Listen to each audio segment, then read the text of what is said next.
Guys, look. The now playing. She's right this time. And I didn't have to adjust her before stream.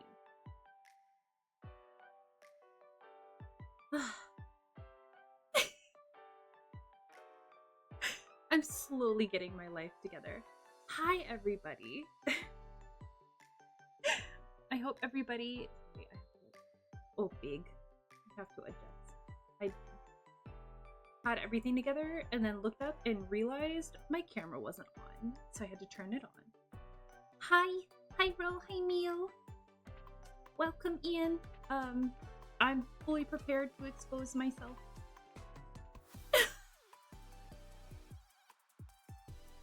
Alright guys, time to speed run the tier list. I hope everybody's been having a good day. I had a day. I'm here. That's all that matters. How is everybody doing?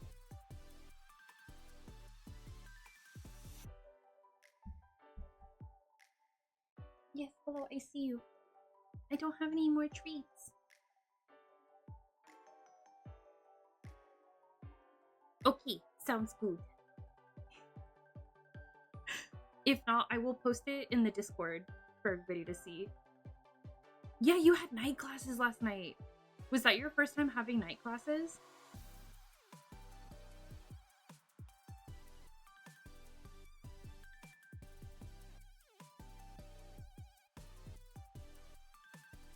Oh, yes, I see you.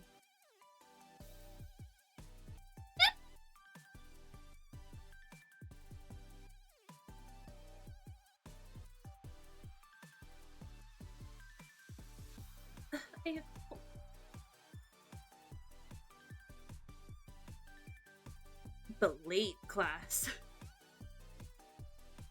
Yes. Improv acting. Oh, slay. Okay. That's so fun. Wow. Truly living the dream. Having a fun job. Can't relate.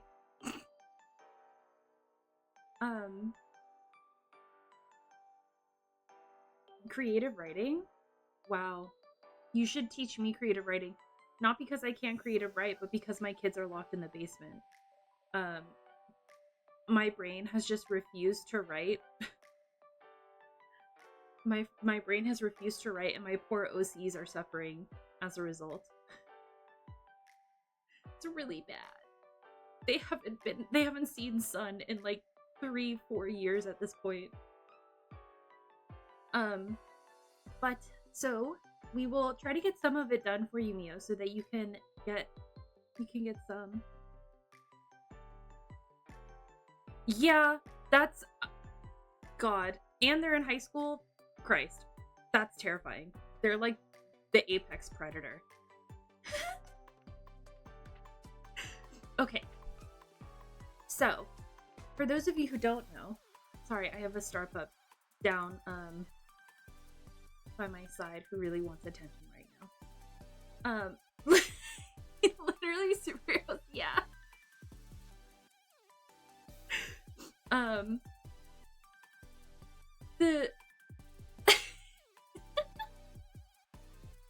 It's creative writing. There can be an apostrophe if you think there is. If you feel it in your soul. Maybe you're actually writing poetry. Could have a double meaning, just saying. Okay. Starpup has no opinions on BL. She's usually fast asleep whenever I'm watching them. She's just wanting attention. So, for those of you who don't know, I watch BL. Well, I watch and read BL. I know. Shocker. I totally didn't do a whole presentation on Grandmaster of Demonic Cultivation in October. Not at all. Nope, not once. But, so today I figured it'd be really fun. It's also a donathon reward, but I thought it'd be really fun to rank BL shows that I've watched. And Christ is there a lot. Hey, hey now. Hey now. Hey. um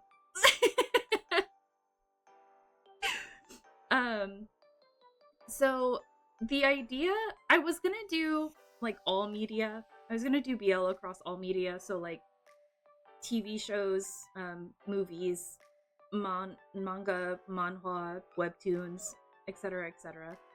And then I realized the thought of downloading the covers of all manga, manhwa, and webtoons I've read is absolutely daunting.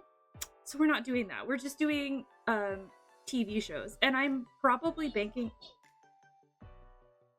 that I'm forgetting some. And that's okay. That's totally okay. I think we have more than enough here to get us through a decent portion. And just as a blanket statement, all opinions are exclusively my own. You do not have to agree with me. Yeah, I could do that. It would probably take me like 2 years to download all the manhwa, manga, and webtoons. But just as a blanket statement, all opinions are exclusively my own. You do not have to agree with me. This is just my thoughts and my opinions. This is also just for fun. Just because I don't like something doesn't mean you have to, like, you can't like it. Just because I like something doesn't mean you have to like it.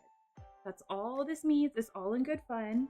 I'm just covering my bases. And so, God Christ, there's so many. Some of these haven't aired yet, and that's why we have this category down here. But we'll go from top to bottom for the categories. Let me know if you need me to blow it up a little bit more. I tried to make it bigger, but I can always make it bigger if you need it, if like it's hard to see. So this first top category is like top down. So this category, amazing, stunning, no notes. Please watch it, I'm begging. Then we have really good. It's typically something that I really, really enjoyed, but it's not something I would classify as like my all-time favorite BL. That's what this tier is. Cute. I thought it was very cute. It was very wholesome. It was just like, maybe it was really short, whatever. Good. It was, yeah, it's there. It's good. I didn't waste my time. Or like I didn't drop it, but maybe this one, maybe good, like took me a little bit longer to get through. And then we have meh. Could have lived without it. And then we have not my jam, didn't like it. I watched it, and it's just like it's not my flavor. We have Who Is She? Haven't watched it, don't know what it's about, or maybe I know what it's about, but I haven't watched it. And then we have hated, 1,000,000 out of 10, would not recommend. I'm actually mad I watched this. Which we do have, I think there's 2 that are gonna go in this category.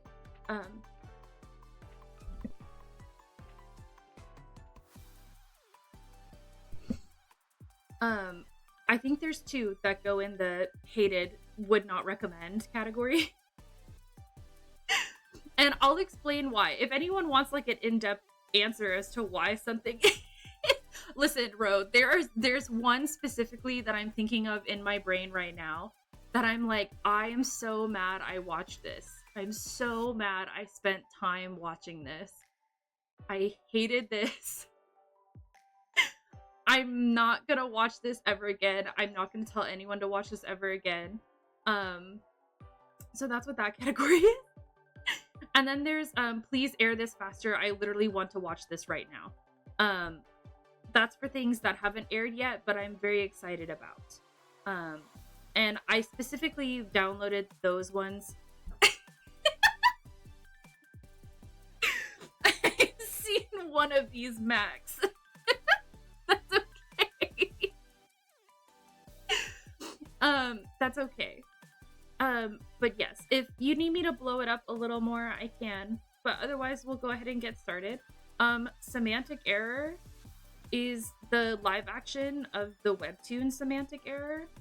And she is already starting strong. Amazing, stunning, no notes. Please watch this. I'm begging you. I know you have me. Semantic Error is perfect. I think it's a really beautiful adaptation of the webtoon. I'm praying for a season 2. And it's got 2 of my favorite boyos in it, and they're just so dear to me. If you were in my K&K stream, the character playing Jaeyoung in the red here is from K&K. This is Seungjun Soham from K&K. And then Jae-chen from Dong Kids plays Sangwoo. Yeah. Anyway, one of my very favorites.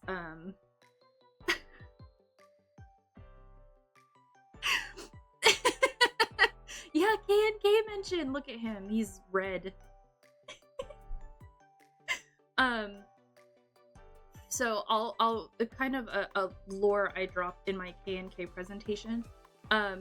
He got offered this role 3 times, and the company, because at the time he was in K&K, the company kept denying the role for him, and then he left.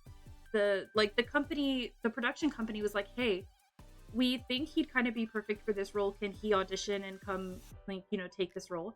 And the company, K&K's company, denied it 3 times before Soham finally left and, like, took the role.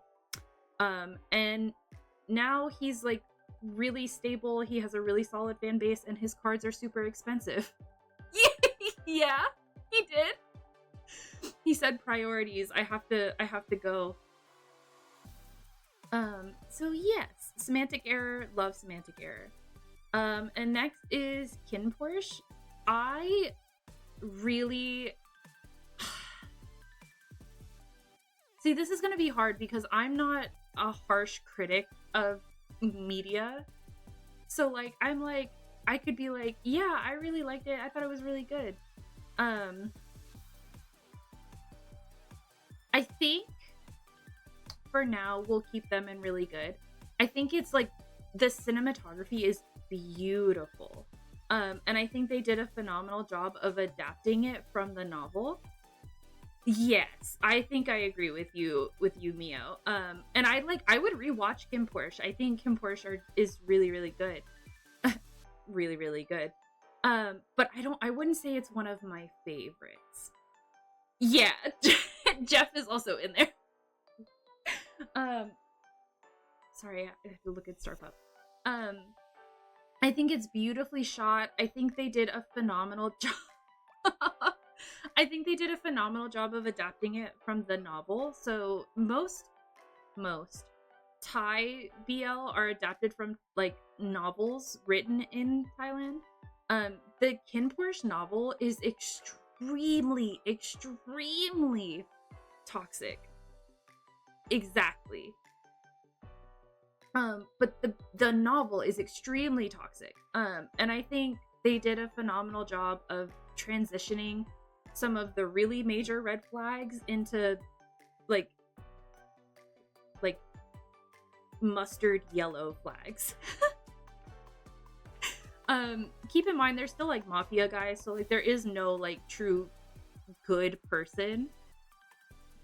But I think they did a really good job of adapting it from its toxicity.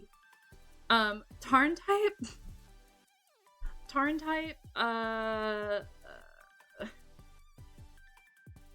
meh.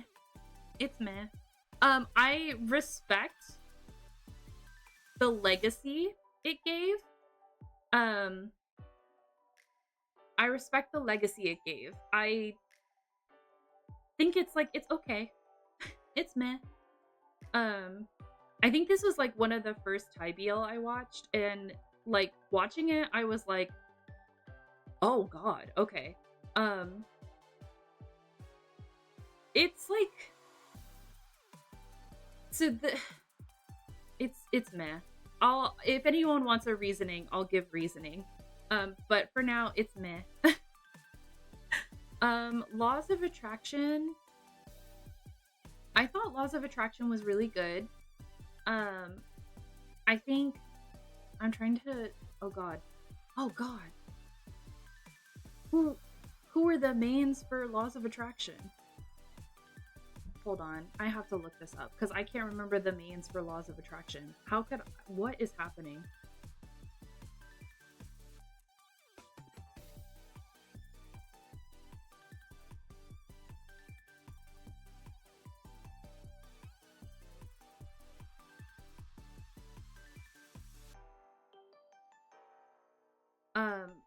But I thought it was really good. I have a, like, I know I have a friend who was like really, really like in love with it. And I think that's just because they have a lot of attachment to the film and jam.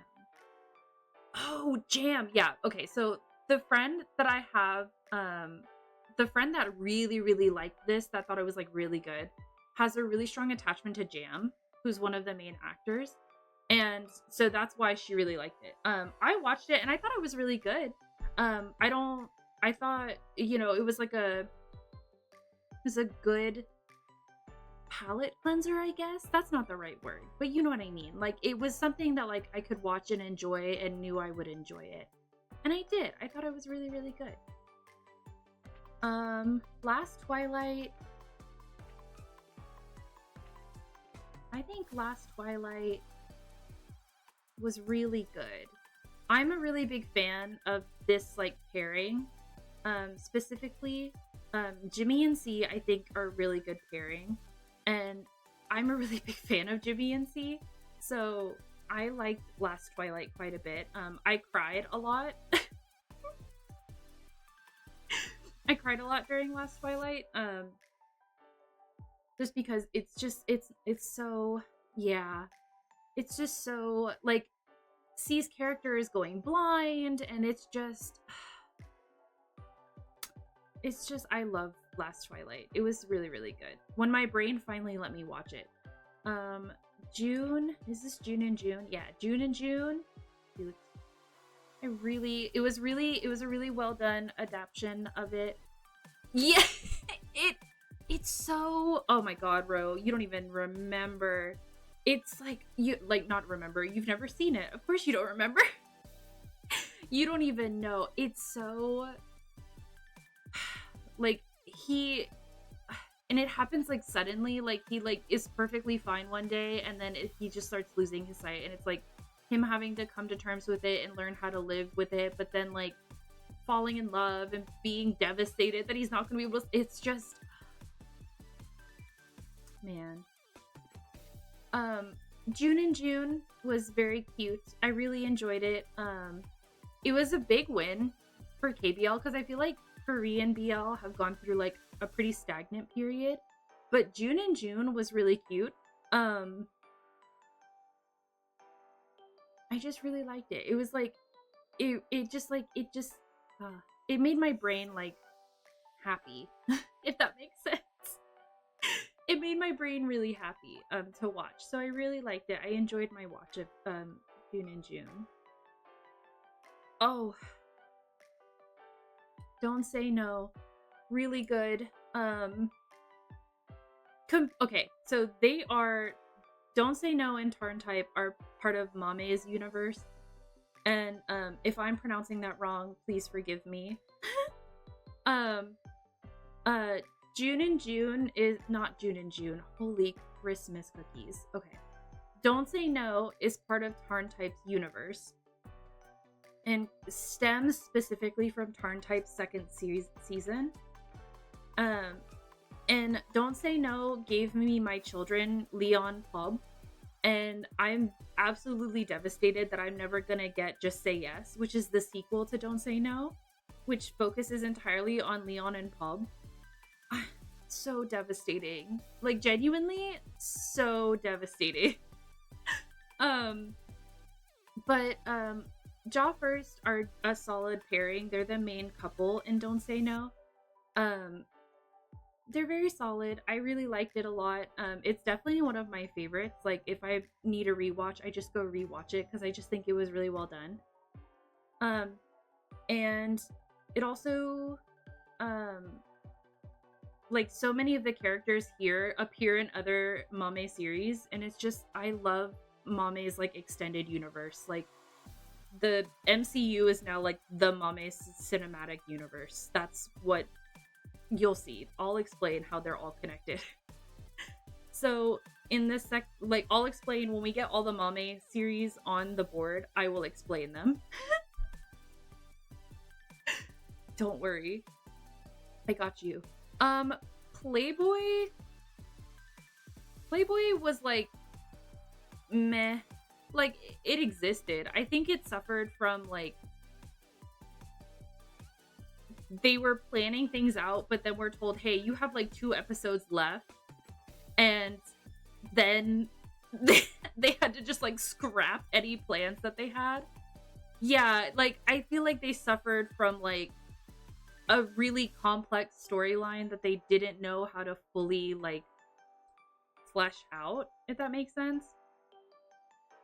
I think Shell and Dutch are really cute as a pairing. Same with the pairing of Tina and what's the other one's name? I don't know. I couldn't get past, like, they would overlay like Japanese voiceover acting during like some of the spicy scenes, and I was like, can we not do that? Can we not do that right now? But I think it had a really interesting plot. It explored a lot of like the darker themes around like how do I want to say this? It explored like a lot of darker themes in terms of like sex work and drugs and alcoholism and like that nature. It explored a lot of that stuff, and I think it had a lot of potential, but again, I think it just suffered from like a really complex storyline that hadn't been fully fleshed out or wasn't given the opportunity to be fully fleshed out. And so apparently there's a season 2. I don't know when that's coming. Dutch has been like cast in something else. I think he's in Knockout coming out this year. Oh, Playboy. Hi, Moon. Playboy was dark. It was dark. Yeah, too complex, but not enough time. Like, again, they were really like fleshing it out, and then they were told, "Hey, you got 2 episodes left. You need to wrap it up." And they were like, "All right, crap. We got to just start cutting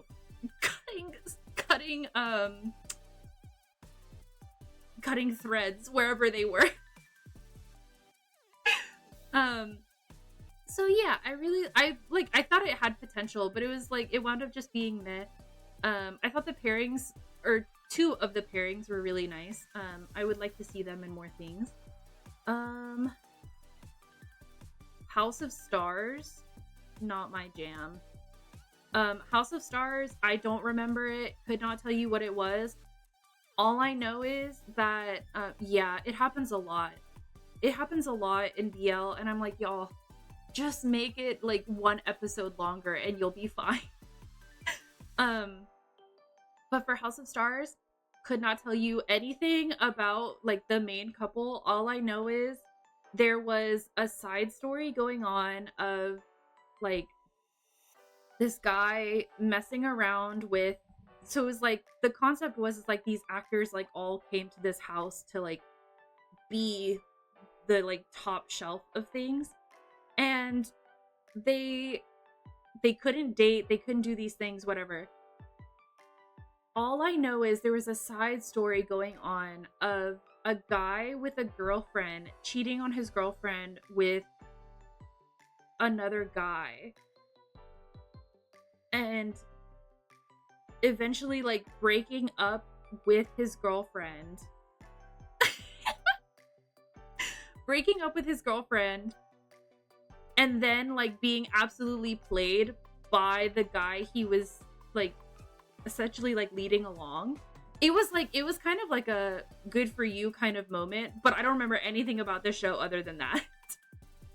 Not to say it wasn't good, but clearly he like, listen, he got his bag. He was like, all right, you can it was like a mess, and there was like a murder. I don't know, there was a lot going on. I don't remember any of it. I don't remember any of it. House of Stars could not Fidelity Unlock. House of Stars was not my jam. Mio, what was the Pond Puin show that aired last year? I can't remember the English name. Where he was like the bodyguard, the bodyguard of the spoiled mafia guy. I don't know. It was good. I liked it. It's not my favorite, but I feel like sometimes GMMM TV series are like hit or miss for me. Some of them can be really, really good, and then others I'm just like, oh, I'm not liking it as much as I thought I would. I can't remember what the series was called. Hopefully, oh no, Mio might be gone. They're probably gone. I can't remember what the name of this one was. What was... I'm looking this up. My drama list, help me, please. Bond Win series.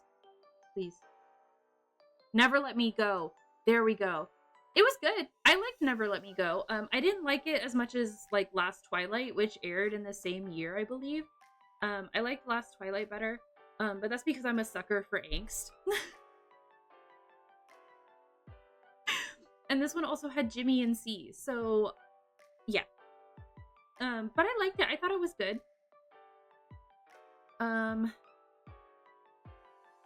Does this be my favorite? Yes, Boone. What is your question? Be my favorite, meh. Go in could never do anything wrong. I love you, baby boy. But this was just kind of meh. I think this is called Be My Favorite. Yes, it is, Moon. Hi, Elred. Welcome in. It is in here.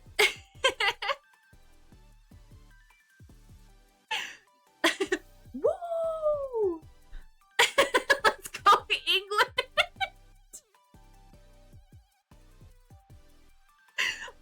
Why England?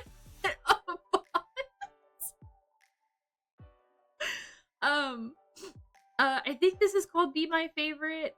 It was meh. I didn't like dislike it, but I kind of like dropped it for a couple weeks and had to bring it back, like had to get back into it again. So that's why that one's there. Old Fashioned Cupcake, Old Man Yowie, beautiful. Beautiful, perfect angels, never done anything wrong in their lives. This is amazing. If you do nothing else, please watch Old Fashioned Cupcake. It's Old Man Yowie. Please, I need everybody to watch Old Fashioned Cupcake. Please, give me season 2. I'm begging you. Old Man Yowie, yes. Oh god, it's just so... I love Old Fashioned Cupcake. It's so wholesome. It's so beautiful. It's like Old Man Yowie with his younger boyfriend. They like to eat sweets. Hello? Why is that not appealing to anybody? I think everybody should watch Old Fashioned Cupcake. Amazing, studying, no notes. I think you should watch Old Fashioned Cupcake. I think it'll change your life. Not Me was really good. I really liked Not Me. It is very sweet. It also has this like really infamous scene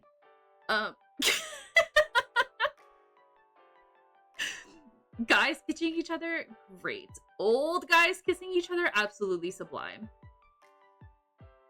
No, it's about like so the guy on the left here thinks he's too old. He's like literally only 40. Like he's literally not that old. But he's like 40 and he thinks he's too old to do things like go to cafes and, you know, eat fluffy pancakes and do that kind of stuff. And his younger coworker, who's like been in love with him since he like joined the company, is like, nah, you should just go do it if you want to do it. There's no reason why you shouldn't. Yeah. There's no reason why you shouldn't do it if you want to do it. I'll go with you. And so then they start going to like all these like little cafes and like restaurants and trying all this stuff, and it's very nice. He's not grumpy. He's not bitter and jaded. He just was like he's acting like he's in his like 80s. He's like, man, you're so young. You should just go hang out with your friends. And he's like, back in my day. And it's like, dude, back in your day was 10 years ago. Can we relax? But so yeah, Old Fashioned Cupcake, I would definitely recommend. Exactly. It's like him teaching his boyfriend, hey, you're never too old for little treats. And I think you should enjoy little treats if you like them. Not Me was really good. Off Gun very rarely fail, which was the main couple of this series. Off Gun never let you down. They're a solid bet if you were to like pick up a series. Any Off Gun series is pretty amazing. Gun plays like twins, and the disparity between the twins is like insane, like genuinely insane. It's very good. I recommend Not Me a lot. He literally plays twins named Black and White.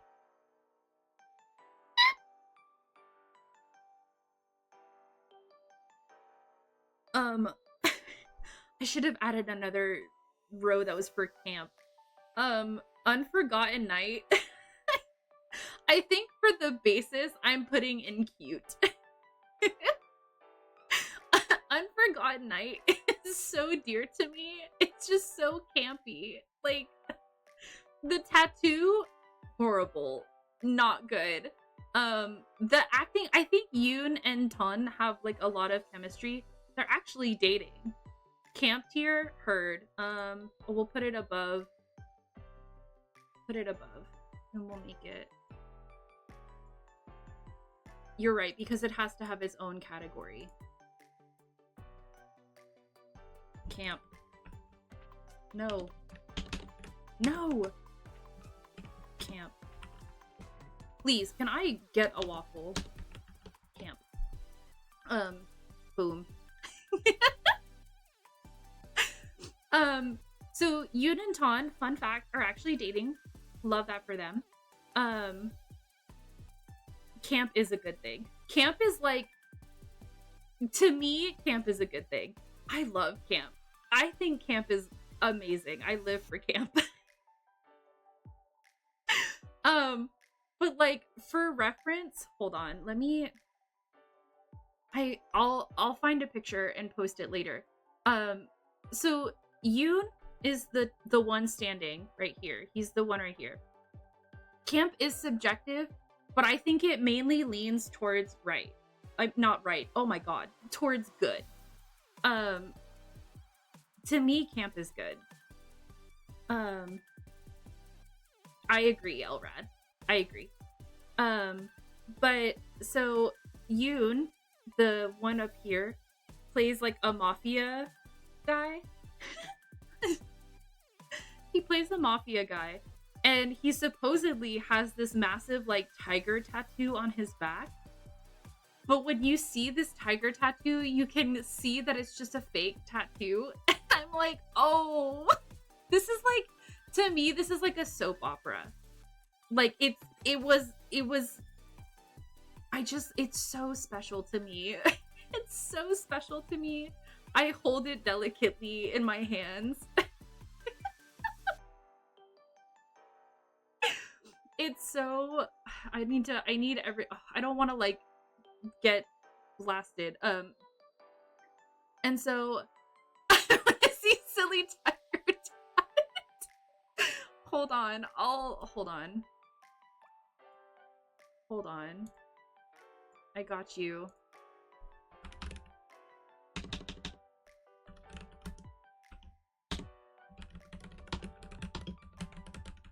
I mean, if Sela put, it's so bad. It's so bad. It's so bad. It's so bad.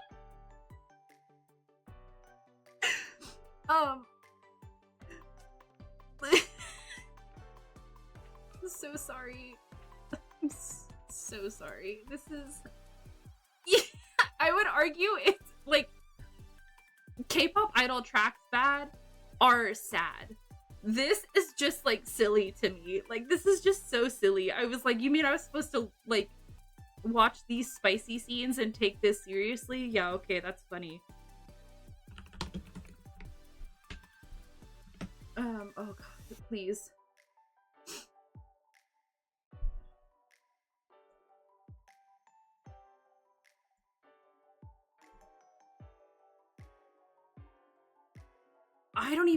It's not good. I'm acknowledging that it's bad.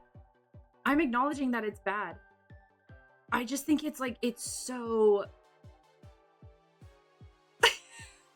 No! I got it. Hold on, I got you. I got you, don't worry. Don't worry. If this is like a blown up thing, I'm gonna scream.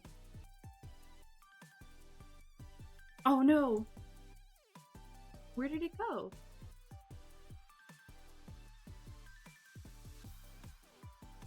Please, image Doko. Okay, you're just not gonna show up, that's fine.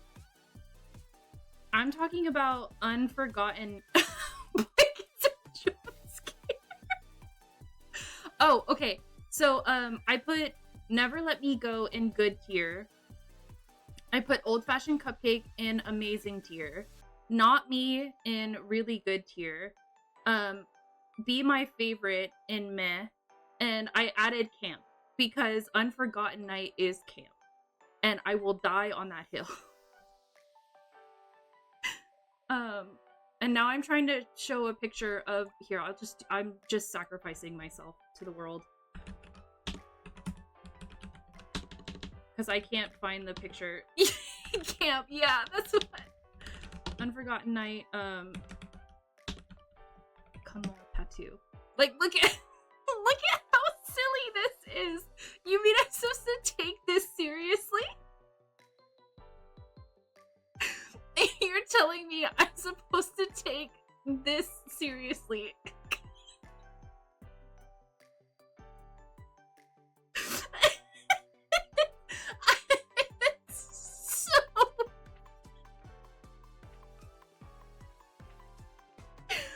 It's so funny. And like, the funny thing is like, in the teaser images, it looked like okay, like it looked decent enough. But what is this? What is this? And I just like, I couldn't. But I appreciate, because like Yoon is a phenomenal actor. I can't keep staring at this. I'm gonna lose my mind. Oh my god, help my eyes. Yes! Moon, yes!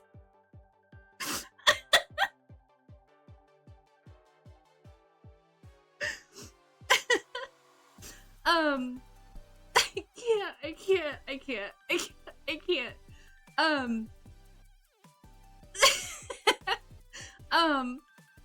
But so Yoon...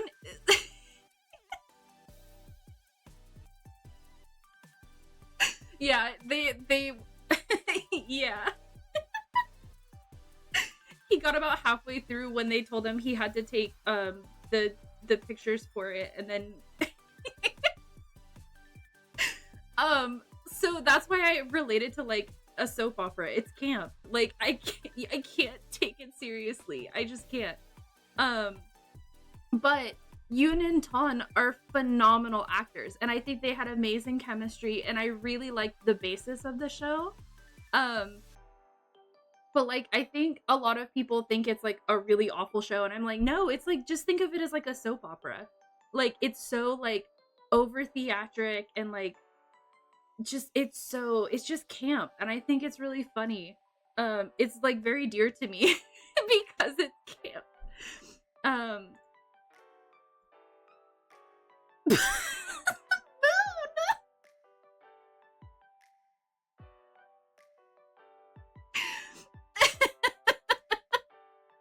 No, he doesn't he doesn't take them, he gives them.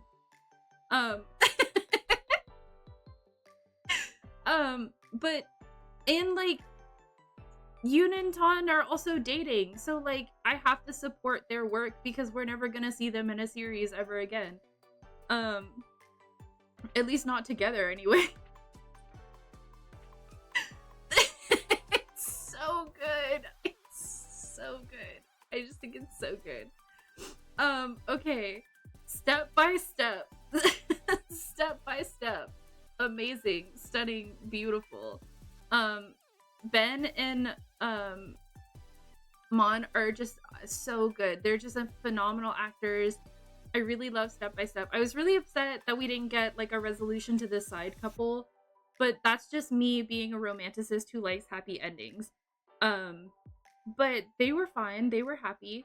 I just I love Step by Step. And there's this one scene in the like I'm not one who like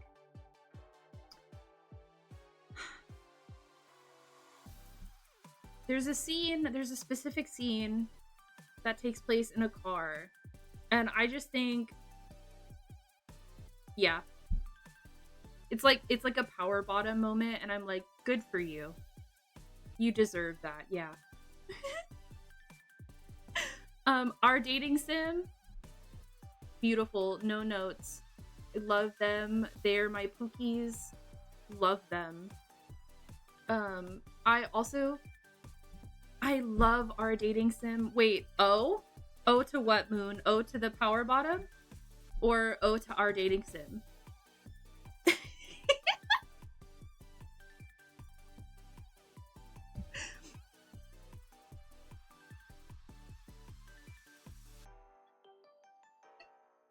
Yes, power bottom. Yeah, I think you'd like Step by Step.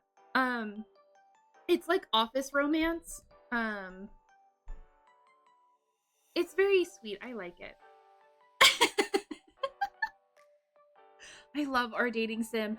Our dating sim is one of those shows that I have to watch. Like if I need to feel something, I just go rewatch our dating sim. It's just so it's like a mental health refresh for me. I love our dating sim. I would recommend it to anybody. The actors are also phenomenal. They have really good chemistry. I wish they would give us a season 2. But I wish that about a lot of BL. And alas. We've yet to hit one I haven't watched yet. Big Dragon. Big Dragon I also think is camp. And here's why. Here's why I think Big Dragon is camp. Because in the original storyline, there's Mpreg. Yes, and it's not Omegaverse.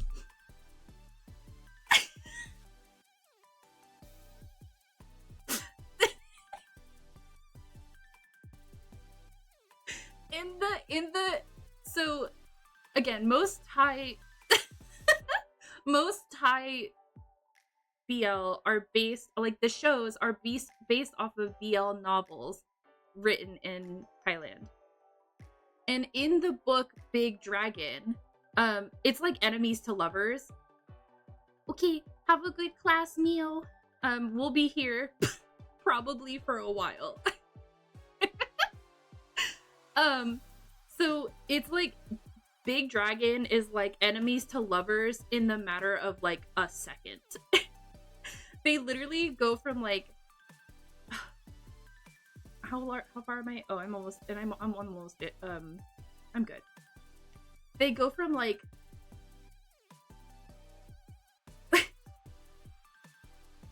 I'm trying to figure out how to explain this. So they hate each other. They start off hating each other. And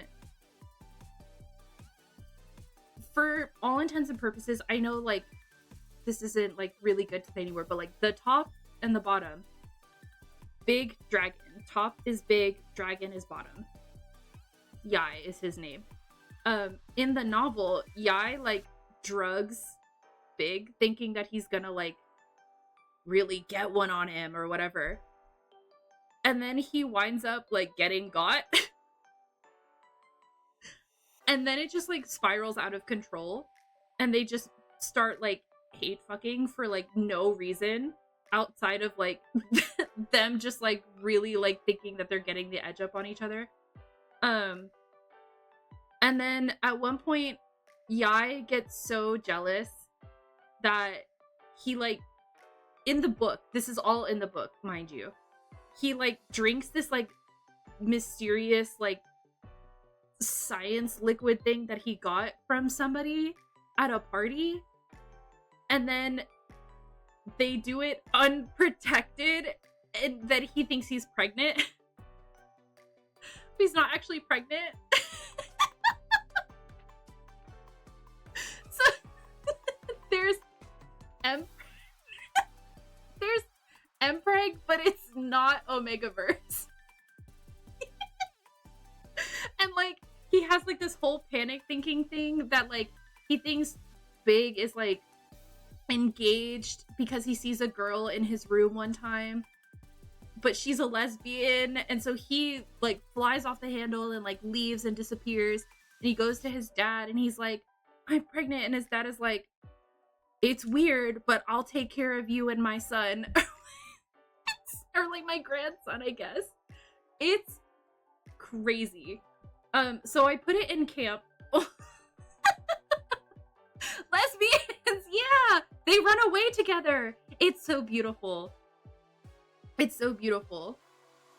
I think it's okay. So I put it in camp for that reason. The series is like insanely beautiful. The couple, the main couple are like Moss and Bank, and I just think for a toned down version, I think you should watch. Because Moss and Bank have really good chemistry and they do a really phenomenal job with it. And they don't deploy so many like insane plots against each other. It's insane. If you want the insane, I can send you the translation if you want it, Ro. It's like insane. I can't. But the series doesn't deal with all that. We cut the Mpreg out. Thank you. Because that would have been a time. But Big Dragon is like cinematically is also very beautiful. And Moss and Bank have incredible chemistry together. I need the insane. Heard. I got you, Ro. I'll send you the link. Don't judge me. It's on Wattpad.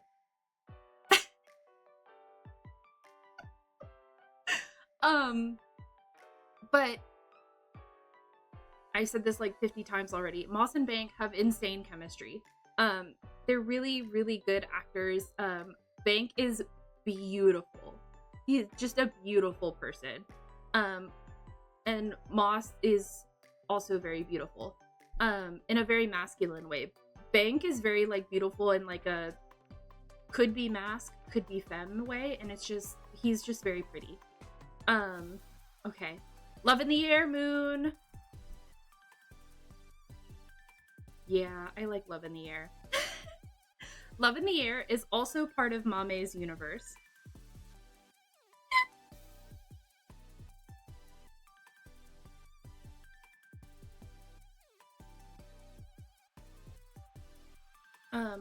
Love in the Air has its 13 episodes with a special episode, so 14 episodes, split into 2 stories. So the first 7 episodes focus on one couple, and the second half of the episodes focus on another couple, both of which had their own stories, like they had their own books. Love in the Air is like so, I love Love in the Air.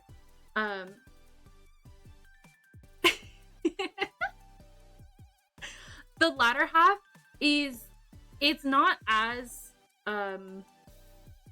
shocking as what you've seen so far in the first half, but it is darker, if that makes sense. It is darker. But the pairings in Love in the Air are like just so beautiful. They're just really, they have really good chemistry with each other. I have a lot of issues around Mame, but if there's one thing she can do, it's cast and direct and like create really good chemistry amongst her actors. It's got motorcycles, it's got power bottoms, it's got riding, it's got trauma. Everyone needs to look at Boss at least once in their life. It's got brats. Yeah, it's got brats, brat tamers. It's got I've been traumatized and I will fix your trauma. It's got business. It's got yeah. It's really, when I read the so there's Love Storm is the first half, and that focuses on Payu and Rain. And then the second half is Love Sky, which focuses on Prapai and Sky. And Prapai and Sky's book like made me cry. There's like a specific like situation that like made me cry and hurt my heart so badly. I wanted to like reach in and like kill characters for Sky. That's how intensely I feel about Sky. That's my, like, I would protect him with my life. Like, jaded because he's been hurt and doesn't ever want to be in that place ever again. Love him. Here, I'll help you, Moon. I'm just wrecking. Chai, come on. There we go. Look at how beautiful he is. Look at Boss. He's just so beautiful. Boss is very pretty. He's very nice to look at.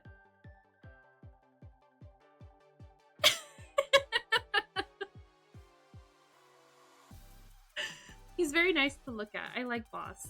And Noel, Noel is also very pretty. He looks like Felix here, with his hair. Noel is very pretty. And, Noel, fun fact for my K-pop stans, once again, I'm bringing it back full circle. Noel was I think he was an SM trainee, which is crazy because I remember him being a trainee and then he just kind of like left and I was like, oh, I guess he's just not debuting anymore. And then he gets announced in Love in the Air and I was like, that Noel, because he's half Korean. And I was like, that Noel. Okay, slay. Kiss boys, that's fine. I'm proud of you. But so that's crazy. The whiplash I had when I saw it was that Noel, and it was like baby trainee Noel. Crazy. Oh, Kiseki. Kiseki is, listen, he still is an idol. He gets to sing all the time, and, he still sings. He's just kissing boys. And he's doing it while being very pretty, so, like, he wins. Kiseki, Dear to Me, is, again, one of those shows that's, like, so... I love it so much. I love it so much. I could watch it over and over and over and over and over again. That's what yeah, Yeah, right? Who needs who needs oh, never mind. I'm not gonna go there. I agree. I think we'd be a lot better off if that was the American dream. But Kiseki, Dear to Me, is just so good. It's got amnesia, it's got gangs, it's got mafia, it's got cameos by other Taiwanese couples, because Taiwan loves flexing that they were the first Asian country to legalize gay marriage. And they love, I swear, Taiwan has like a pool of like 20 actors that anytime they need somebody to fill a role, they call up 2 people that were in another show and they're like, hey, could you, come check this out? Yeah. It's got amnesia, it's got gangs, it's got stabbing, it's got feisty bottoms, it's got angst. It's oh no, ads. No. Well, everybody take the time to stretch and get some water.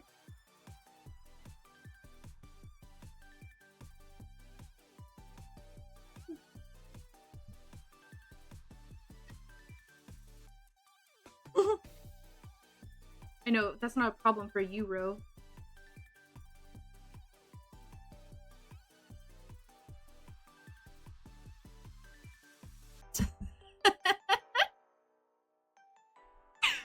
I knew you would never say boo tomato tomato to me.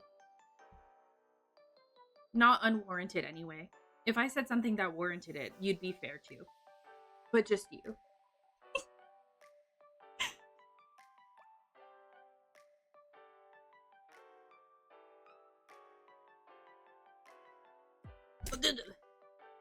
I almost dropped something off my desk.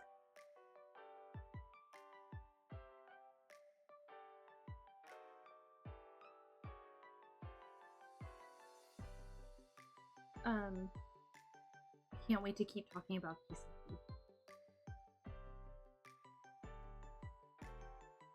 I need to learn how to time my ads better.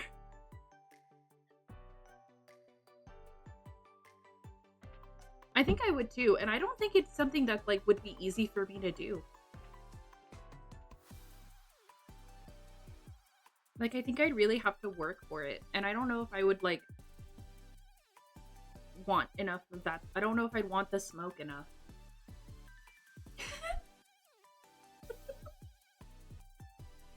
I think that's become one of my favorite euphemisms. I don't want that smoke.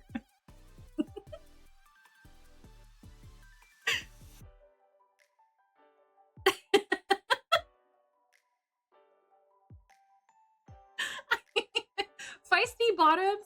Listen, I'm right. And if you saw him, you would understand.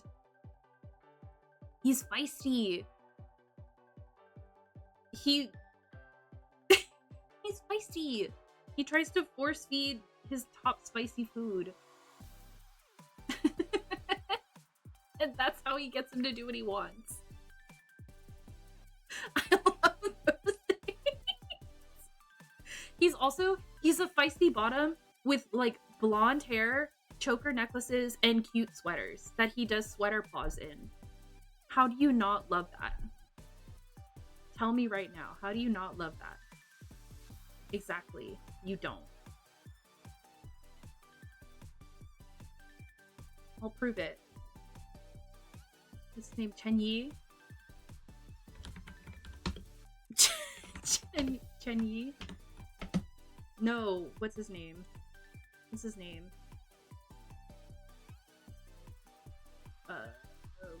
Who does he play? Look at him. Look at his little sweaters. Look at him. His little sweaters. And Nat Chen is just ID, that's his name. Nat Chen is the Nat Chen is his look at him. Look at his little sweaters. Yeah. Look at his little sweaters. I know I'm like hiding him, but like look at him. Yeah.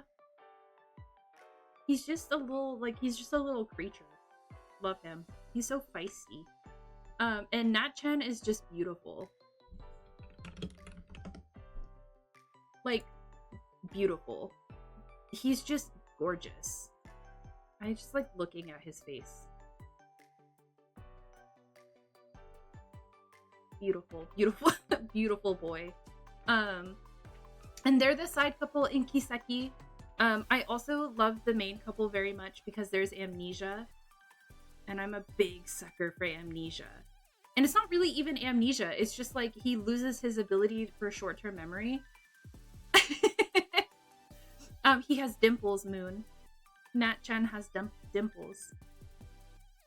Which is hateful to me. But the main couple deals with like memory loss. Like he loses his ability to short-term memory after he gets hit in the head. He goes to jail for his partner. Love it. Anyway, big sucker. Love Kiseki. If you need something to watch that's like genuinely so beautiful, I love Kiseki. What's next? Only Friends. Oof. I think, I'm torn between camp for the drama and really good.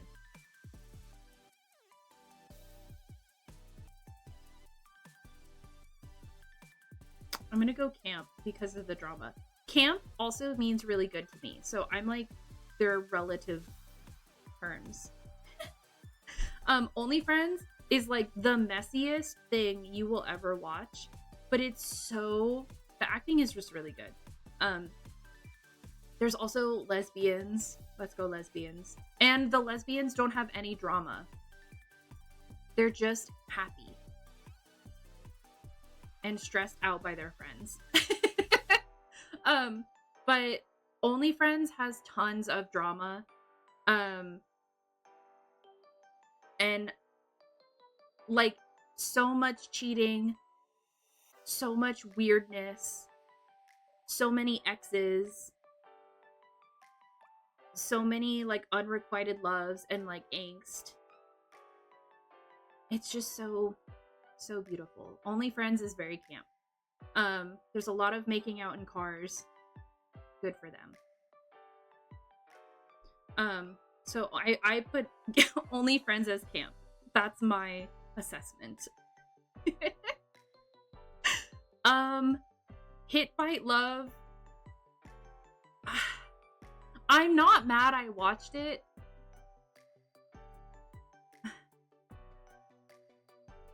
I'm kind of mad I watched it. Our first hated.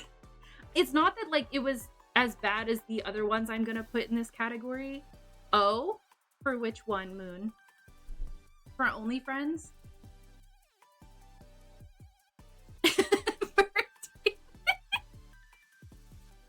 It's like a soft hate. Like, I don't hate it as much as I hate other series that are gonna go in that category. But I'm kind of mad I watched it because it was just like, I think it could have been really good and it just wasn't. I think it wasn't what I wanted it to be, and I think that's why I am kind of mad I watched it. I think it's also just really upsetting because some of the characters are just garbage characters. Like, they're people, not the people actors, but like the people, the characters are just garbage people. And I'm like, I want to like reach through the screen and like punch you in the face. So I think that's why I'm putting it in hated. It's like a soft hate. Bad Buddy. Really good. It's like Romeo and Juliet, but gay. And it also has Milk and Love in it. And Milk and Love are just perfect, beautiful baby angel girls who are just so perfect and beautiful together. Love's character is Pan. Love representation. Om and Nanon were such a beautiful pairing. And then their fans ruined it. And I will never forgive them for that. Milk and Love are so cute. Milk and Love, I need you. Sorry, I keep doing this and it's gonna keep happening. I've just given up what it is. Milk love. Milk love. Like, look at my daughters. Look at them. They are so beautiful. They're perfect. They've never done anything wrong in their lives. This is them in the show. Oh god, you can't see. No! Well, here you go. They're perfect! They're beautiful. They've never done anything wrong in their lives. I love Milk Love. They are just so beautiful to me. They're so pretty. They're so beautiful. I love Milk Love. You don't understand. I was so hyped when GMM TV announced their they do like an announcement for shows that they're gonna air in the next year towards the end of the year. So like in like November, December, they announced their lineup for the next year. When they in 2022 announced a Milk Love series in 2023, I threw up.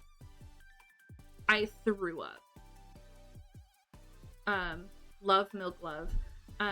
Nanon, also a really good pairing, but their fan base kind of ruined it. It just was really bad.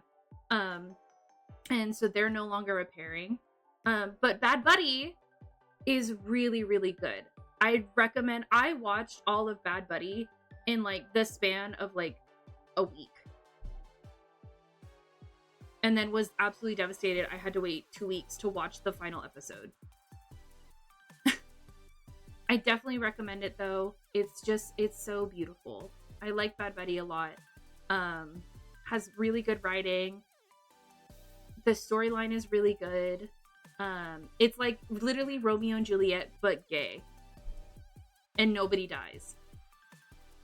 Yeah. Would recommend. It's really, really good. My school president was very cute. I'm gonna be honest, I watched it a while ago. Don't remember a whole lot of it outside of Fourth and Gemini. But it was very cute. It was their first series together as a main couple, as like a main pairing. It was really cute. I liked it. I thought it was really well done for their first series. I Promised You the Moon. Hold on, where's I Told Sunset About You? I gotta find her predecessor. Where is she? If she's not on here, where is she? Girl.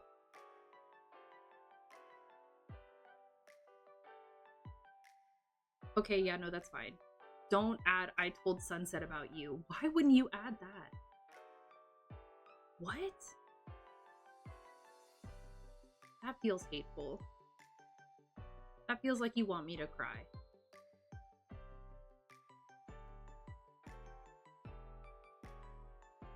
Yeah, no, okay, sure. Fine.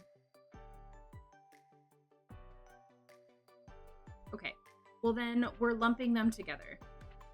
So, I Told Sunset About You is one of the most beautiful pieces of media that you will ever see in your entire life. A Nova injustice, truly. It's truly so hateful to me.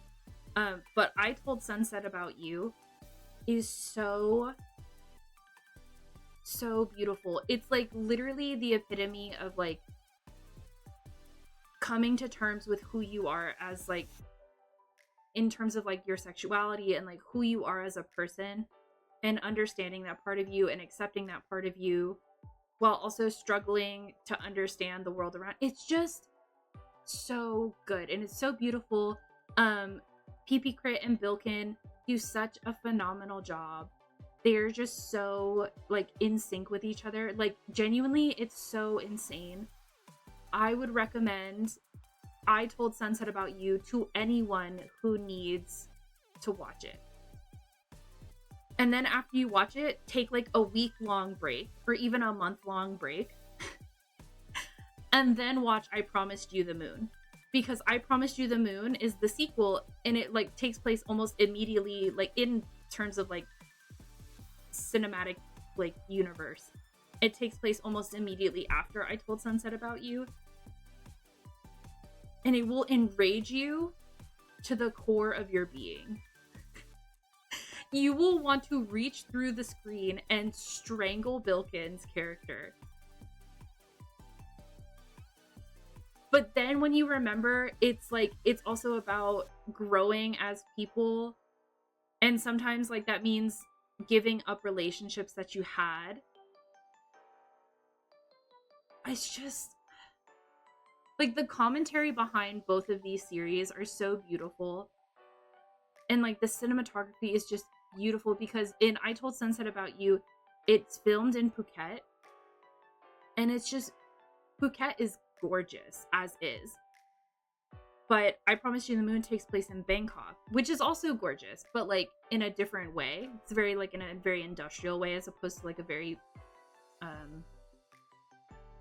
remote way.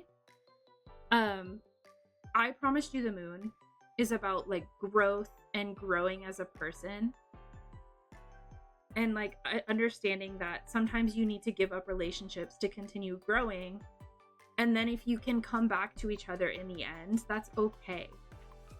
It's just, I need everybody to watch I Told Sunset About You and I Promised You the Moon. It'll make you cry, but you'll feel so good about it afterwards. And it's so beautiful. I love them so much. Again, watch I Told Sunset About You and then take like a week off and then watch I Promised You the Moon. Because if you watch them one after another, you're gonna be angry at me. And I don't want you to be angry at me. But they're so good. They're so good. PP Crit and Bilkin are just such phenomenal actors. They're actually taking place in the, I think it was Taiwan. Taiwan released a movie, I think a year or two ago, called Marry My Dead Body. And PP and Bilkin are redoing the Thai remake of that movie. And so I know it's just going to be really good, because Marry My Dead Body was already really good. And I'm very excited for that. I think it's going to be really good. The Eclipse. I'm going to put The Eclipse at good. Not because I don't think it's not really good, but because for me,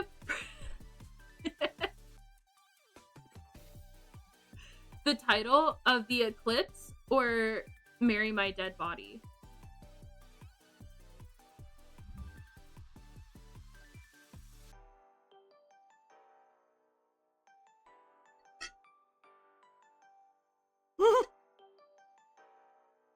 Well, it's about like ghost marriage. That's what it's about. That's why. It's a comedy though. It's not serious. It's a comedy. But so I put The Eclipse at good, not because I don't think it's not really good, but because I like other series more. But I will give The Eclipse its credit in that this is the first cow series. And first cow. Yes. First cow. Very beautiful babies. Oh god. The Novelist. The Novelist is not good by any means, but do I really like it? Yeah. It's got Kenta Izuki.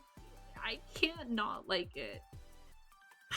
It's not good, but I really like it. Is that camp?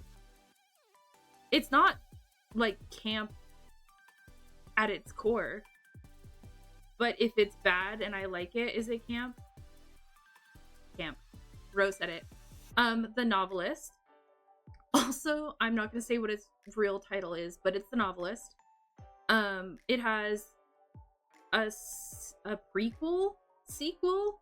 Like it's a herd. It can be camp, herd, and then it's camp. The sequel, like the series that came out after it that serves as this quote-unquote sequel, is really a prequel, and it enrages me to the core of my being. I think one of the characters in this series is like absolute scum of the earth, and I think like he deserves to be miserable. And maybe that's not the point of the series, but that's the point I'm taking away. He's just I don't like him. But Kenta is really cute. I like looking at his face, so I'll watch this series over and over again. The movie, I had to watch Japanese audio with Spanish subtitles and translating it into English. It took me like 4 hours to watch that movie.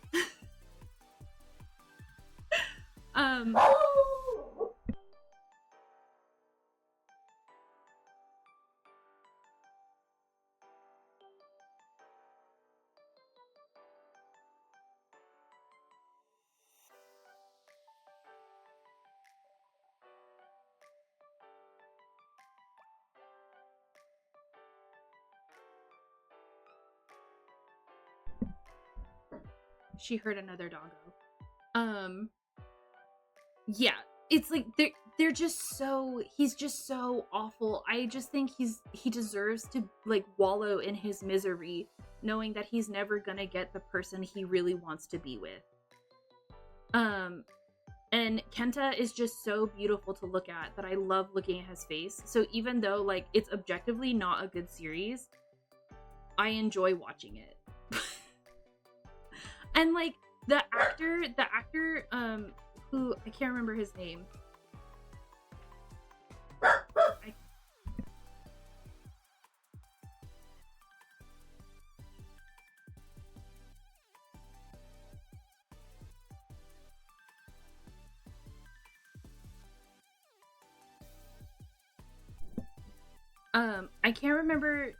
I can't remember the actor's name, but the character's name is Rio.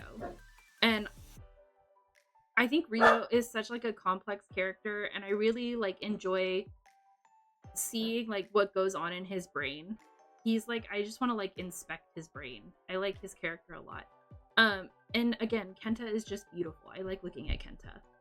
I will watch anything if Kenta is in it. Dark Blue Kiss. Not my jam. I say this respectfully. The actors who are the leads in Dark Blue Kiss are just like two bros. Like, there's nothing, like, they're just bros. And that's fine. But I can tell that they're just bros. And so, like, I respect Dark Blue Kiss as one of my first, like, BLs, along with, like, Tarn Type being one of my first Thai BLs. But Dark Blue Kiss is just, it's literally two bros playing gay guys. And that's fine. That's fine. I respect it. I respect them. No, exactly. They're just bros. They're not boy kissers. That's a perfect way to describe it. They're just bros. Now, Pond and Gawin played a side couple. They are boy kissers. 100%. Loved them. Gawin and Pond, love them. Have no notes. It also like Dark Blue Kiss also had Mech in it. Love looking at Mech's face. He was like a side character in this series, but I love looking at his face.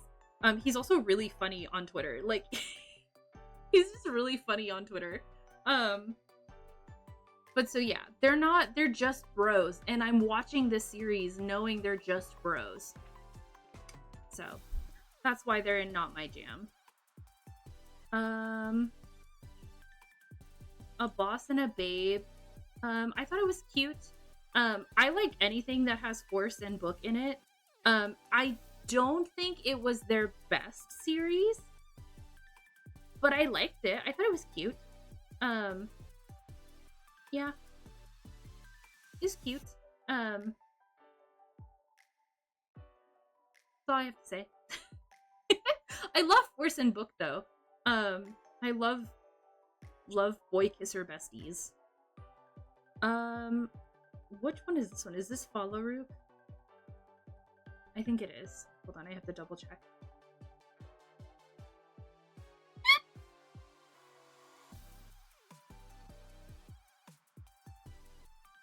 I think it's Follow Rook.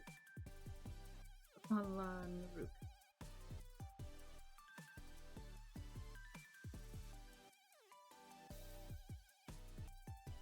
I think. What are you? Are you? I can't remember. I don't know what you are. Boy Kisser Bestie. Yeah, they are. They've been friends for like half of their half, if not a majority of their lives. And now they're just Boy Kisser Besties. Yep. Yep. Force is absolutely shredded. And I continuously get reminded of that minding my own business. I will like refresh my Instagram page and it's just like him in the gym. And I'm like, yes, I get it. You're swole. Leave me alone. I can't remember. I don't know what this one is. Is it Theory of Love?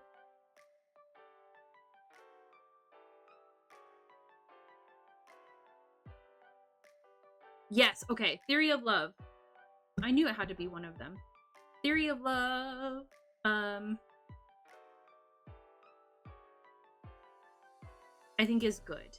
At a base level, it's good. I like watching Theory of Love because I'm a big fan of the angst. I'm a sucker for angst, you guys. I do love the angst. I love angst so much. And so, like, watching Gun's character be in love with his best friend while his best friend continuously brings around girls in their, like, shared apartment. And he has to just, like, accept it and then be treated really horribly. It's like, yeah, if there's one thing I'm gonna do, it's love to suffer. Like, and be treated really awfully by his, like, supposed best friend, and then decide, I'm not gonna take this anymore. And then his best friend wake up and realize, hey, I don't actually like you not being around.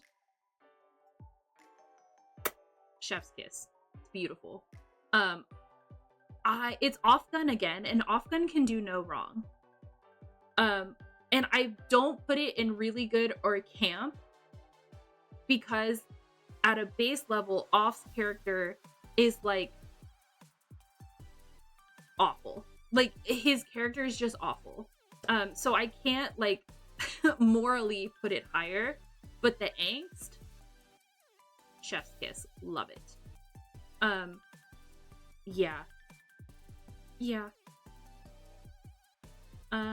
What's next? A Shoulder to Cry On. Shoulder to Cry On was good. It's a Korean BL. There were two members. The two members of Omega X played the lead roles. Love that for them. We love bros kissing each other. Bros from the same group kissing each other. Love that for them. But it was a work they were really proud of, and everything, like, Omega X has been through, I respect to the highest degree. And I really like A Shoulder to Cry On. It's not something I continuously go back to rewatch, so it's not something that I would put in, like, really good or amazing, but I did like it. I liked watching it. I think they did a really good job in like acting and, like, the chemistry and things like that. So yes, I think it was good. I think it was very good. Cherry Blossoms After Winter. Yes. I will take no arguments. Thank you. Good day. Cherry Blossoms After Winter is one of my favorite things in this entire universe. I love it so much. I could talk about Cherry Blossoms After Winter all the time. I think it's beautiful. Thank you. Thank you. Cherry Blossoms After Winter is, it's like, it starts off extremely angsty, but almost immediately picks up into being super happy. I love it so much. I think that the casting was so well done. The height difference alone. So I don't know if anybody knows Cherry Blossoms After Winter, but it's a webtoon. Cherry Blossoms After Winter. It's a webtoon. This, look at, please. Can I get a waffle? Oh my god, that's minuscule, please. Anyway, here is, can I win for once? There. This is the webtoon couple. This is the webtoon couple. And then, okay. Look at how perfect, thank you. Okay, well, you can't see him, but look at how perfect this casting was. Look at them. Look at them. They're so perfect. I love them. I would die for them. I think they're beautiful. I love this show so much. I love Cherry Blossoms After Winter.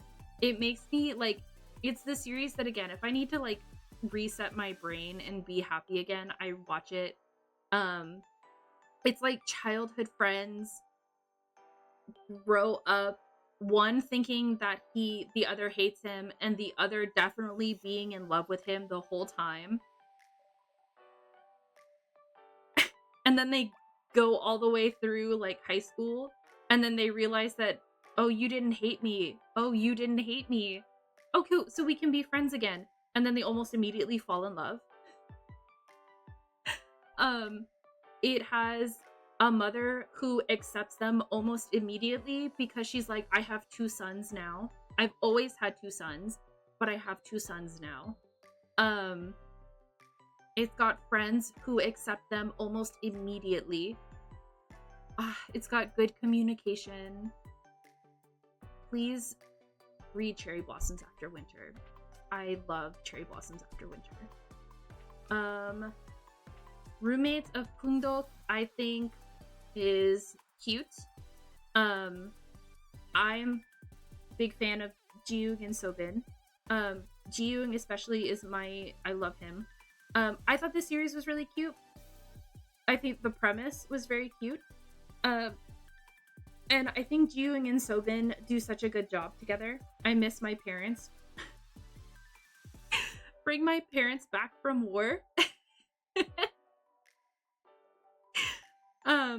We're in our divorced era. Not for any reason other than Jiyoung is in Zero Base 1 now. But I really liked Roommates of Pungdok 304. I think it was really cute. It was just like a very, like, simple series. There wasn't overt drama or anything like that. I thought it was really, really good. The Eighth Sense. Beautiful, no notes. I love The Eighth Sense. So much angst. There's surfing. There's angst. Welcome back, Neo. You can judge my I'll go over, when class is done, I'll go over I'll go over all of them. Eighth Sense is so good. I think Eighth Sense is just beautifully done. I think it's like an original concept, so it's like not based on a webtoon or anything like that. And for it being an original concept is like so well written. The actors were really proud of it. The staff and like the creator were really proud of it. And I just think it's really well done.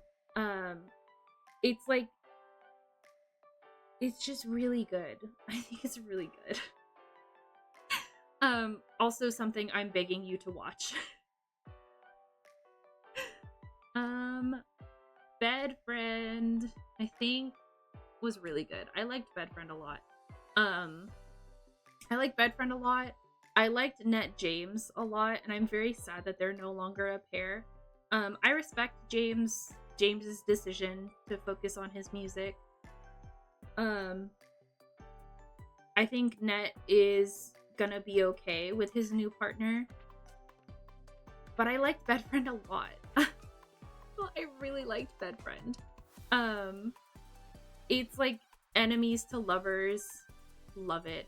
Enemies to lovers, and one has like a really horrible home life that the other like helps him cope with and overcome.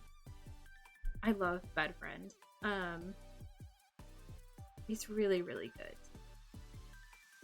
I think Net James were a really perfect pairing. But again, I respect James's decision, and I think Net is gonna be okay with JJ, who's his new partner. I look forward to their series. Moonlight Chicken! Love Moonlight Chicken. First of all, they did Earth so dirty. This man, I think he's younger than me. That's also funny. Well, so it's Moonlight Chicken because he owns like a chicken and rice restaurant. And it was part of like a Moonlight series. I think it was like Moonlight Laundry. Maybe I'm wrong. I think it was, but it was something like that. But Earth and Mix were doing this during their divorce era. They put on the performance they did with Moonlight Chicken in the middle of their divorce era.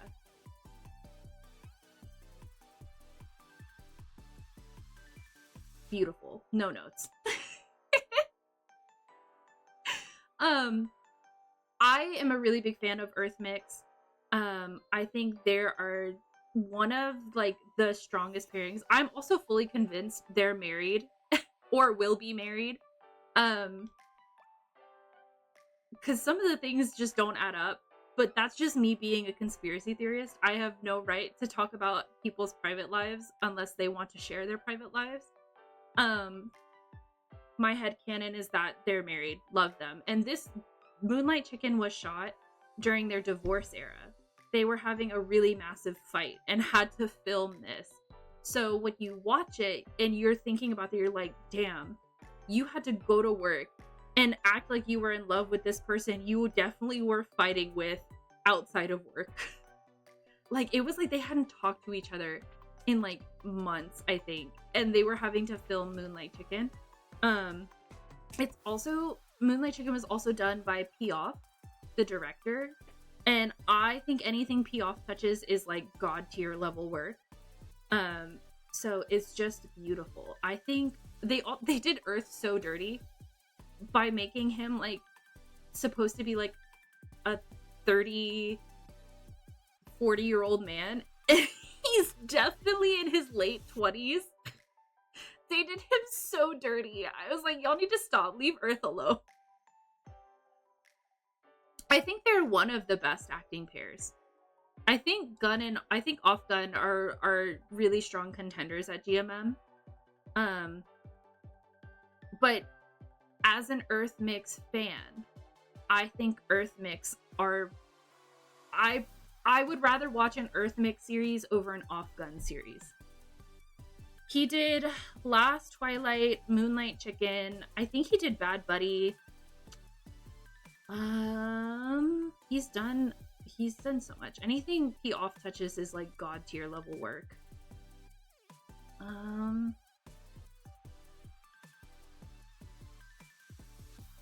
think he did do Last Twilight. But Moonlight Chicken, love Moonlight Chicken. It's about like growth and accepting that like relationships don't always stay the same. And also like understanding that like you can be mad at people.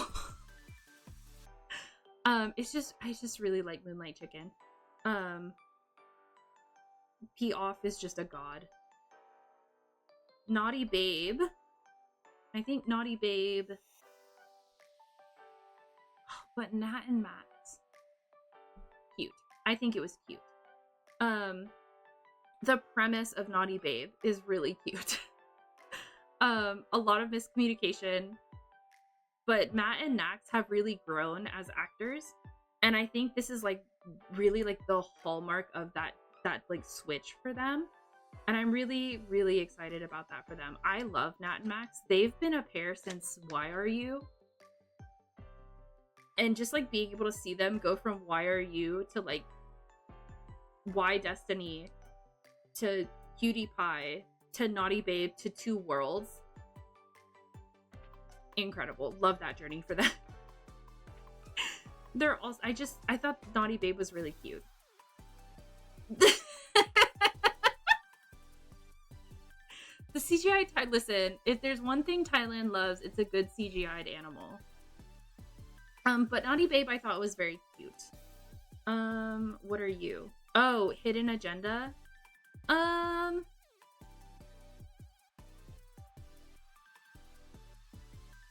think I say this as somebody who loves Juke and Dunk. I'm gonna put it in meh. I liked it. I watched it. I kept up with it. But it's not one I'd go back to rewatch. I'm just kind of like, it was a show. it was there, yeah. Yep. I know people really liked Hidden Agenda though. And if there's something I'm missing, please tell me and I'll give it a rewatch by all means. But I think out of like all of June Dunk's series, this was like not, it didn't beat out their other series for me. That's what I mean. Between Us. Get up there. Between Us. Love Between Us. I will talk about Between Us all day. Boone is so beautiful to me. I love Boone. His tattoos were actually well done. Even if you could tell they were fake, you could tell that they were still way better done. And Boone is just, I love Boone so much. I love Boone Prem, but Boone specifically is like my little sunshine. Love him. But Between Us is really, it's the full series of a side story that comes out of oh god, what's the series?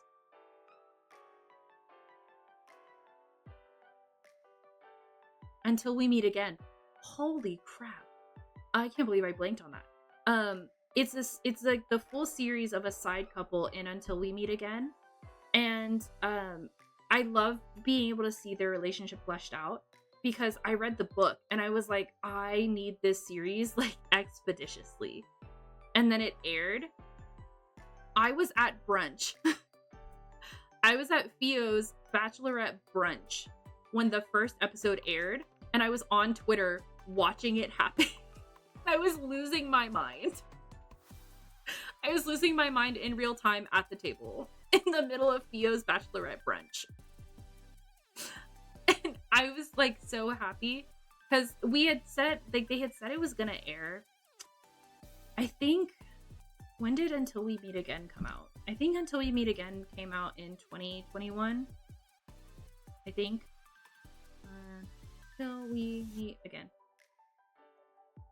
When did you air? 2019. Oh my god, 2019. So 2019, Christ. Until We Meet Again aired in 2019, and we were like thinking that we were supposed to get Between Us in like 2020, 2021, and then it just like kind of kept getting delayed and delayed and delayed. And then they announced that it was gonna air in 2022. Hold on, doing math. Yes. They finally yeah. Well, Fio understood. Fio was like, I get it. Yeah, I get it. I understand. They were watching my reactions because they were literally sitting across from me at the table. But, so they announced, like, it just kept getting delayed. And we were like, okay, well, I don't think it's ever going to happen at this point. And then they finally announced it was going to start airing in November of 2022. lost my marbles. I, again, will just, sometimes if I need to feel happy, I will go watch Between Us. It's just so, I love Between Us. Boone is so pretty to me. I love Boone.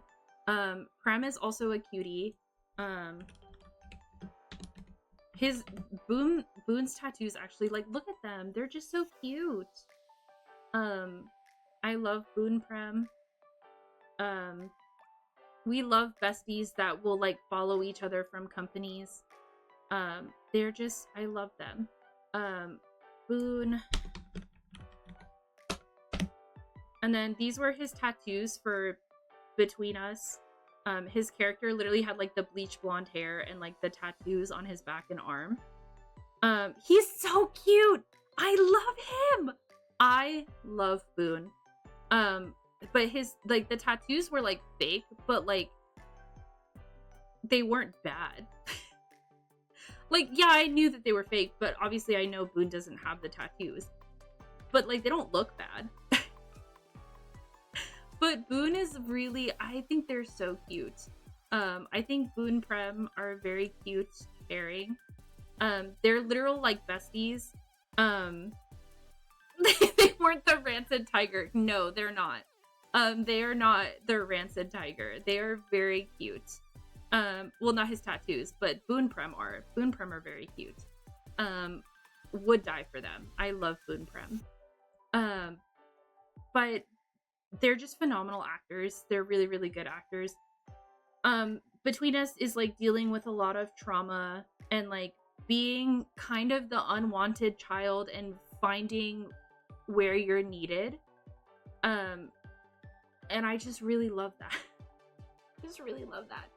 And they do a really cool thing where you don't, like, I wouldn't recommend it, but you don't have to watch Until We Meet Again to watch Between Us, because they hint at Until We Meet Again throughout Between Us. Like, they almost do the reverse. So, like, in Until We Meet Again, Boone Prem were, like, a side couple that you kind of, like, got hints at throughout. And then in Between Us, Dean and Parm, who are the main couple from Until We Meet Again, are, like, the side couple, and that you get glimpses at what's happening to them throughout. Really beautiful. I, again, would recommend, like, the novel is just as good as the show for both stories. But I love Between Us. It's, like, my comfort show. I love Boone Prem. Wedding Plan, the series, I thought was really cute. Also has lesbians. Let's go lesbians. Wedding Plan, the series, was very cute. Also part of Mame's extended universe. Wedding Plan was very cute. It's very short. I think it was only, like, 6 episodes, I think. Maybe. I could be lying. But it's like a fake engagement to hide each other's true loves. Yeah. Really, it's really cute. I enjoyed it a lot. One of the actors is no longer at Me Mind Why, but wish him the best of luck. I hope he's having a good time. My 12% is really good. The angst from this one specific scene could, like, fuel me for a lifetime. There's one specific scene in my 12%, my only 12%, that could fuel my angst meter for a lifetime. I really like my only 12%. I'm sad. I have complicated feelings about the pairing. Not because they did anything wrong, but because of what happened after. Which is not necessarily their fault. I love my only 12%. I think it's really good. It's, like, again, kind of growing and accepting who you are and, like, understanding that relationships change. The angst. So good. Basically, so Santa's character what's the Folgers jingle? the best part of waking up every day is angst.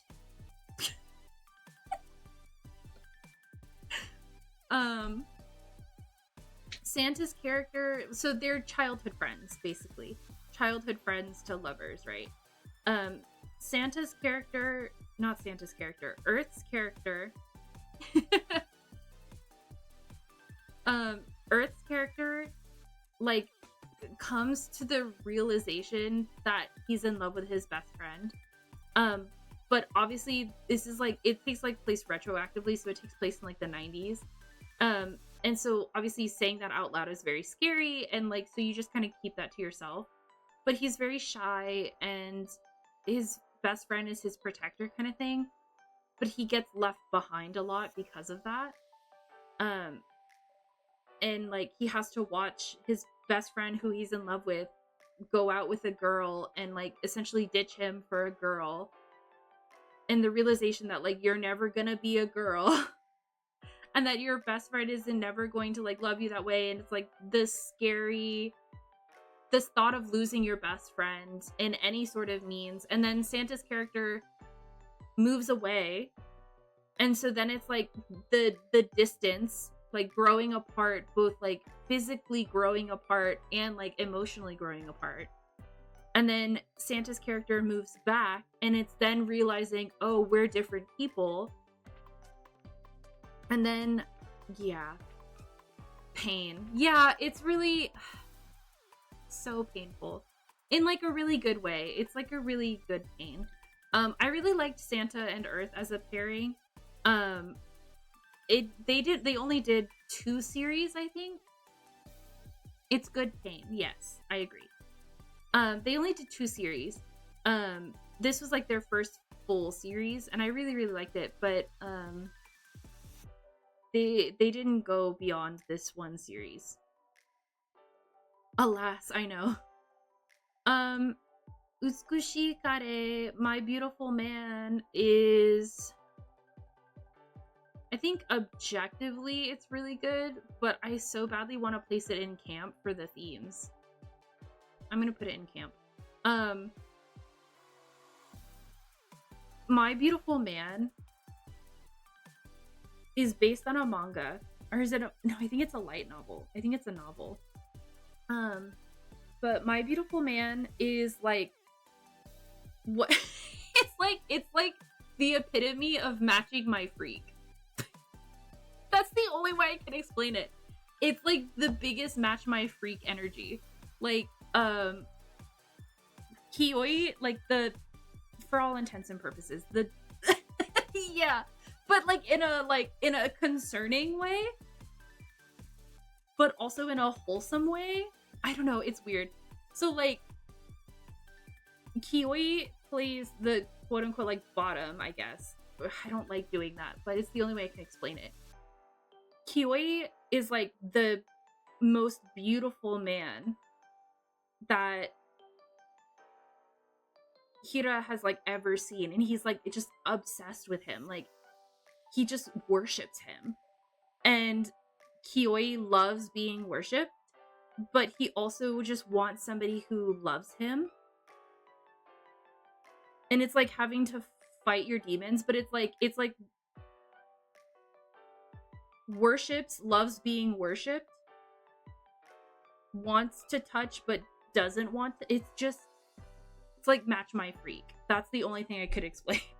It's like what happens when like 2 freaks get together, and it's like, okay, good for you. I'm happy you guys are happy. Season 2 was very cute. They're actually like a very like wholesome, like healthy relationship. It's like, it sounds concerning when I say that, but they're very like healthy relationship in objective looking at it. Freak rights.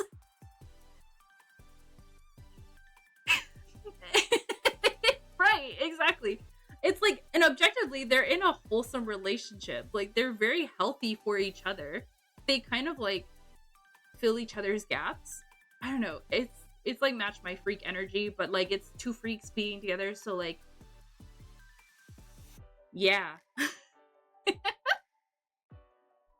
I think it's really good though. I enjoyed watching. It's only The 2 seasons are 4 episodes each. It is. Fill each other's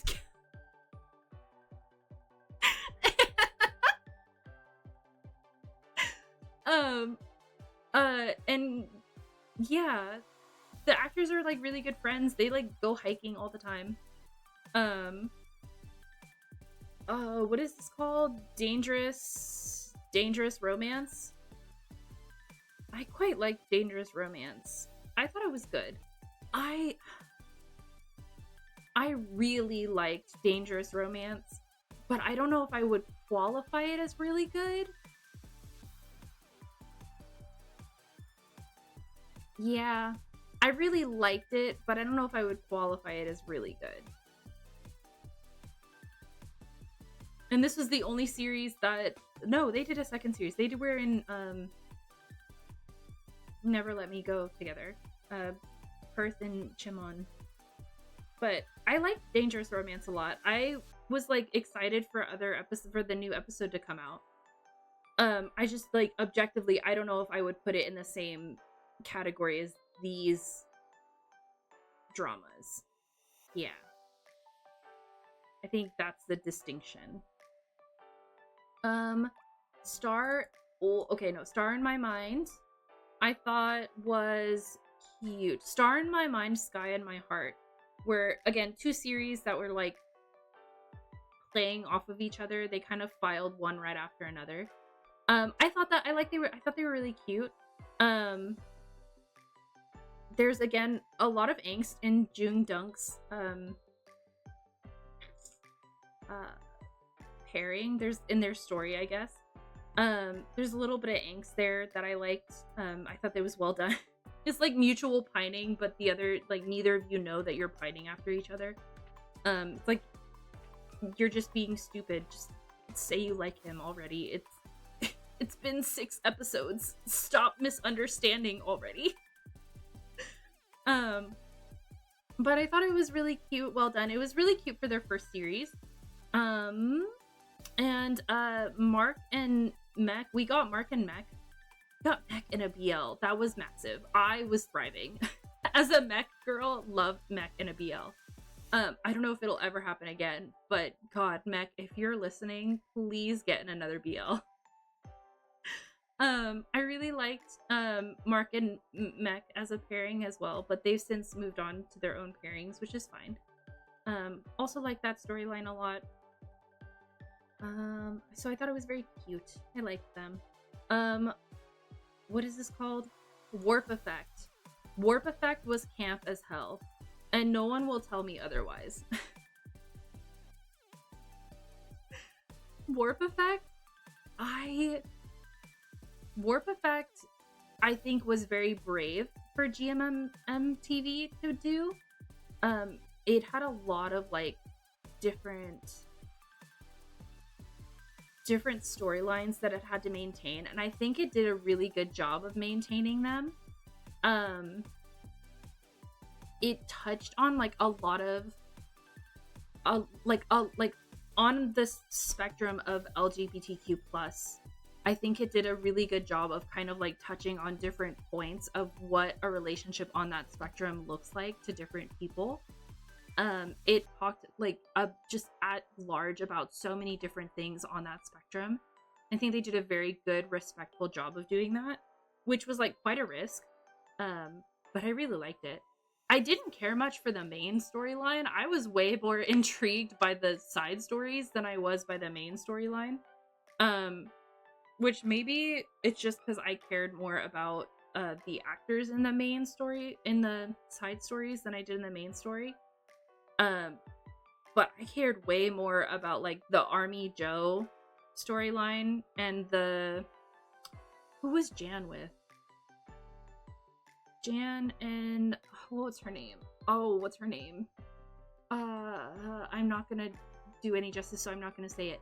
But I cared way more about the side stories than I did the main story, which like maybe that was the point, maybe that wasn't the point. I don't know.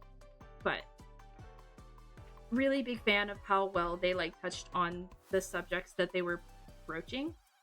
I think it was very well done. I think it is very camp. It's very like, it's like a Seth Rogen movie.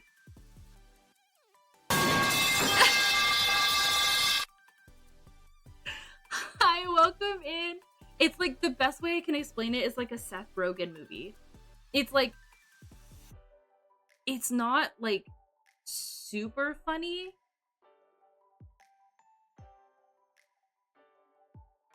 but it's like, I don't know. I don't know if that makes sense. That's the way I'm explaining it though.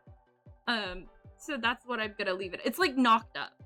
If you've ever seen the Seth Rogen movie Knocked Up, that's what I relate it to, but like on a queer spectrum. It's like it is. That's exactly it. It's a Seth Rogen movie type. It's like Knocked Up but queer. Love it. I thought it was really well done. Oh, here it is. Here's Itse right up there. I told Sunset about you. I think you should all watch it. I forgot what the poster looked like. Manner of Death. Oh god, okay, well, we'll wait. Oh, there's so many left. I gotta go faster. I have to go so much faster. Oh god. Jesus Christmas. Let me just say, Nani. Say it. Say it with your chest.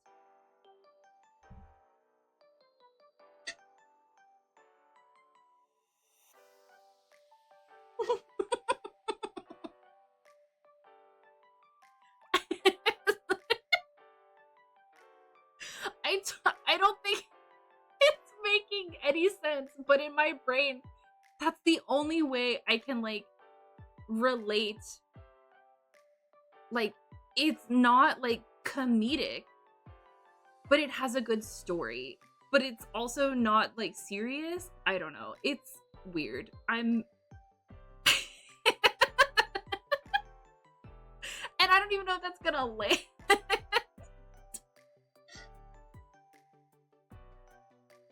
Oh yes, I warned them. I was like, if you're gonna watch it, like the both of them, watch one and then like take a week or a month and then watch the second one, because watching them one right after another will just make you mad. It's just gonna make you mad. But it is beautiful.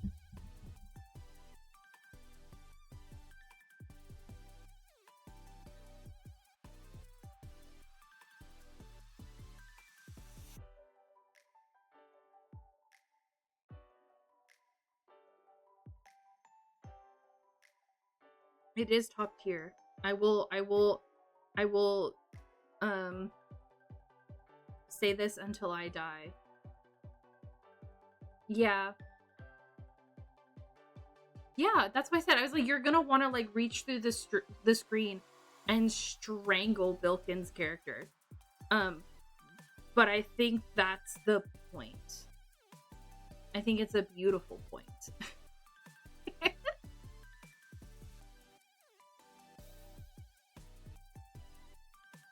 I think that's a beautiful point.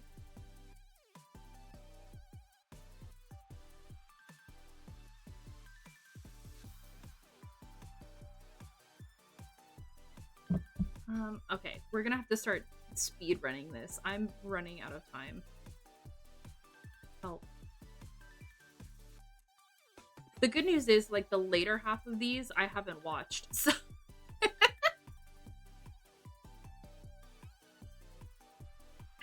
No, you're right. You're absolutely right. You're so right. Manner of Death, I think, is really good. You're so right. Not really good. I think Manner of Death is good. I like Toll and Max. I liked Manner of Death way more than I... Oh, no, that's a lie. I'm about to bold-faced lie to you all right now. I think... Actually, we'll put Manner of Death in really good.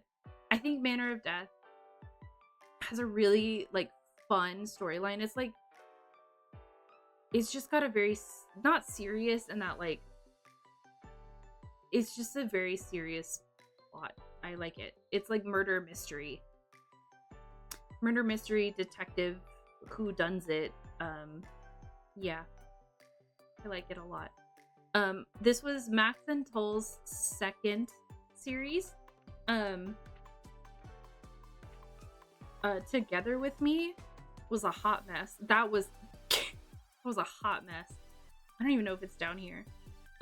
If it is, we'll get to it eventually, I guess. My Personal Weatherman. I really liked My Personal Weatherman. It's again match my freak energy.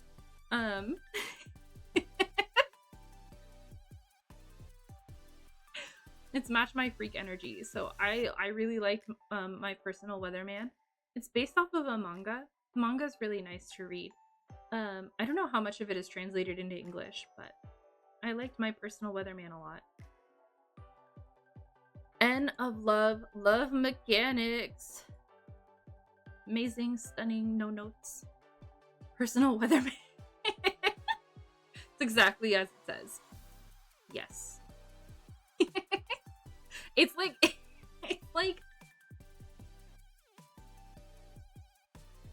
it's literally just match my freak energy. It's like he wants to be, the character in white wants to be a mangaka, but he's like going through like a creative drought where like he just cannot come up with like good concepts or anything like that. And the weatherman guy, the guy in the suit, is literally just content to have him be a house husband. He's like, you could just like stay home all day. Why do you need to work? I'll pay for bills. You could just like be here. And I'm like, I mean, yeah, but if he wants to work, he should be allowed to work. That's his dream. And he's like, you don't gotta work, baby. Just stay home and look pretty. It's literally, I kid you not. He's literally exactly.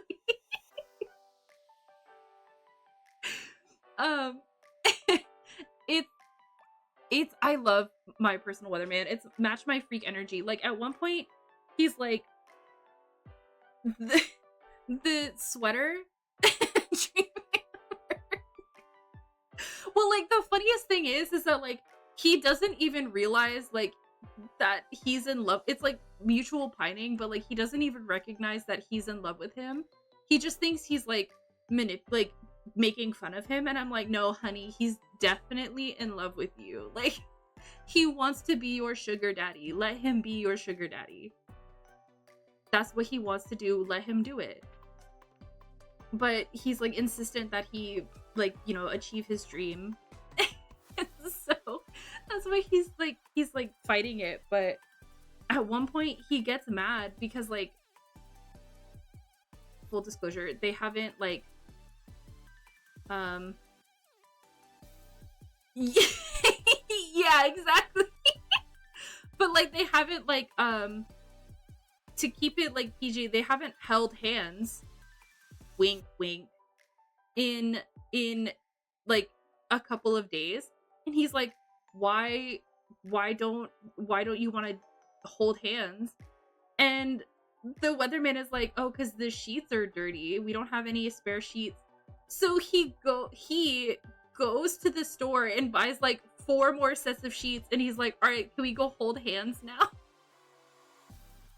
Like it's literally match my freak energy. We thought My Beautiful Man was match my freak. This is match my freak on a different level. Yeah, it's really crazy, but I really liked it. I thought it was fun. What are you? Oh, Middleman's Love. Middleman's Love I thought was cute. I like Middleman's Love a lot.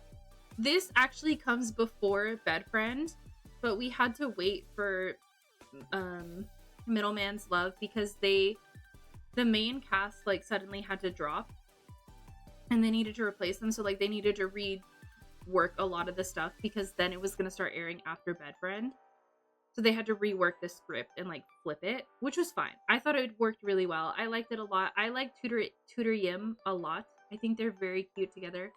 I I like them a lot as a pairing. I think they work really well. They have really good chemistry.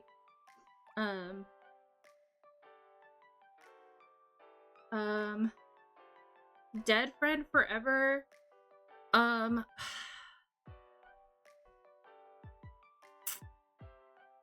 It makes me mad, but I don't hate it. I think it was really well done for what it was. I hated it because I hated all of the characters. I'm like, oh, y'all are all awful people. But I really liked it, if that makes sense. Like, you love to hate it. That's what it is. It's like, I love to hate this show. But I really liked Dead Friends Forever. I think it was really well done. It was the second series to come out of Beyond Cloud. And I think it was really well done. Beyond Cloud is the same company that put on Kin Porsche. So like cinematography wise, it was really beautiful. It was really like well shot. It's more of like a horror, like revenge plot. Really liked it. I love to hate it. Kissable Lips. Oh, I liked Kissable Lips a lot. This is the first show that Ji-young and So-bin were in. My headcanon is that Ji-young is actually alive and or he gets reincarnated and he's not dead. And if I have to write the fanfic myself, I will. Mark my words. But I really liked Kissable Lips. Ji-young played a vampire. He was a bisexual vampire. Slay! I really liked... I wish it were longer, but I really liked... he's alive, yeah. I really liked Kissable Lips. Between their two series, I liked Kissable Lips more. And I think that's just because I watched it first. But I think I also just like the story more. I like the story of roommates, but I think I liked Kissable Lips more. Love Syndrome.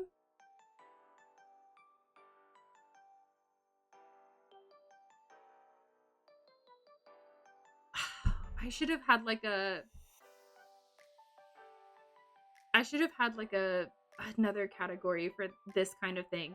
Like, it's gotta go in camp then, I guess. I guess camp is the category.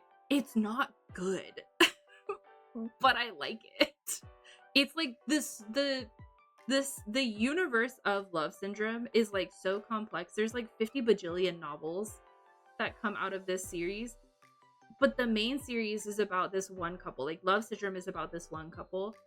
And they're so toxic. It's really bad. Like, really bad. Like, kidnapping level bad. And, like, it's really bad. But, like, the really twisted part of me is like, ooh, I like it. I like the toxicity. It's like, because I know and I understand that that's not good, but I just like live to read the horrible toxicity. I think it's in the same vein as like Big Dragon, and that like it's like the material is just so bad in its context, in like that it's full of red flags. Like there is not a single green flag alive. But I love it. I love the toxicity. I just love it. I'm like, ooh, if I need like a little bit of like a little sprinkle of toxicity, I just pick up one of their books and I read it. This universe is also connected to Unforgotten Night. I've connected the dots. You haven't connected shit. I've connected them. Only they're really connected. So Love Syndrome is just really toxic. It's camp. It has no choice. Vice Versa. I liked Vice Versa a lot. I thought Vice Versa was really good. It was the first Jimmy C series that they were like leads for. And I really, really like vice versa. I thought it was, I love this show. I think it was really, really well done. Be My Superstar.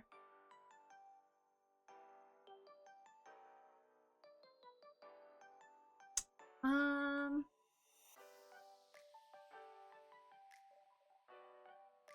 think he was good. I think Be My Superstar was really good. It was another Jaw First series. So the couple from Don't Say No. I liked it a little bit more than meh, though. I didn't like not like it. Is it my favorite Jaw First series? No. I liked it. I liked it. I think the reason I'm putting it in good is because I liked it more than the other series and meh. So that's why I put it in good. It was all right. I liked it. I watched it every week. I didn't like drop it or anything like that. Pit Babe. Woo! Mpreg. Omegaverse.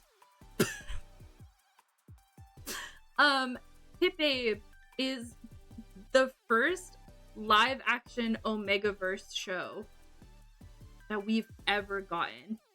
And I think in and of itself, that is a win. Omegaverse win. Yeah, exactly. It's Omegaverse. And it's not Omegaverse in like the traditional sense. It's alpha. Yeah, we really win there, folks. Exactly. It's alpha. Yeah. I think Pit Babe. I love Pit Babe. I think Pit Babe is so good. I'm a big fan of Pooh Pavel. I think Pavel being as buff as he is and being absolutely like, this is gonna be very crude, but I'm not gonna say it. Never mind. I'll text anyone who wants. I'll like send you a DM if you want to know what I was gonna say. Yes, that's what it is. I love that as buff as Pavel is, and as like as masked as he is, he was just baby girl. He was a little bottom pillow princess. Love that.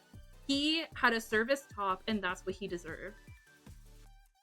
A win. I hate DMs open. Hold on, Ro. I got you. I'll send you a DM.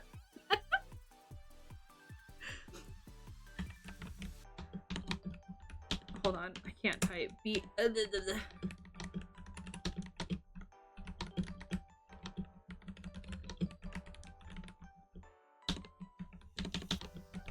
Hold on, I have a I have a important message to send. It's a very important message. Hold, please. I will get back to talking about Omegaverse in a second.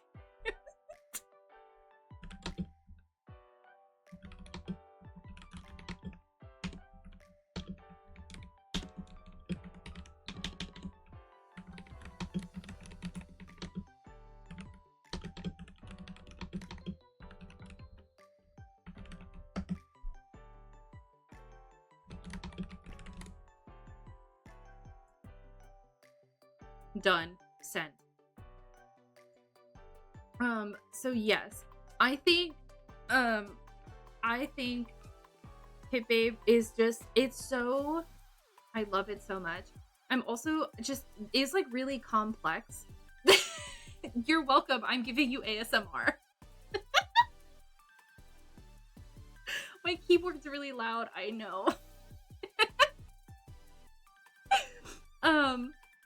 But I love, hello?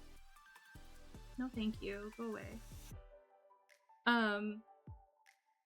I really love Pit Babe. I was so excited when it got announced. I was so excited to see Pavel be just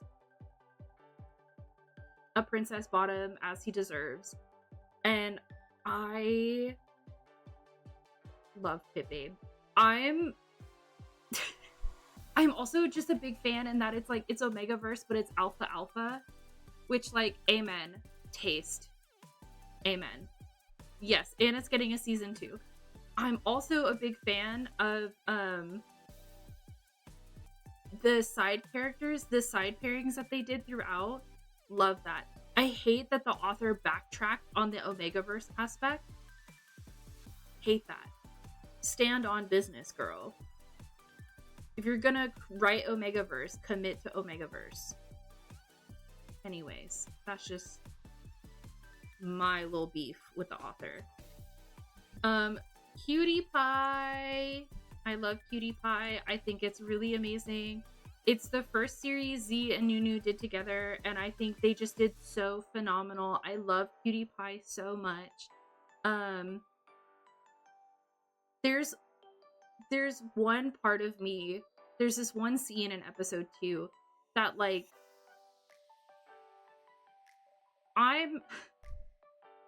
who's all in my chat right now? Who's here?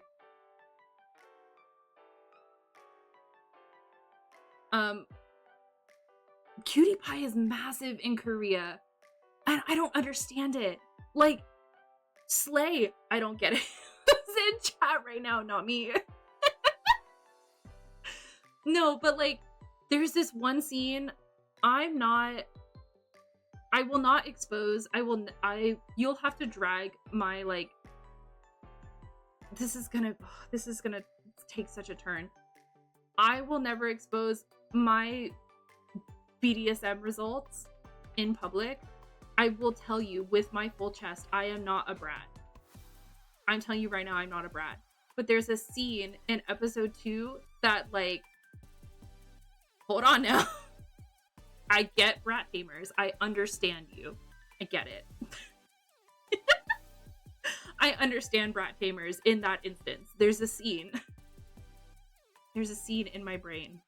But I get it. I understand exactly. You know. You know how I used, like, the kombucha girl meme for my announcement, like, for stream announcement today? I was like that in that minute. I was like, I'm not a brat. But wait a minute now. I get it. I understand. I got you, Ro, without hesitation. I will send you clips of anything you want to see. I got it on lockdown. I'm not gonna expose it in the Discord. No! Can you imagine? I put it in the spicy chat. It's in the basement. Okay. Tale of 1,000 Stars is Earthmix's first series. It's so beautiful. I love Earthmix. I think it would, like, immediately, like, pivot people's perception of me, and I don't know if I'm ready for that. I don't know if I'm ready for that. I think that would, like, be a massive pivot for people's perception. But Tale of 1,000 Stars is beautiful. I'd recommend it. Again, I'd recommend anything Earthmix is in, but I really like A Tale of 1,000 Stars. There's a specific behind the scenes clip that is, like, so dear to me because, like, it's just, I just love anything Earthmix is in. I'm a big fan of. But I think Tale of 1,000 Stars is one of their best series, along with Moonlight Chicken. Together. Together is not as bad as Hated.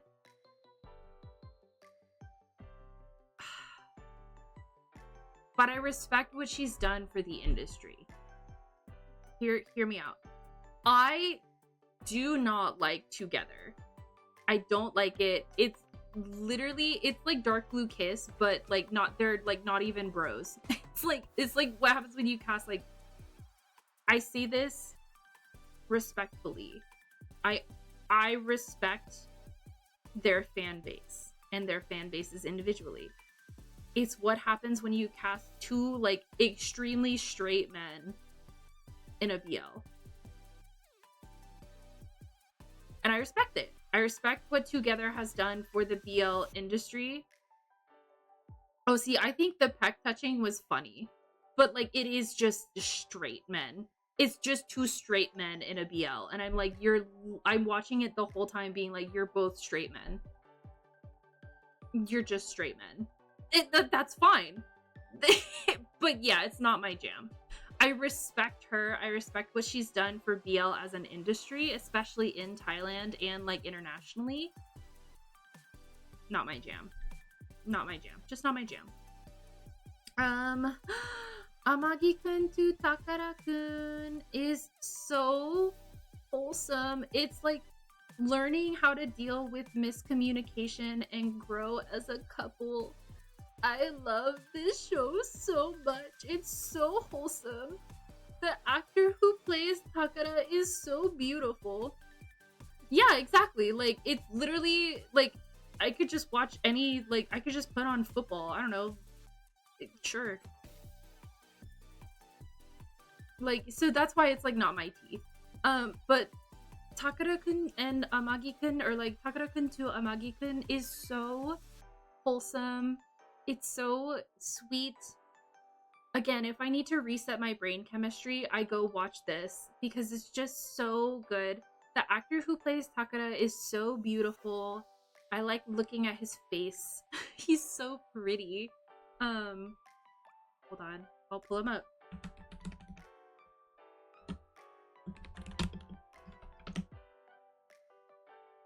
Where is he? Where's a good picture of your face? Look at him. He's so pretty. I like looking at his face. He's very pretty. He's very nice to look at. It is like, it's also like, it's a very typical Japanese like drama in that it's like very like comedic, but it's not like clownish, if that makes sense. It's just, it's very cute. Yeah, I agree with Mio. It's just so cute. Like, if you need something cute to watch, I would recommend that one. Cherry Magic. Specifically the Thai Cherry Magic. I'm gonna respectfully put her in not my jam. Because I am a purist. And it's, again, the couple that they cast in Cherry Magic Thailand was the same couple from Dark Blue Kiss. And so I'm looking at them, I'm like, you're just two bros. Two bros kissing, but not boy kissers. That's where I'm like, it's not my jam. I'm also a purist. Where's Cherry Magic my babies? How dare you not give me Cherry Magic? How dare I not include Cherry Magic myself? Did I not include it? I can't believe I didn't include it. Well, there's the anime. Crazy. That's crazy. That's really crazy. I can't believe I didn't include it.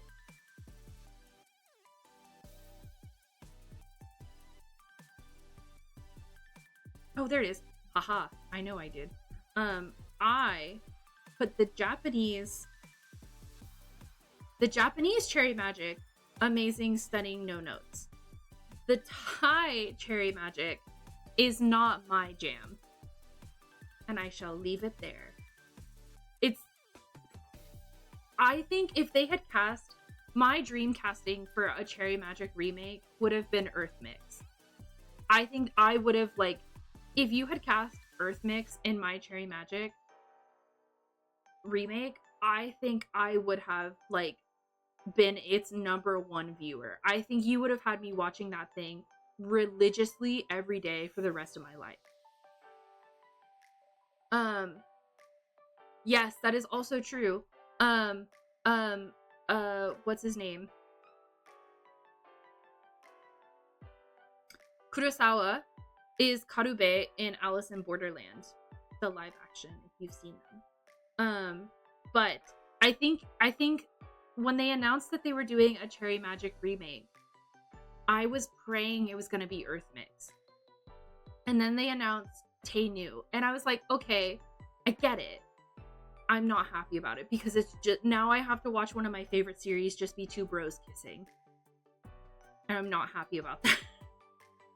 And again, I respect Tae-Nu, I respect their fan base, but it's not my jam. So, Venus in the Sky is like camp as hell. I don't know what was going on in Venus in the Sky. That was a mess. But they're having a good time, so okay. I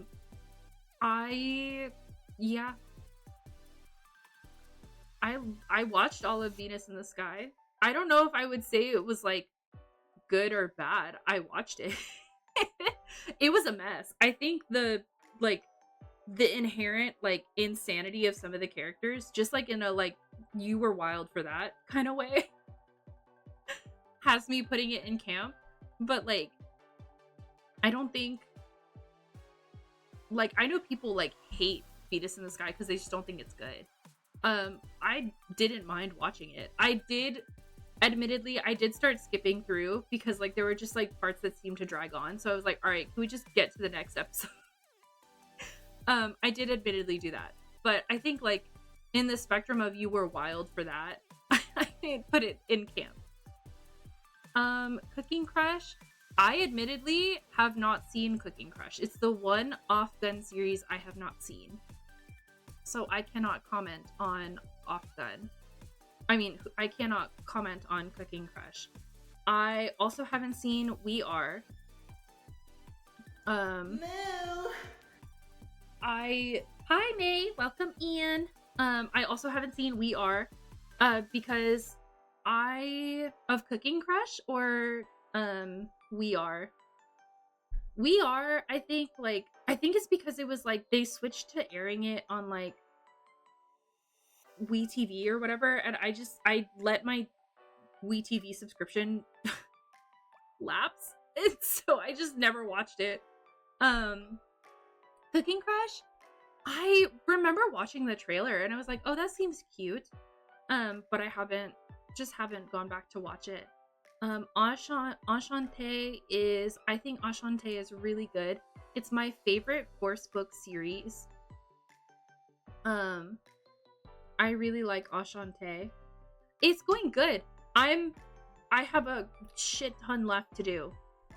I have so many left to do. I need to go faster, but I can't bring myself to go faster.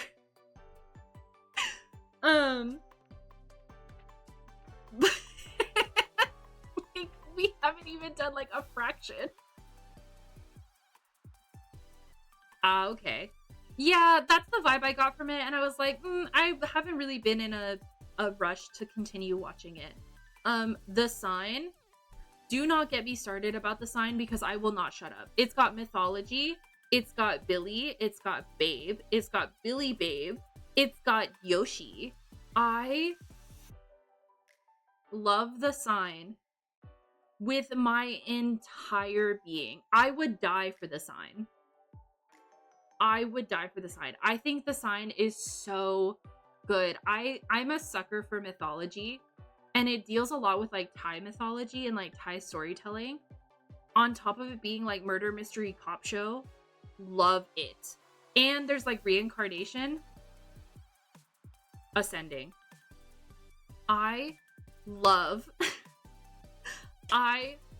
The Sign. I could talk about The Sign all day. Nothing bad happens. I promise you. I won't spoil it. Nothing bad happens. There's also a special episode. And I could talk about The Sign all day. I love The Sign. Fun fact, Billy was also a K-pop trainee. That I remember being a trainee, and then he went back to finish his degree in Thailand. Respect. Mad respect.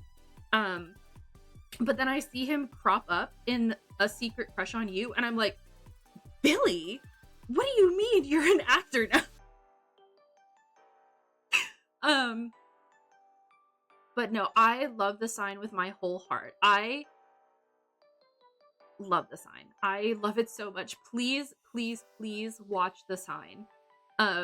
You're gonna have to get over like pretty cringe CGI, but objectively, it's not bad CGI. So, it could be a lot worse. But I love The Sign. If you're a big fan of like reincarnation and mythology and like star-crossed lovers, I would recommend The Sign. Sodas. not my jam. Again, I respect what she's done for the industry. I would never like step to her name, but she's just not my jam. I've watched it. I just, yeah, she's there. Yep. Two Worlds. I thought Two Worlds was really good. I'm a big sucker for like alternate universes and parallel worlds. So I think Two Worlds, it's also like one of the first series that Max Nat have been given. That's a very mature series. And I think that they did a really good job handling a mature series in the sense of like they weren't in school. There wasn't like a childish theme or aspect or anything like that. It was like a very real series. And I think they did a really phenomenal job with it. I'm a big fan of like alternate universe kind of shtick. Alright, I thought I heard Star Pup. So I really, really like Two Worlds. Yes, I did hear Star Pup.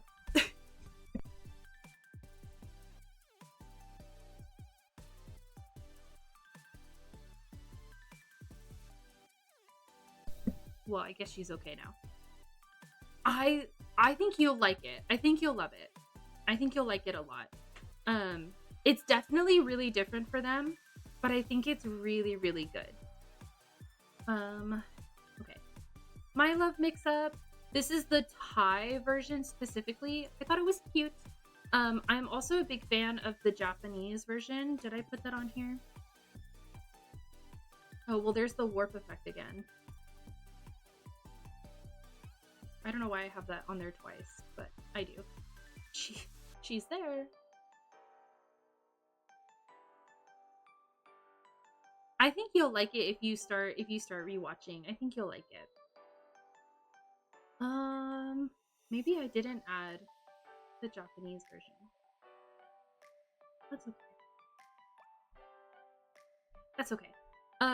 I would put both of them at cute tier anyway. I think they're very cute. They're very wholesome. Very sweet. Very non-complex shows. Really like My Love Mix-Up.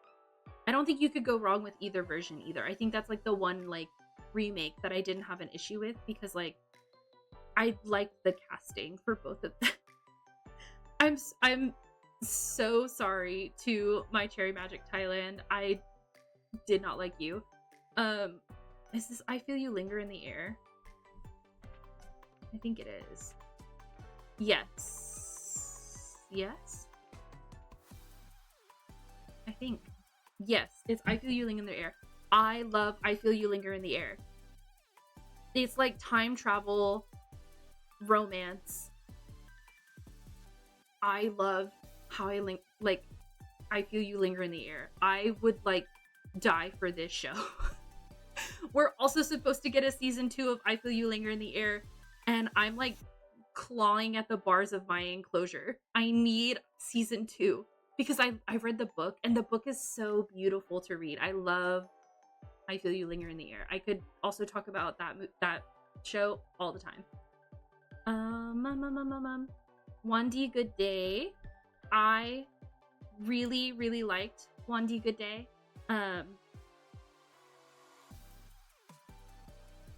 It's like Doctor entering his thought era meets Boxer, and they fall in love. I love Wandi Good Day. I think Great and End were a really, really good pairing for GMM TV to put together. I also am a massive fan of the side couple, Thor Fluke. Give me another series with Thor Fluke in it. I demand it. You will give me another series of Thor Fluke. I love them so much. I would die for Thor Fluke. I've read the books for both of them. They're very, very good books. of a couple other characters. Wait, which one? The Doctor meets Boxer?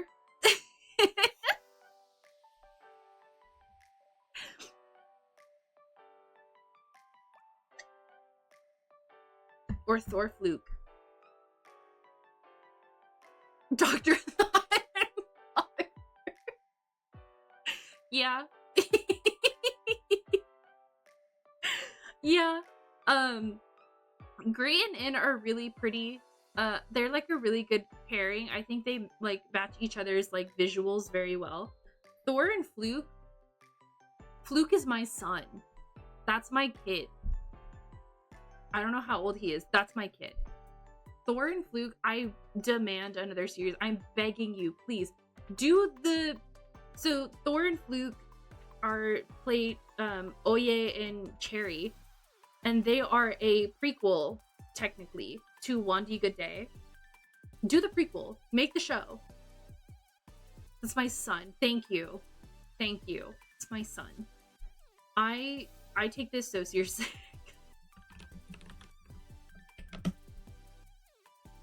Guys, look at my kids. Look at them. These are my kids. This is my son. This is Fluke. This is Thor. I don't know if his name is Thor or Tor. I say Thor because it's Thor, but I'm probably pronouncing it wrong. Look at my kids. Look at them. These are my kids. I love my children. Give them another series expeditiously. They are so cute. And like they've explicitly said all the time, they've been on like multiple shows and they're like, we want to work together again. Can we work together again? And I'm like, please, I'm begging you, let them work together again. I love them. Those are my kids. So yes, I liked Wandy Good Day a lot. Thought Doctor. Dinosaur Love was cute. I liked it quite a bit.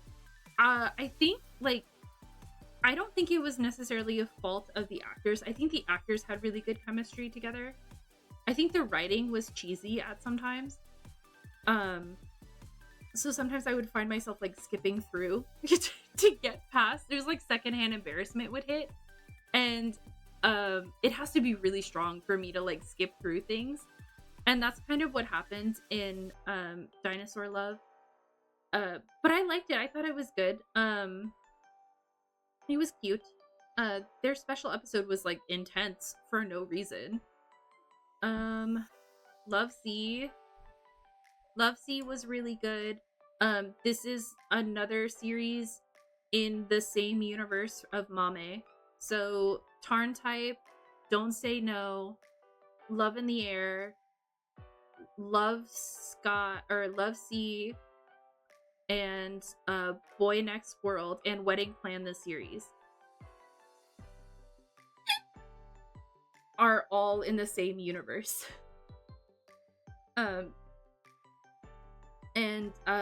They're not like directly connected, but like characters will just like pop up and you're like, oh, okay.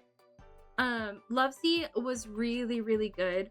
I think like Port and Pete like really stepped up their acting from Love in the Air in like the best way. Like they weren't bad in Love in the Air, but I think in Love Sea they just like really vamped up their like acting, and it worked really well for them. It worked really highly in their favor. But I really liked it. I think they did a phenomenal job. I was, again, really excited to see the new episodes come out. Like, I couldn't wait for the new episode to air. So I was really, really like that for them. Deep Night, meh. It was okay. I think it had potential, and it kind of just, like, got lost in the sauce. I don't think it really knew what it was doing. So it was kind of meh. I honestly can't remember much of the plot. I think there was a throuple, but I don't know what they had going on. There was like silk dancers, and I don't know. It was crazy. I don't know what was going on in Deep Night. Love in Translation. Love in Translation is really good. I love Love in Translation. It's kind of, it's not as like, I think like holistically perfect as the top tier is, but I do think it's really, really good. I really like Love and Translation. Dawu and Off-Road are just so perfect together. I love them so much. They actually just had like a fan meet in New York for 2 days. Crazy. I'm so bitter I couldn't go. But Love and Translation is really, really good. I think the only thing that detracts from it for me is that I'm consistently reminded that Dawu is wearing a wig. And so I just like immediately get distracted by the fact that he's wearing a wig whenever I watch it, and I have to like put myself back into the show. I like get like yoinked out when I remember it's a wig, and I have to like lock back in. But the story is really cute. The acting is really well done. And I like it a lot. I like Love and Translation a lot. The Untamed, beautiful piece of cinema where you rightfully belong. I won't talk too much about The Untamed because I could talk about The Untamed for an ungodly amount of time. But I love The Untamed. I love The Untamed so much. It is the live action version of Mo Dao Zishi, which is the Grandmaster Demonic Cultivation. Love. I just love The Untamed. Okay. Sunset Vibes. I'm gonna be real. I did not watch Sunset Vibes. Not because, so it's Mossbank's second series. I think there was just so much else airing at the same time. I just didn't watch it, and I just haven't gone back to watch it. I haven't heard super great things, which is solely because of the writing. Like, everyone I've seen talk about this show has been like, what is going on in this show? I don't understand anything that's happening. Like, where is the story? What is going on? So that's the only thing I can think of for Sunset Vibes. I haven't watched it though, so I can't judge other than that. What are you? Oh, The Trainee. Has The Trainee started airing yet? I don't even know if this has aired yet. I think it has.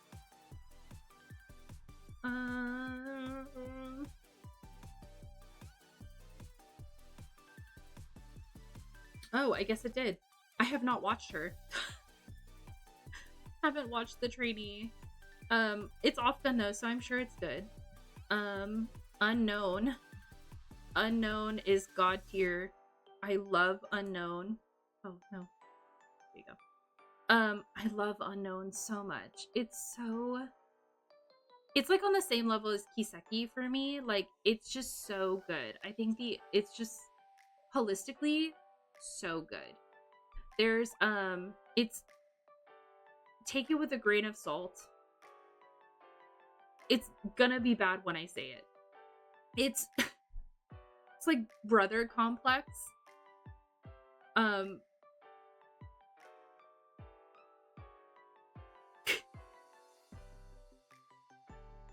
This is bad. Basically, he, the one on the left, finds like picks him up like he's a little like street urchin, and like he just like kind of adopts him, like quote unquote adopts him, just like kind of takes him home and takes care of him. So he becomes part of the family. But he's not actually family. And he, the one on the right, has just been like in love with him since he saved him. Has never once thought of him as like a brother. Has never thought of him as like family in the sense of like familial, like that kind of thing. He's always just been like, I love you. I will only love you. And that is my entire personality. And I'm like, slay. Okay. Unknown. It's also, so in Chinese it's called Dage, which is big brother. And it's written by Priest, who is the same author of she has also written or they, I don't know, they have also written Faraway Wanderers, Chapelang, oh god, what else? Stars of Chaos is shop belong.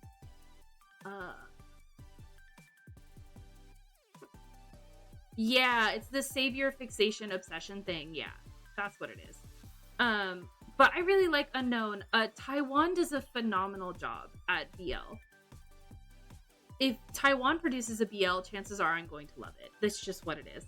But because it was specifically a Priest novel, I think that upped the ante for me, because Priest is one of my favorite writers. And so, like, getting anything Priest related, phenomenal. Beautiful. I'll take 12 more. And the actors were, like, just really committed to their roles. They were really, like, they loved their roles and their characters. They put a lot of time and effort into it. I appreciate commitment.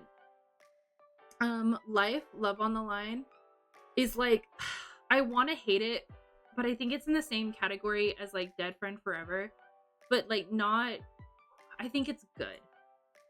And I'll explain why. I don't hate it because it has a happy ending. I hate it because it's like the internalized homophobia wins for the matter of, like, 5 years. And I'm like, no! How could you do this? That's why. But I think it's good. It has a happy ending, so, you know, that solves it in my books. It's so... Yeah. I think it's good, though. I specifically recommend the director's cut if you're ever going to watch it. I recommend the director's cut.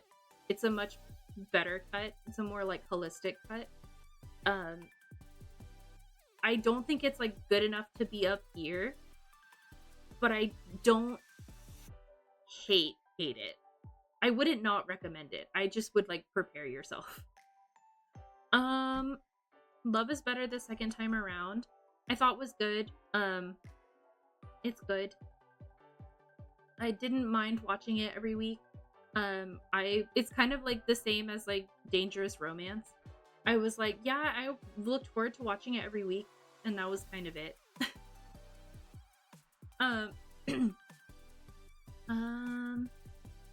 What are you? Who is this? Oh, I know what this is. My Dear Gangster Oppa. It was camp as hell. It was camp as hell. Mean and Ping did a phenomenal job. The concept is what was camp. Like, the overall, like, camp, like, comes from the fact that, like, one, the title is My Dear Gangster Oppa, and two, that, like, it, yeah, I think the title in and of itself, like, really sells the camp factor. But I like Mean and Ping, so I thought it was camp, not in a bad way. This Love Doesn't Have Long Beans, thought was really, really good. I'm sorry if I'm starting to go, like, really fast. If anyone has any questions, just ask. This Love Doesn't Have Long Beans, I really, really liked. I really liked it. I thought it was really well done. It's definitely, like, jaded lover gets, like, a puppy thrown at him, and the puppy has his own, like, devious purpose, but then realizes he doesn't want to be devious and tries to, like, fix it, but then breaks it anyway. And then there's angst, but has a happy ending. Silob and Pun, I think that's the couple name. They did a really good job. The company that they're from, the same company that put on Pit Babe. They were a side couple in Pit Babe.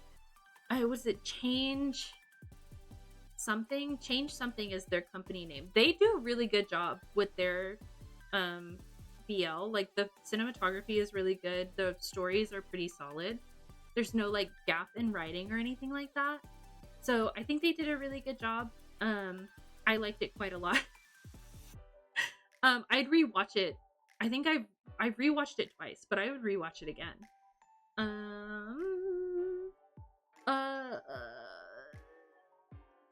some things. Takara's Treasure was cute. Takara's Treasure was really, really cute. It was simple. It wasn't like overly fancy or anything like that. It was a really good Japanese BL. And I had kind of gone through a drought for a while with Japanese BLs, but Takara's Treasure was really good. Oh, we're not getting anywhere close. Oh, Jesus. I underestimated. Oh, My Love Mix-Up. I knew I didn't forget her. Where is she? Cute. There you go. God, some of these. Well, the good news is we'll get to some of them, and I'm like, I don't know what this is. Revamp. Please let this air faster. I literally want to watch it right now. Revamp. Boone is a vampire.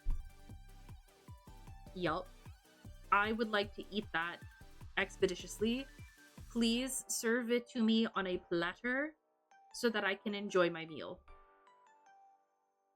Now, I am so excited to see Boone as a vampire. Nobody understands. Nobody understands. I want to see Boone as a vampire so badly. Naked Dining was meh. I didn't like enjoy it. I didn't feel one way or another about it. It was meh. Why Are You? The Thai version is really good. I think the Thai version of Why Are You is really good. Now, the Korean version of Why Are You, I think is meh. Which is not like to slight it. I just think that like the Thai version, I think because I saw first and I like, it's like you grow up with one thing and then like you get given something that says it's the same thing, but you know it's not the same thing. I think that's what happened. Which may not be fair to Why Are You Korea, but so sorry to you, sis. But Why Are You Thailand? The Thai version is really, really good. I really like that version a lot. It was Z's first BL. And I think he did a really good job.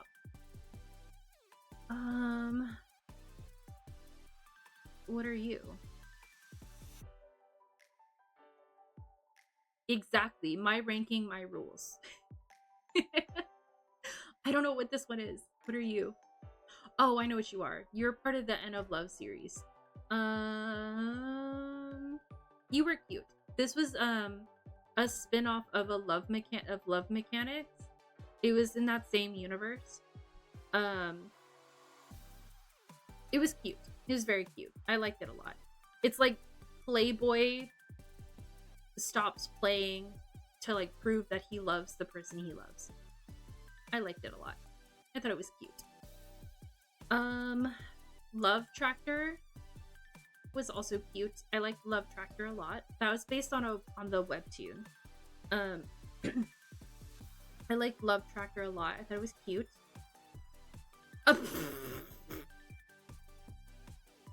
Oh.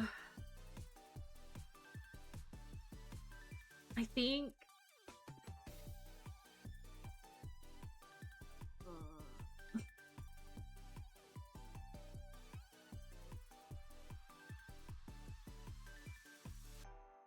I think I have to put it in really good. And this is why. So, like, the world, or To the End of the World with You is like, it's not, the story is so toxic. Like, the guy on the left, or the guy on the right, literally ruins his life. Like, absolutely ruins his life. And they still end up together in the end. So, like, it's not good. But I think it's on the same level where, like, you need the toxicity. So you have, like, I need the toxicity, so I watch it. Does that put it in camp? I don't know. I'll move it if it does. If we decide that it's camp, I'll move it. To Be Continued. I really like To Be Continued. I thought it was Yeah, I didn't think so either. And that's why I was like hesitant to put it in camp. I think it's in the same vein as like Dead Friend Forever, where it's like it's all the like it's objectively a really awful character, but I still can't stop myself from liking it. And I think that's why I put it in really good. Theo, if you rewatch this, I'm so sorry. I know it's objectively bad. I know, I'm so sorry. To Be Continued, though, is really good. I really like To Be Continued. It's like friends to enemies, but not really enemies to lovers. Yeah. Yeah, and I think that that's the way I am. Like, and he's kind of like, he's just an asshole. And I'm like, I'm like recognizing you're an asshole. And I think that that's where I'm like, it's kind of good. And like, I do like enjoy like watching it because I think it's like pretty. So I don't know. I like To Be Continued though. To Be Continued, they've done nothing wrong. They're babies. And then we'll keep going. Oh Christ. Maybe I should like nix out the ones that haven't aired yet. Oh my god. What's not that many more? I'm coping. The good news is literally like the last like half haven't aired. So I think we get out a lot. I think we can knock out a lot with that. Oh, I'm part 2 stream. No, I'm okay. I'm not like doing bad. I just like realized that I just like keep rambling, and I'm like, girl, people have got to go to bed. And if anybody has to go to bed, that's totally fine. I'm perfectly content to just talk to myself. But I'm okay. I'm not super tired, so I don't have to do a part 2. I just gotta go faster. I just need to stop rambling. But yeah, like, where do they end? Like, it stops here. Everything from here until I think like most of these haven't aired. So like all of them will be like, please air this faster. Yeah. I think that's what I might do. You're right, bro.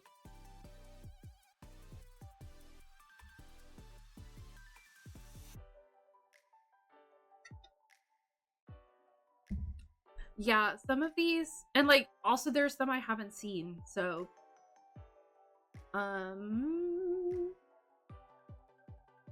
you are so kind to me. You are so genuinely kind to me. And like some of these I haven't seen, so I can put them in like, who is she? I can't speak on her name if I've never seen her. This is, if I were to talk about like manga, it'd be like infinitely longer. I'm so glad I capped it at very specific themes. Yeah. I can like, I don't know. There, like, I can make so many like exact like little pinpoints in the themes, and I really like discussing dramas. And like I'm also not like objectively really critical about stuff. Odds are if it has a happy ending, I'll like it. So okay, Ro had a phenomenal idea. We're gonna jump down to the bottom and knock out ones that haven't aired yet. Please air faster. So that we can knock those out of the way. I'm just scanning through to make sure I don't miss anything.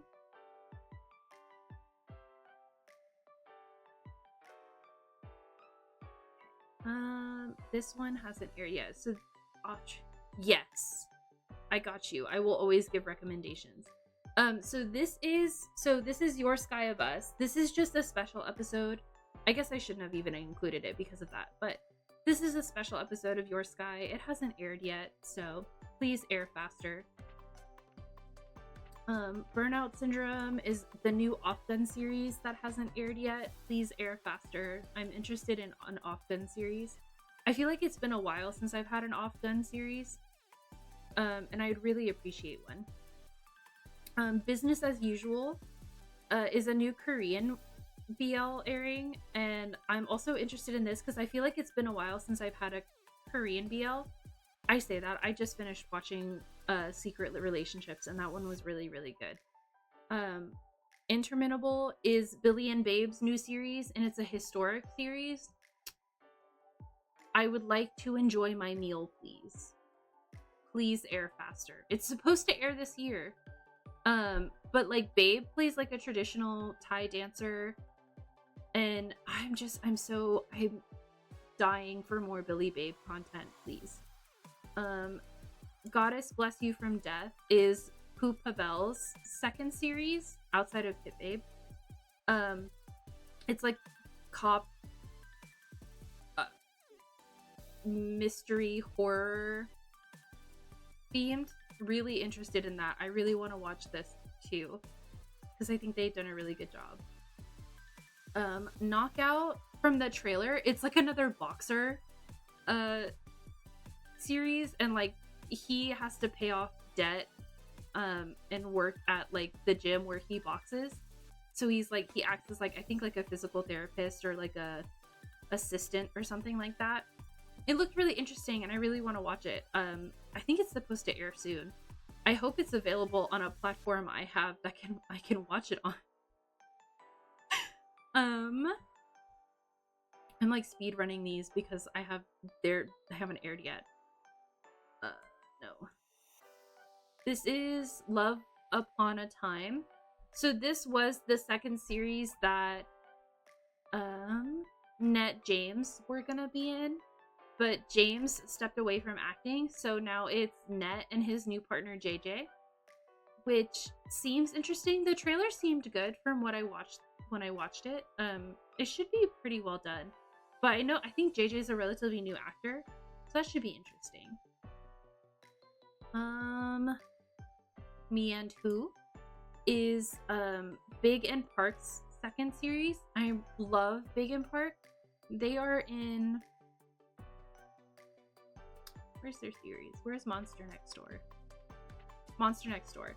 So Monster Next Door was their first series, and I was so excited because Big finally gets to kiss a boy. He finally gets to like kiss a boy and like keep the boy. He doesn't like lose him to somebody else. He doesn't like not get a match. He finally gets paired up with somebody. And Monster Next Door, as an introvert, Monster Next Door is like the perfect like show of how an introvert functions and like how hard it can be for somebody who is an introvert to interact with people. And I truly felt that. And it's also what happens when you find somebody who respects your boundaries, who understands that you are an extrovert or you are an introvert, and is willing to like work at your pace. And I think Big and Park did such a beautiful job in Monster Next Door that I'm so excited for Me and Two. I'm so excited. I really, really, really am so excited for Me and Two. I think it's gonna be really, really good. And then we have I'm the Most Beautiful Count. Yeah, I love Monster Next Door so much. The only thing that bothers me about Monster Next Door, which is not like the actor's fault, it's more or less the setup of the room design, I guess, is that Park's character has this little turtle pet, but they keep him in such a small enclosure all the time. And I'm like, your turtle needs so much more room for activities. Please get him a bigger enclosure. But outside of that, I think it's really, really well done. I love Monster Next Door.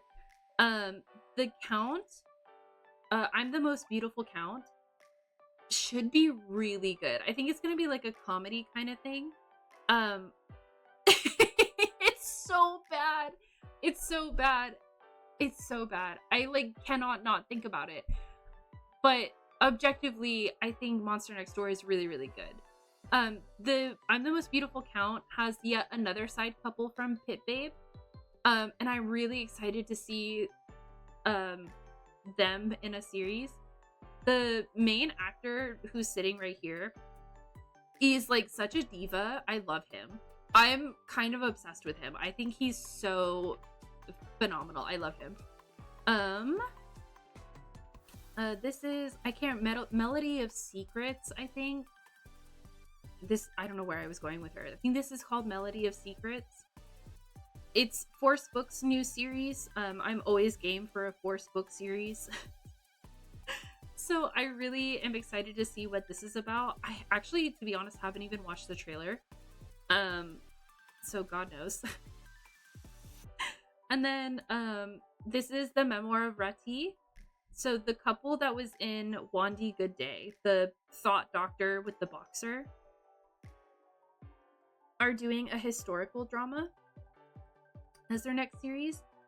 And I'm hoping that's really good. I think it will be. They're really good actors, so I have high hopes for it.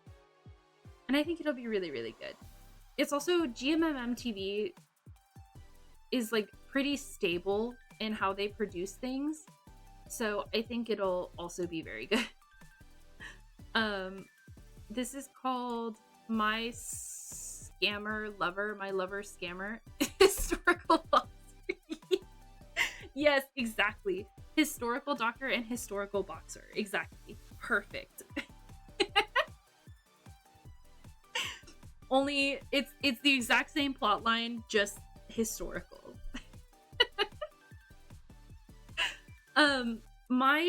I think it's something scammer, my dear scammer, my lovely scammer, something like that. This is the first pairing I've seen Ohm in without Fluke, and I like Mark, so I hope it'll be good.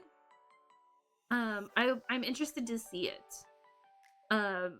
It's also the first thing he's done, I think, at GMM TV, so that'll also be interesting to see.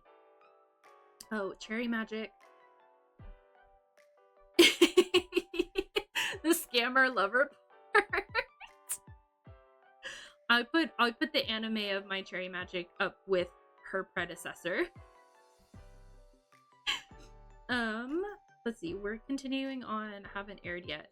The next Prince is Z new series, and if I don't get this series soon, I'm gonna like throw a chair out a window. It's like Prince Bodyguard. And if I don't get this series soon, I'm going to throw several chairs out several windows. I'm so serious. I'm so serious about this. I need Prince Bodyguard.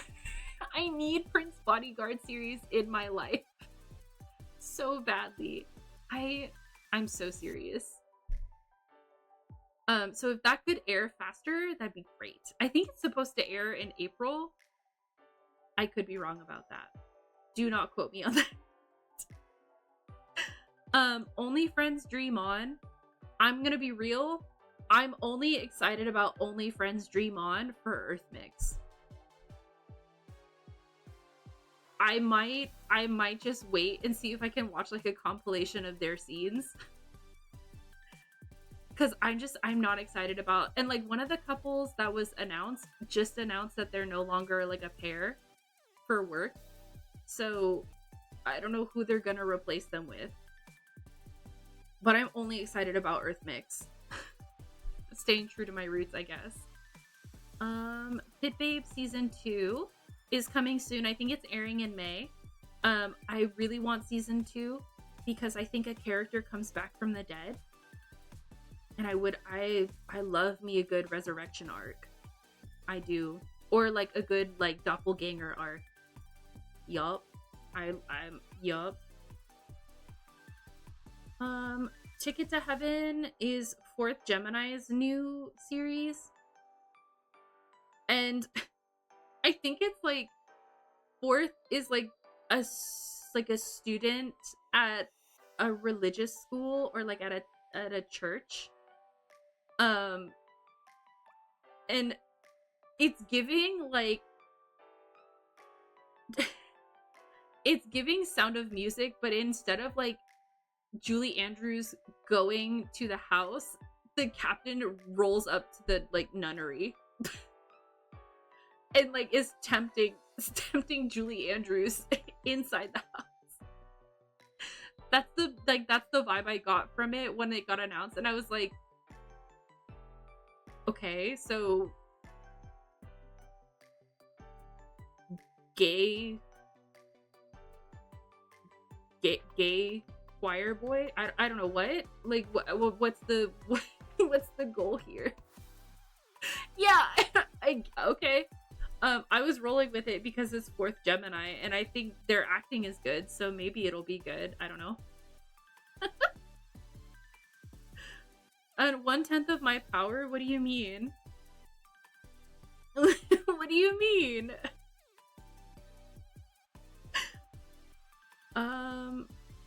This is The Wicked Game. The Wicked Game stars, where'd they go? The pair from Dao and Offroad from Love and Translation. It's their new series. It'll be their third series.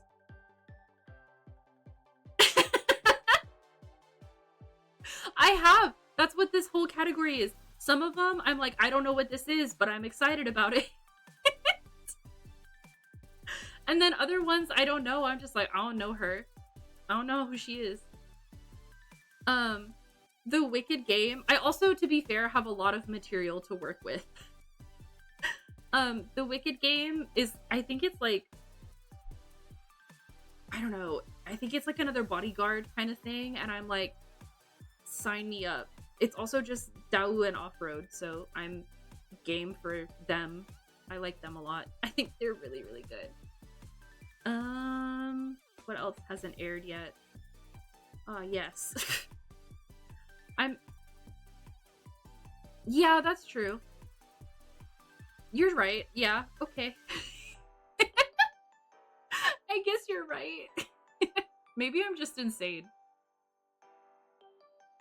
I'm like cracking out. That's what I'm really doing. This series, I've read the book, okay? I read the book. We are. Delulu is the Salulu. Shout out Roth. No, is that Bolt Action? I think that's Bolt Action. The series title is called Your Dear Daddy. Pause.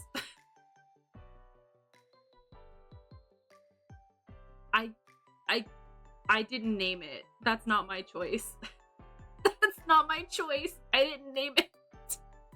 So it's called Your Dear Daddy. Could not tell you what it's gonna be about. The trailer looked interesting. I'm excited because it's got Fluke in it. And I'm a big fan of Fluke, so I think it'll be good. He seems really jazzed about it.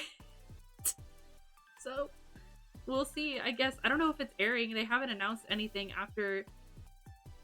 Perhaps. Interesting. You might be right.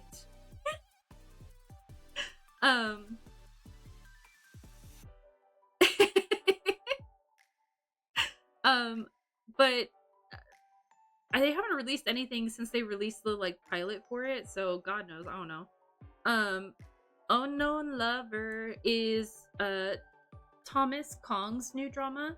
So the couple, the main pair for Your Sky is gonna be in this will be their second drama, and I'm really excited for it. I thought they did a really, really good job in Your Sky. It's very dear to me, and so I hope that they I think that whatever this is, it'll be good. And I think that's everything that is not currently airing. Now let's go through Who Is She? I've never seen her before. The Rebound, I didn't watch her. I love Mean and Ping, but it's a sports show and that's just not my shtick. Specifically basketball. If it had been volleyball, I'd have been all over it. Volleyball or baseball or like figure skating, I would have been all over it. The Rebound being basketball specifically, gay volleyball, woo! Yeah. Haikyuu mention.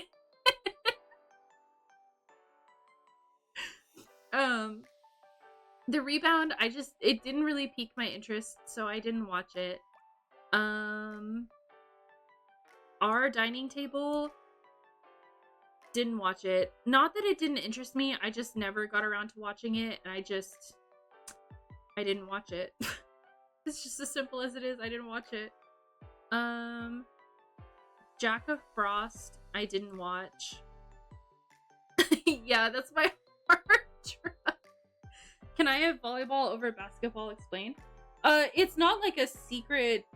It's not like a secret or anything. I like volleyball more than I like basketball. I played volleyball. I just don't like basketball as much as I like volleyball. So if it had, and I'm a big fan of Haikyuu, so if it had been like, if it had literally been like live action Haikyuu, I would have been all over it like white on rice. But it specifically being about basketball was just not of any interest to me.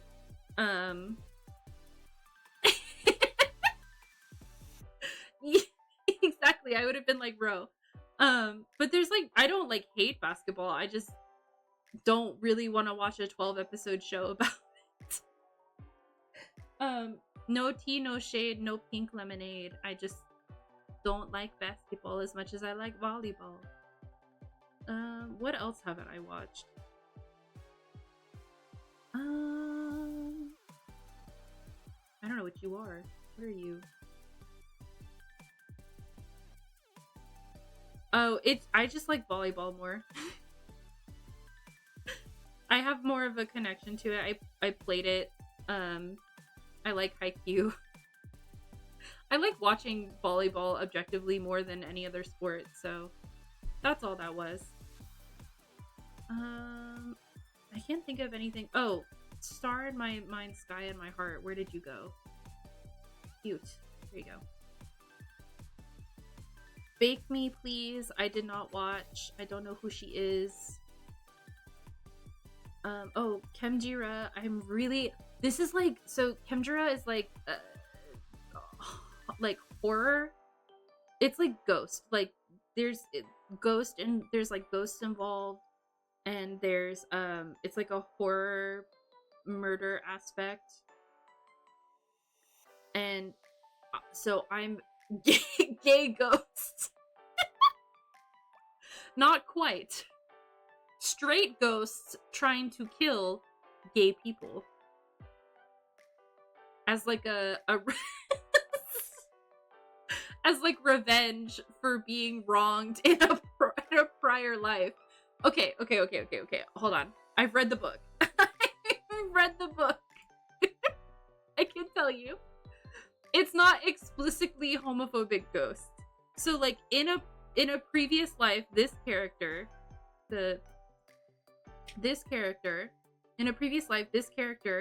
was like a female child that wronged the ghost here in the middle. And so she has since cursed the line, like the family line, to kill any son before I think he turns 21. And he's gearing up for his 21st or his 18th birthday, I think. Maybe it's 18. No. Okay. So in a previous life. Okay, so this is gonna be so convoluted now. In Thailand, like back in like the, I don't know, like I don't know what era it was specifically, maybe like the 1600s or something like that. Thank you, Ro. In like the 1600s, the ghost, the female ghost, was like the third wife of this like colonel, like important political guy in the area, and she had a baby son, and the first wife was jealous that she had a son and she didn't have any children, so she lied about the ghost, like about the baby being the colonel military dude's kid. And so as a result, they were both killed. And in the previous life, he was the child of the second wife. So the second wife was brought in and was like, the second wife and his son and her child, the girl of the past, were brought in and was like, is this true or is she lying? Is she like, is this child really his child or is it somebody else's kid? And because the mother was so afraid of what the first wife would do to her and her child, she lied, which resulted in this woman and her child, well, her child had already been killed, but it resulted in this woman cursing their line, their like family line, to never have a male child live past the age of 18. So he is nearing his 18th birthday. I think it's 18. It could be 21. But he's nearing his 18th birthday and he's starting to like have a lot of bad things happen to him, like being haunted by ghosts, being like possessed and like made to almost walk off buildings and things like that. So they go see this guy who has magical powers. He's like a shaman, to try to get the curse lifted. Thank you for coming to my TED Talk. That is the entire gist of Kemjira. Not exorcism, just breaking the curse. He's not possessed. He's just cursed. I'm trying to think of other ones. I don't think there's any others that haven't aired yet.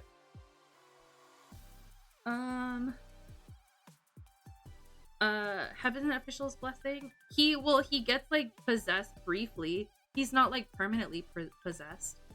I'm just gonna go ahead and do us all a favor and put every piece of Mo Dao's like Mo Shang Feng Shu art or like media up here. So Heaven Official's Blessing. I've talked about this enough at length. Please go watch Heaven Official's Blessing. Heaven Official's Blessing. Where is it? The Donghua for Mo Dao Zishi. Yep. Ghost and Demon. Yes, they do. So I'm very excited about this series. It also just looks really cool. I'm like excited for different flavors of BL. So when this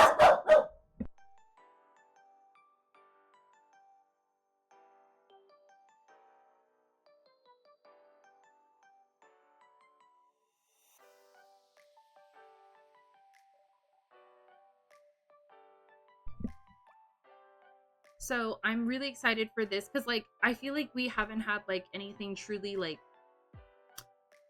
not flavorful, but like a different genre of BL. And I'm really excited for that. Okay.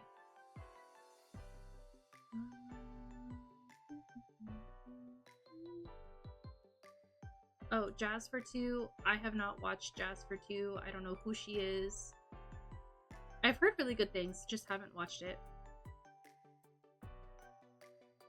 I know this is a Xenu thing, but I haven't watched it.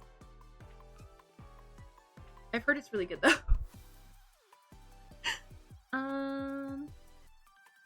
La Pluie, I know what it's about, and I think I watched like half of it and then I dropped it. Yeah, Jeff's movies right here.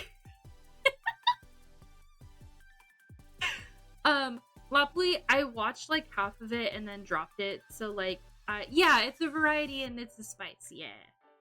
But I dropped it. It's just not my jam. I kind of like was forcing myself to watch it, and I didn't really like enjoy it as much. The warp effect I've already rated. Why is the warp effect here again? Okay. Oh, my assistant was not really my jam. It was kind of boring.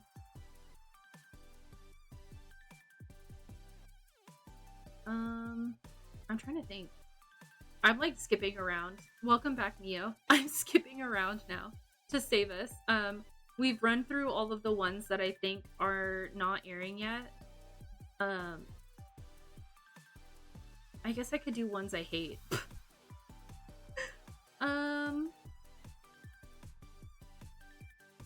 If you love yourself, I don't hate this.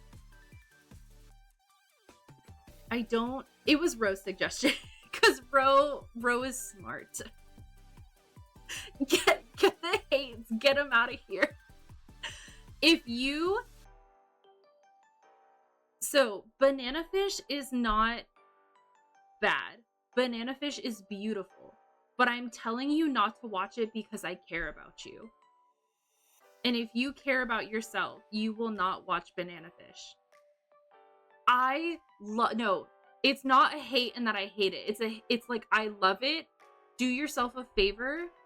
I'm telling you, as somebody who has both read and watched it, just don't. Save yourself. It's so painful. Just save yourself.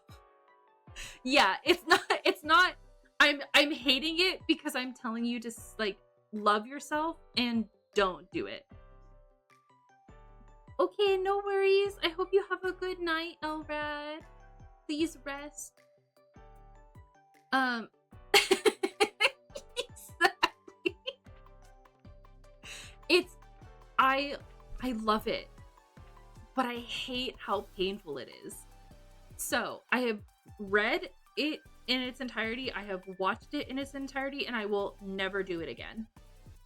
You could not pay me enough to watch Banana Fish again. You just couldn't. And like Moon keeps being like, I'm gonna watch Banana Fish, and Fio and I have to look at them and go, no, you're not. You're not gonna watch Banana Fish. Do not watch Banana Fish. We have to keep being like, no, you're not. You're not gonna do it. I'm trying to think of what's next. Yeah, exactly. We're trying to save them. Okay. So this movie, in the same vein, no, you cannot hate yourself. You cannot watch it if you hate yourself. I love you too much to let you watch it. I'm loving you enough to love yourself. I'm protecting you. I'm trying to protect you. Okay, so in that same vein, The Egoist, which is this movie right here. Yeah, it's really bad. It's like rough. Really rough. Like Mio, you're just getting back into like you're wanting to watch BL vibe. This will immediately tank it. I'm not kidding you. I'm not saying this as a joke. I'm saying it like I'm laughing through the pain. Genuinely, don't watch it.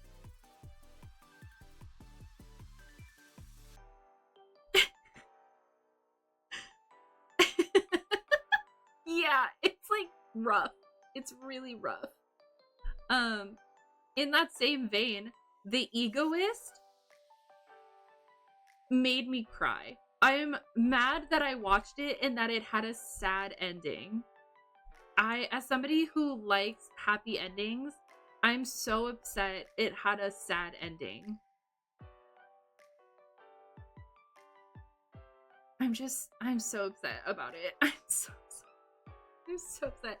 Again, I don't hate it. I think it's a beautiful story.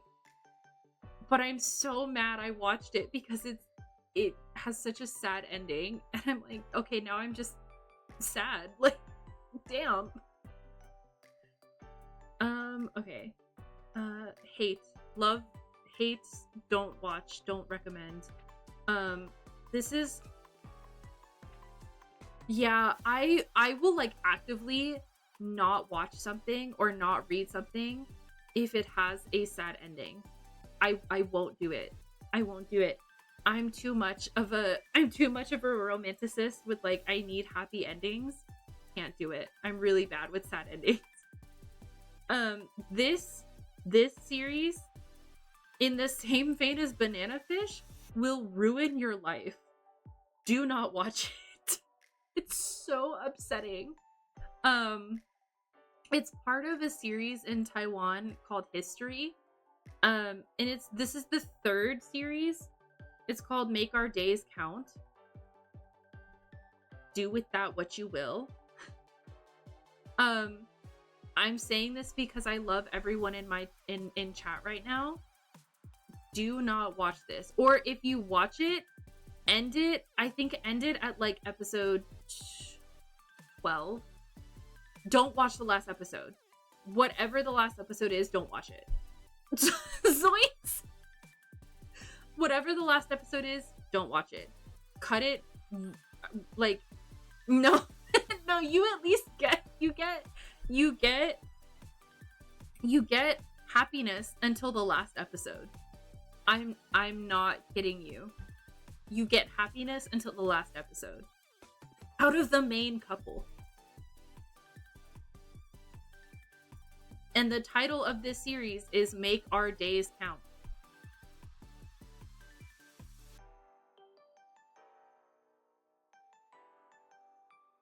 Yep.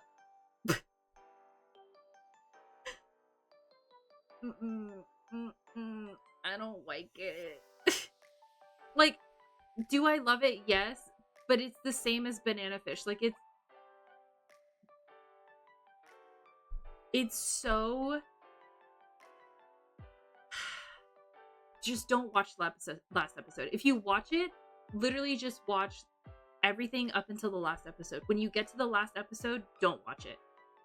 It ends before the last episode. The last episode doesn't exist in my brain. What else is another hate one? I know there's multiple in here. This one. Oh, this motherfucker. Oh my god, I hate this show.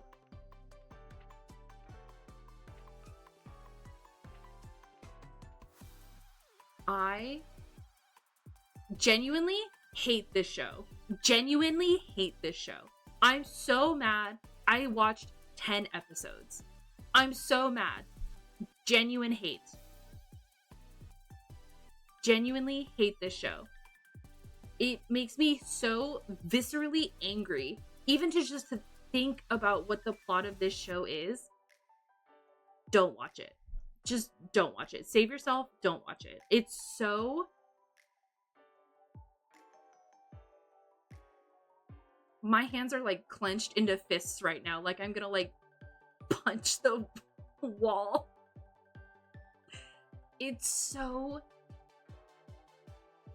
angering. It makes me so angry. I hate that I spent like a combined total of 8 hours or something like that. Maybe not that much, but like I'm so mad I spent however much time it took to watch 10 episodes to watch 10 episodes. Genuinely, I wish this series a merry die. Merry die. I hope you just die. Just die. I don't like this show at all. I think it's so bad. Makes me so angry. I'm trying to think of the others. I don't think there's anything that makes me as angry as that one did. I don't hate this one though. Like, not that one. I don't hate this one.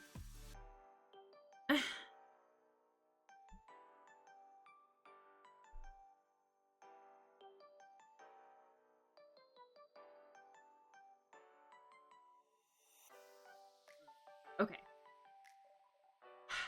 This is like the same vibe as maybe it's the opposite vibe. In the way that I love to hate the characters of this show,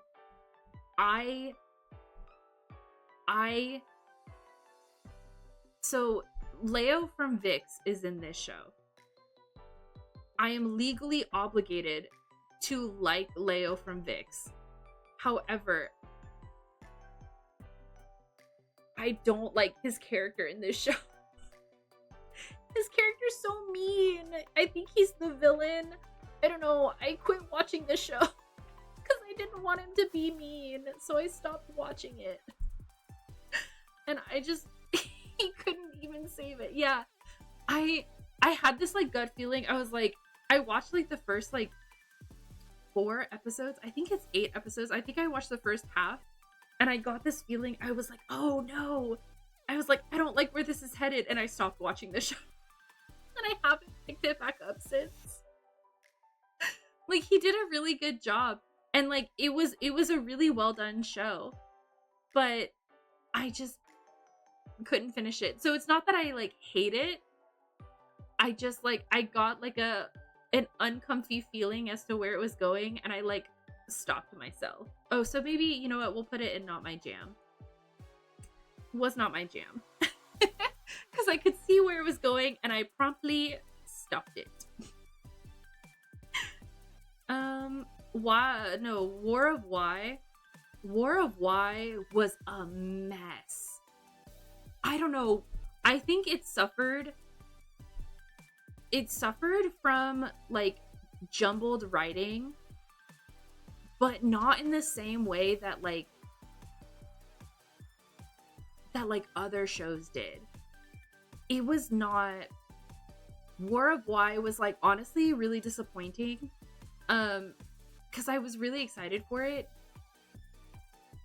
but it just was really disappointing. I didn't really like it. It was not my jam.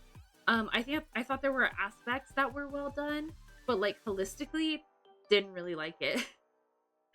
Didn't really like it. Comparatively, the same company did Y Destiny, and I thought Y Destiny was really cute. No, I'll put it in good. Because like there were aspects of Y Destiny that weren't cute, but it was really, I liked it a lot. I thought it was good. It's like a anthology, I guess. Kind of like, you know, when you watch like He's Just Not That Into. It's like an ensemble movie where it's like 5 different storylines happening at once and the characters are all somehow connected, but their stories don't intermix, but they're like happening adjacently. Like He's Just Not That Into You, New Year's Eve, Valentine's Day, that era of like Western cinema. That's the way I would explain Y Destiny and War of Y. But Y Destiny was just a lot better done. It was just much better done. That's not proper grammar, but you know what I'm talking about. War of Y, I think, suffered from like trying to do too much, but not doing it successfully, not doing like half of it successfully. And I just think the writing was really jumbled and they were just trying to rush things, and I was like, oh, I'm not really feeling it. So that's why she is not my jam, but she is very good. This one, is it Eternal Yesterday? I think. I liked it. I mean, I watched it and I liked the message, but I wouldn't say it's like in the same vein as good. I think it was like, yeah, I watched it. I watched it. Yeah. I don't think it was like anything superb, in my opinion, at least. History 4, I think, is really camp. History 4 is the 4th series after Ruining Your Life Down Here. This is the 4th in that series, and like it. I know it's not great. It's like got a lot of toxic characters, but I think it's really I don't know. I thought it was I liked it. I like rewatching it sometimes. It's camp. I'm putting it in the camp category.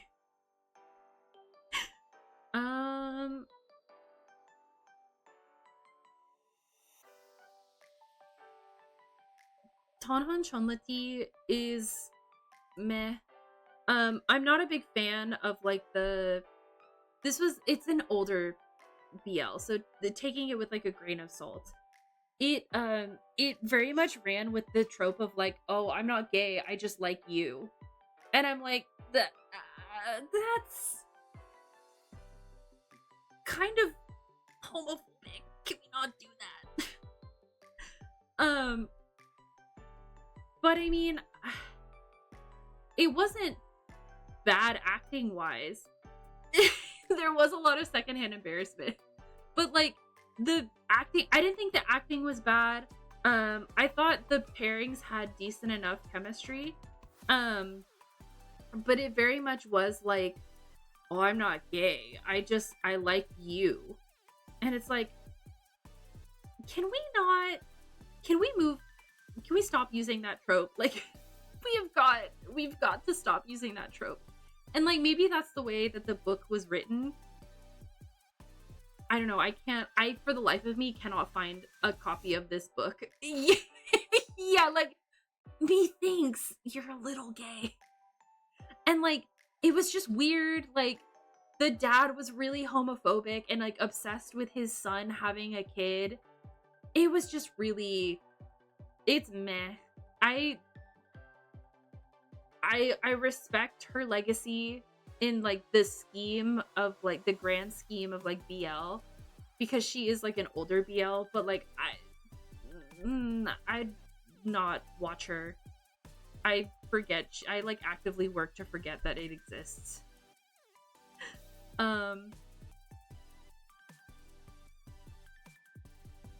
This is called the Dangerous Drugs of Sex. Dangerous Drug of Sex. I'm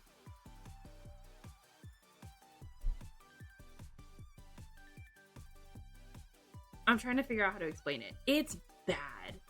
Like, not bad as in like poorly filmed or poorly acted. It's bad as in like it's really, really dark.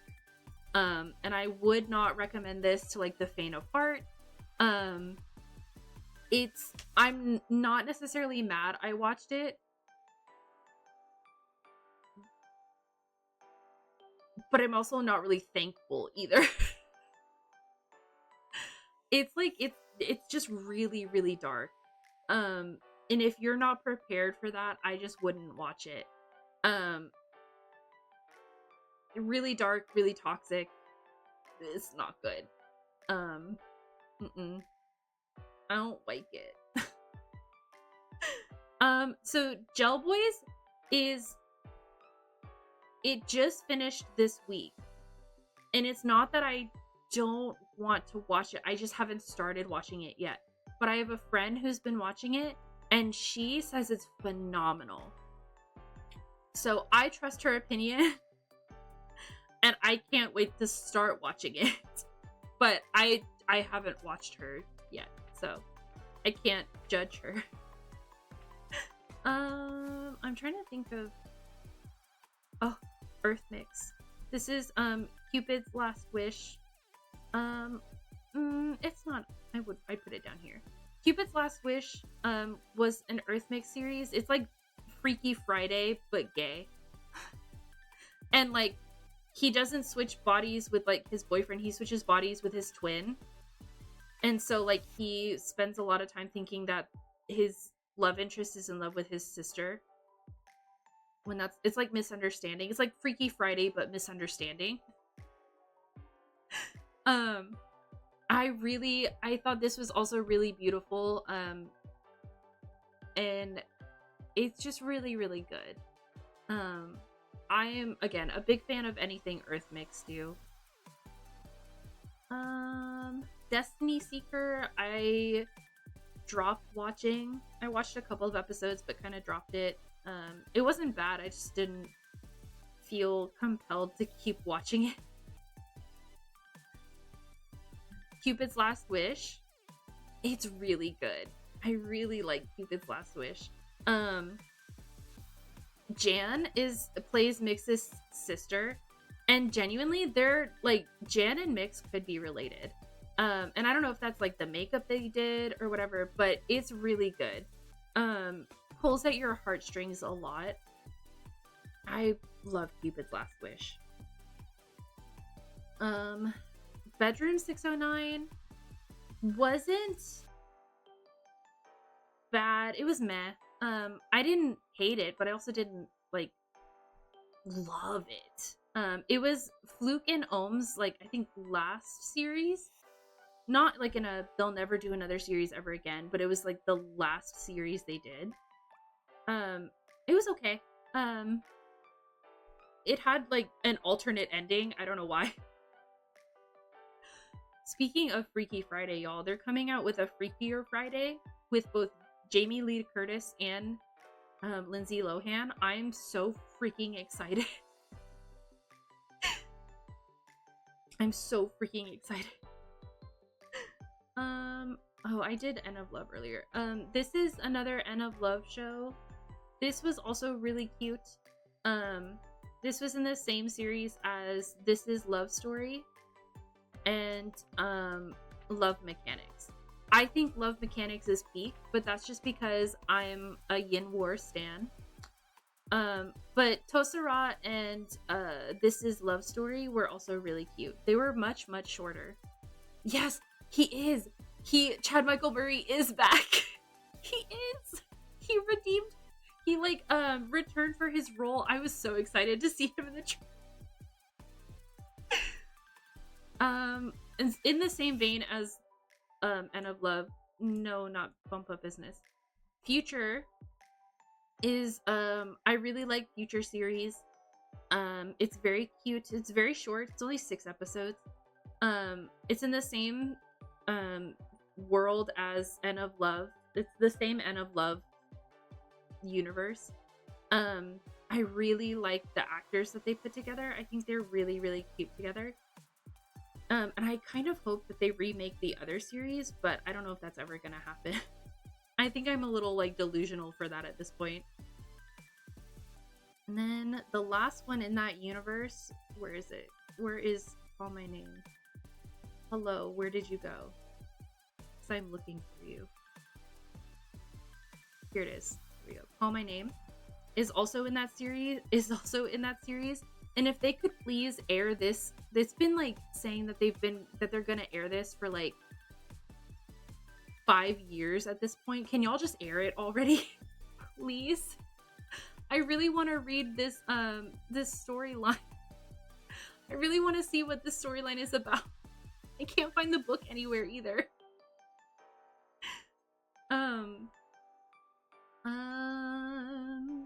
Oh, this is the Japanese version of Love in the Air.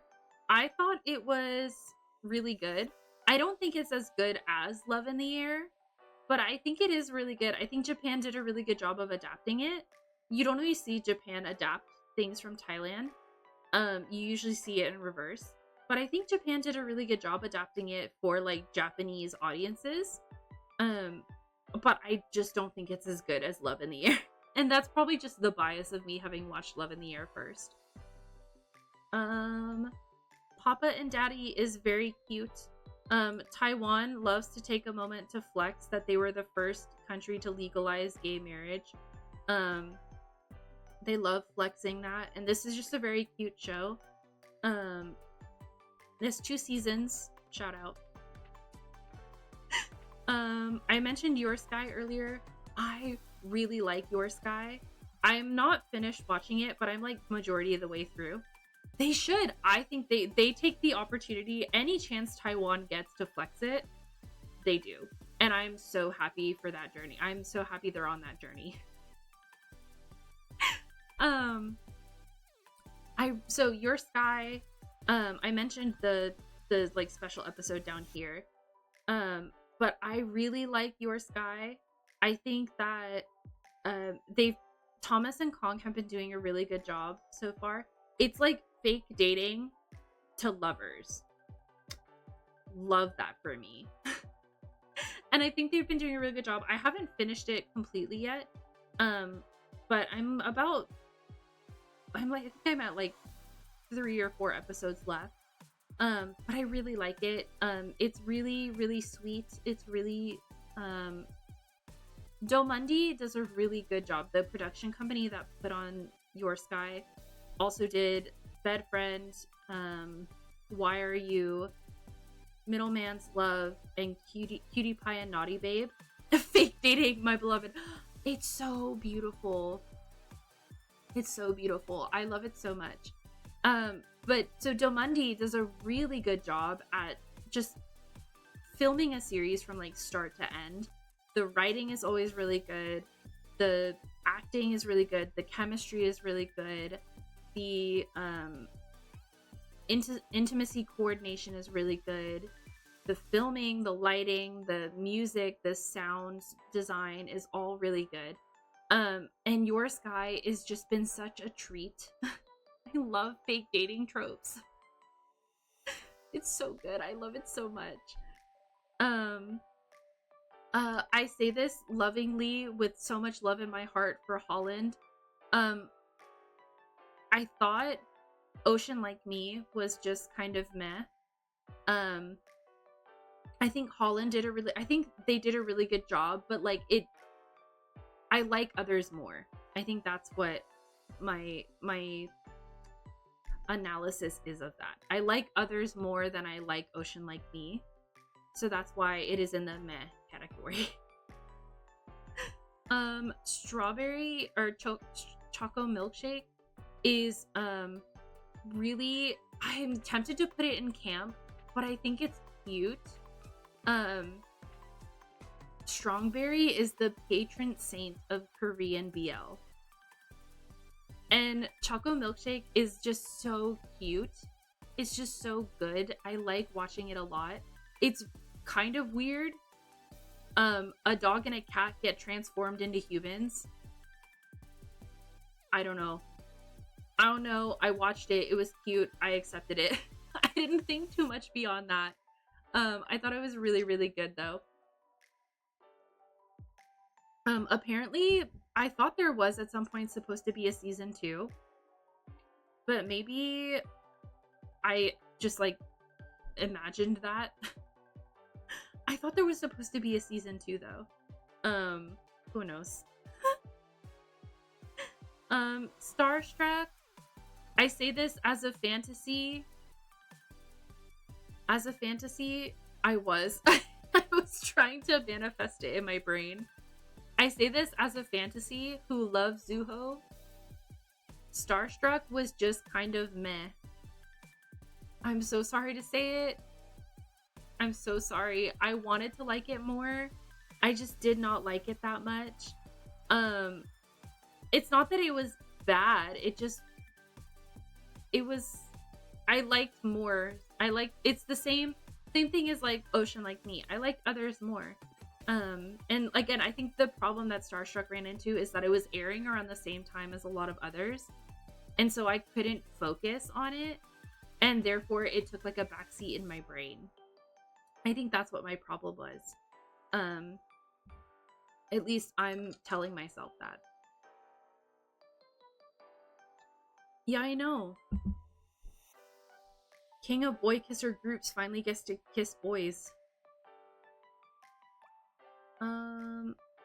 History 3. So History 3 had 2 series. Trapped is the good series for History 3. If you're gonna watch a History 3 series, you can, I'm allowing this, you can watch History Trapped. History Trapped is good, is really good, objectively. Actually, I'm gonna put it in good, because like, it's just, I acknowledge that it is the better History 3, and it is one of the better History series. But I just think it's good. I don't, like, put much into it outside of that. Yeah, I think it's good. If you're gonna choose between like soul crushing and like happiness, take this one. Just watch this one. This isn't even exactly happy. But like you can watch between the two history threes, you can watch Trapped. You are not allowed to watch Make Your Days Count.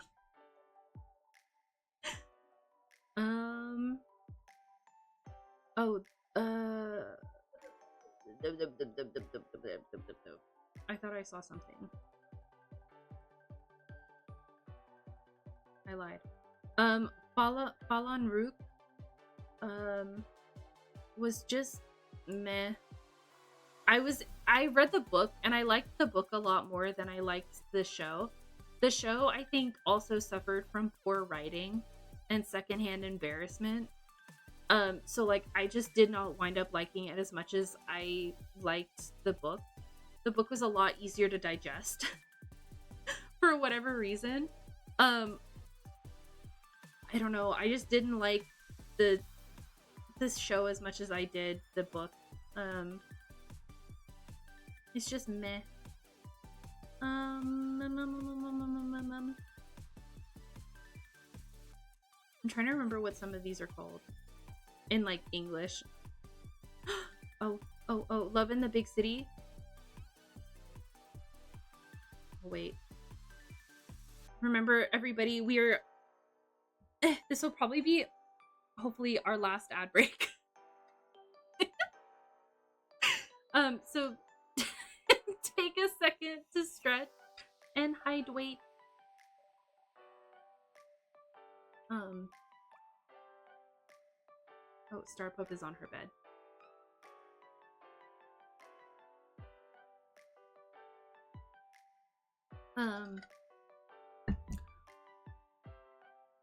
Yes.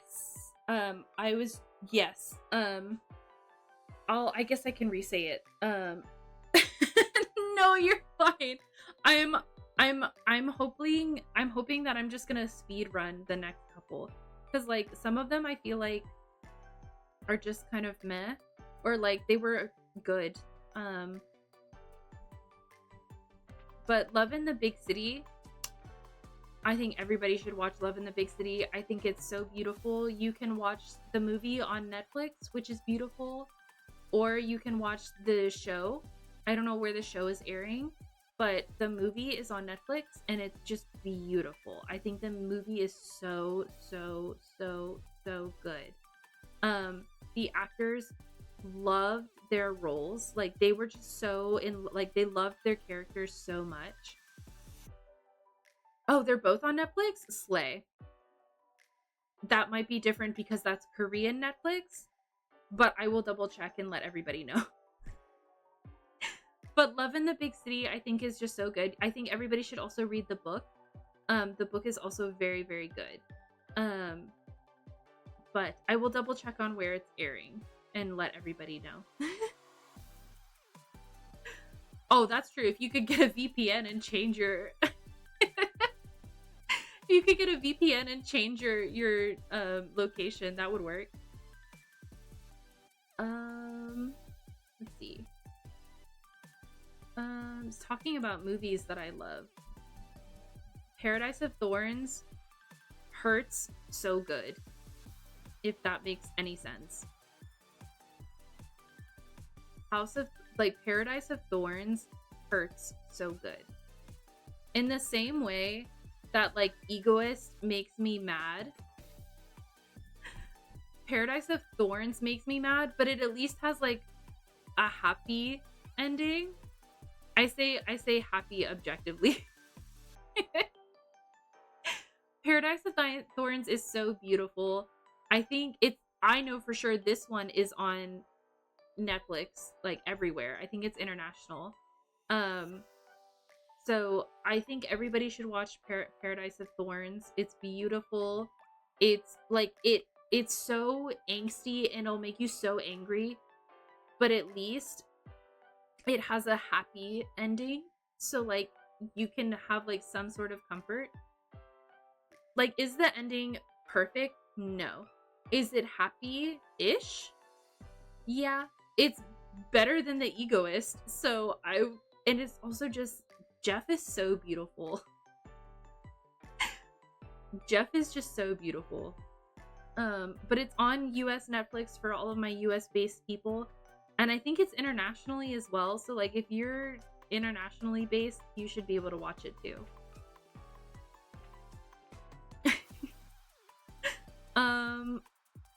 What is this one called? I think this one is called I Can Hear Your Voice. It was good. I liked it. I don't know if I would put it in like cute, camp, or really good. I watched it and I thought it was like I thought it was all right. It's not as bad as like some of the meh ones have been, but I think it was good. Mr. Unlucky Has No Choice But to Kiss is also good. I think it's funny. If you need like comedic relief, I think Mr. Unlucky Has No Choice But to Kiss is really cute. It's very classic like JBL. Like it's very like has very comedic elements to it that like doesn't take itself seriously. So I think it's very good. What is this one? This one,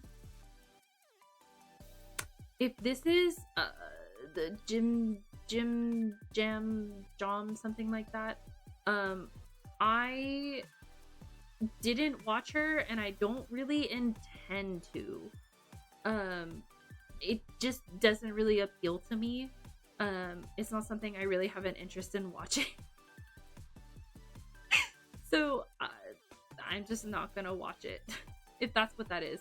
If that's something else, I'm so sorry, sweetie. If that's something else, I'm so sorry. What's this one? This one is My Cosmetic Play Lover or something like that. I really like it. I think it's really cute. I think I have like one episode left, but it's very, very cute. I like it a lot. Yeah, it's very sweet.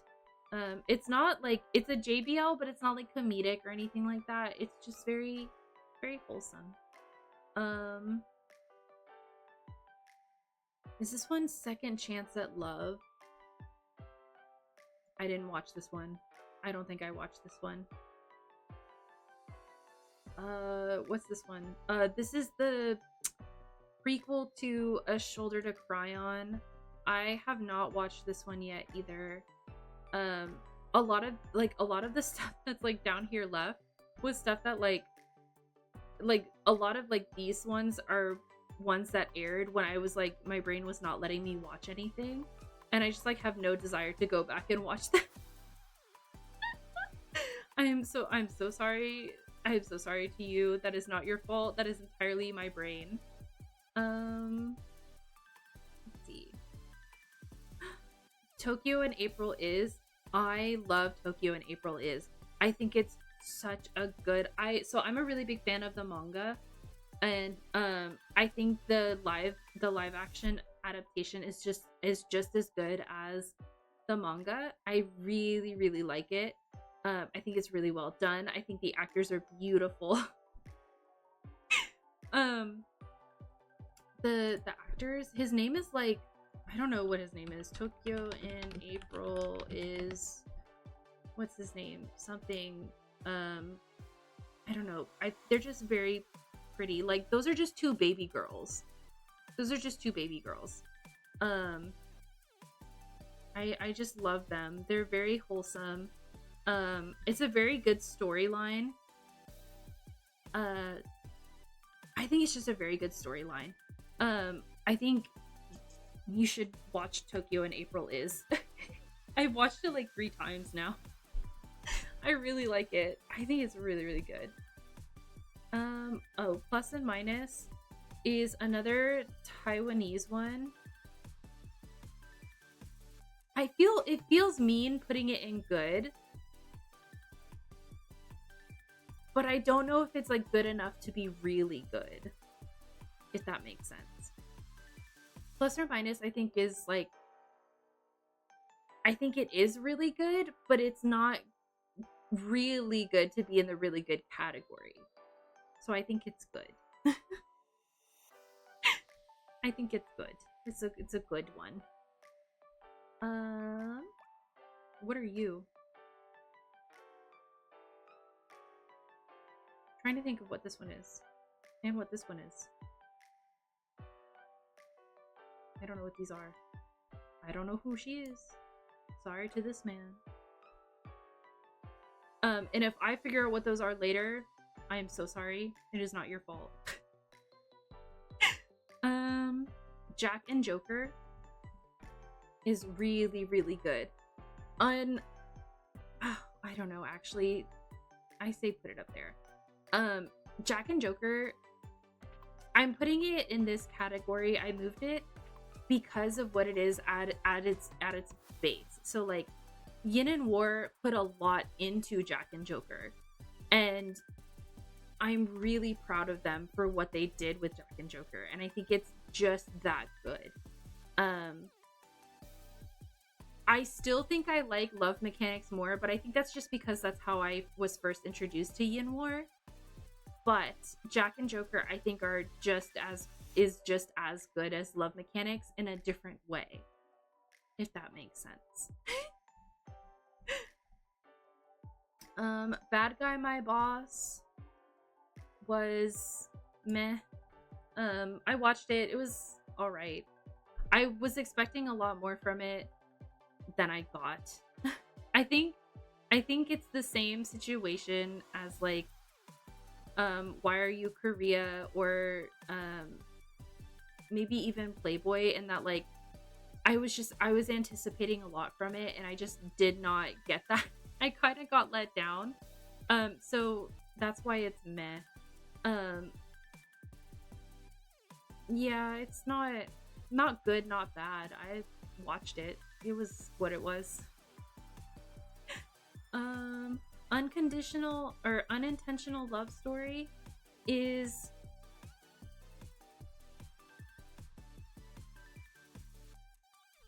really good. This has Gong Chan from B1A4, and he did such a phenomenal job, and so did Cha So-won. They just did such a good job. And oh, I think I know what that is. I think this is the prequel to I Could Be Lying. I don't know. There's a prequel. There's a prequel to maybe it's this one. I don't know. There's a prequel, and the prequel is good. I really love Unintentional Love Story. I think it's really, really cute. I think it's really good. I like the webtoon. So I was really excited when this got a live action, and then when they cast Gong Chan in it, I was also very excited about that. I was very excited about Gong Chan being in Unintentional Love Story. And I think they did a really well done job. I think it's beautiful. I think it was really well shot. And the story, man, the story is just really good. Tinted with You has June from Ace in it. I think it is very cute. I love Tinted with You. It's very short, very fast.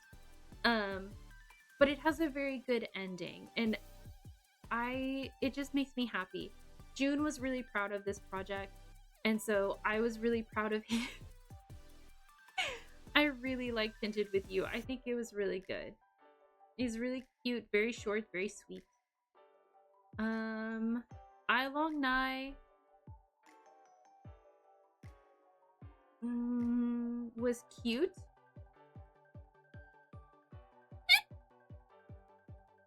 Because Nai's parents, Porsche and Arm, are actually married in real life.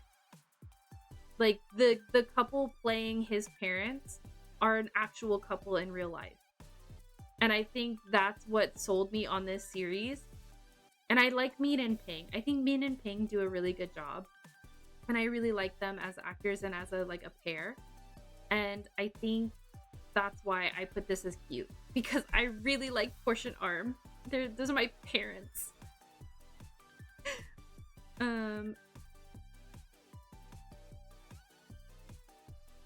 My Lovely Writer I think my lovely writer is, because I'm ranking another Up series, I'm gonna put my lovely writer as good. Objectively, I'm putting my lovely writer as good. I do really like my lovely writer, but I don't think I like it enough to put it in really good. So that's why it's in good for now. And then the other Up series, my stand-in, is really good. I really liked my stand-in.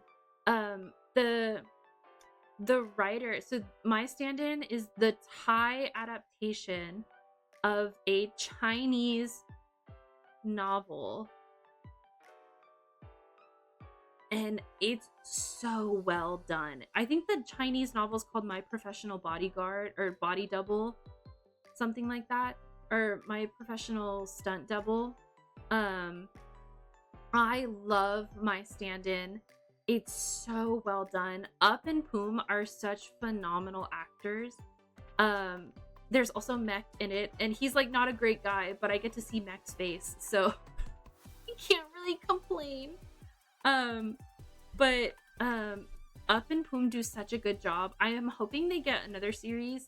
I think it would be really beneficial to their company to do another series. I know Up was involved in like the production to some degree. I don't know what degree Up was involved in, but I know he was really involved in it. And I hope they get another series because I think they did a really good job. The author of My Professional Stunt Double or My Professional Body Double is, if I'm not mistaken, also the author of Meet You at the Blossom, which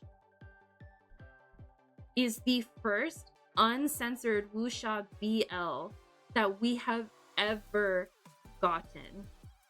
Like, I cannot tell you how much I love Meet You at the Blossom. Meet You at the Blossom is so good. It's so good. Is it like problematic? Yeah, but like what isn't problematic? And will I explain away red flags? Yes, because I love Meet You at the Blossom so much. I think it is just so phenomenally well done. It's so beautiful to look at. Meet You at the Blossom. Like, look at this, oh, please stop cutting off their faces. Look, beautiful boys. They both have dimples, and like, this is just a cinnamon roll. Xiaobao is just a cinnamon roll. Huan is like, could kill you. Looks like a cinnamon roll is a cinnamon roll. Looks like they could kill you, would kill you. Like, they're just so beautiful. And they also love the show so much. It's the first uncensored wuxia BL, which is like historical like BL that we've gotten. Think like The Untamed if it weren't censored. Yes, that's Meet You at the Blossom. And I think it makes like because it's a partnership, it was co-produced by like I think it was, and I could be wrong, but I think it was a Chinese, a Taiwanese, and a Thai, like, tri-coalition production. So that's why it was allowed to air. Because it wasn't solely like Chinese to where it had to be heavily censored. And I could be completely wrong. I am more than willing to accept that. But I love this with every fiber of my being. I like cannot stop watching it. I can't stop watching it. It's that intense. Like, I love Meet You at the Blossom so much. I was reading the book on Wattpad, and then somebody reported it and got the book taken down. So I'm like, I've been so distraught. But I found it again. Somebody's uploading it, and I've been able to read it. I'm not quite back to where I was. There's like over like 180 chapters. I'm not quite back to where I was, but I'm rereading it. It's like if it's like brain rot positive. That's how like intensely I love Meet You at the Blossom. I need everybody else to love Meet You at the Blossom as much as I do. It's so... I love Meet You at the Blossom. And in that same vein, they're not related at all. I love His. I know that like His is not a... It's got toxic like red flags. There are red flags. It's not toxic. I would argue it's not toxic. But there are red flags. But it's still... I love this movie so much. It's such a really good movie. You can literally like Google His movie on YouTube and find the full movie available and subtitled to watch. I love His so much. It's like this, it's like It's A, to me it's on the same level as It's A in that like it hurts to watch, but it has a happy ending, so I'm happy. I'm happy to watch it. I'm happy to go through the trauma because I come out with a happy ending. And it's just really, really good. I really like His a lot. And I know people find His, like, again, red flag, problematic, yada, yada, yada, whatever. I get it. I understand. I know what you're saying. But have you considered that I love it? Same with, it's not the same. But, like, it's not the same in that it's bad. But, just in that I love it so much. Happy Merry Ending. When I need to feel something, it's the same. Happy Merry Ending for me is the same as Our Dating Sim. When I need to feel something or like reset my brain, I watch Happy Merry Ending. And bonus points for me, it has Dongwon from K&K. So I really win. I don't lose. I don't walk away from this losing. So I really, and being the Tinkerbell that I am, I really suggest everybody watch Happy Merry Ending, because I think everybody should watch Happy Merry Ending and support my boy. Please, I'm begging you. I'm on my knees. I don't know what you are. Who is she? If I wind up knowing what these are, I am so sorry, sweeties. It is not your fault. Top Form just started airing. I have not watched her yet. So I'm gonna put her here because it has Smart from Don't Say No. And I'm really interested in watching him in something again. I really like Smart as an actor. And the trailer seemed really interesting. So I am interested in watching this. I just have to figure out how I'm gonna watch it because I think it's a WeTV exclusive. And I don't have a WeTV subscription at the moment in time. Your Name Engraved Herein, the same vein as Banana Fish, The Egoist, and Make Your Days Count. Don't watch it. I mean, I think if you're gonna watch BL, you have to watch it because it's like such a marker. It holds like such a high place, and it is such a good story, but it will make you cry and it will hurt your heart. It will hurt. So I can't like not recommend it. I say like tread with caution, be prepared, have tissues on the side. Yes, I think like it's like a rite of passage that you have to watch, but be careful. Have tissues prepared, have something happy ready to go. Like have like a feel-good show ready to go after you watch it so that you can feel happy again because it is very upsetting. Is this the Director Who Buys Me Dinner? I really liked The Director Who Buys Me Dinner. I thought it was really, really good. I want a season 2 so badly. Please give me a season 2. I'm begging you, please give me a season 2. I so badly want a season 2 of this. The way it ended is so upsetting to me. Please. Otherwise, I'm writing the fanfic in my head. And I will take matters into my own hands.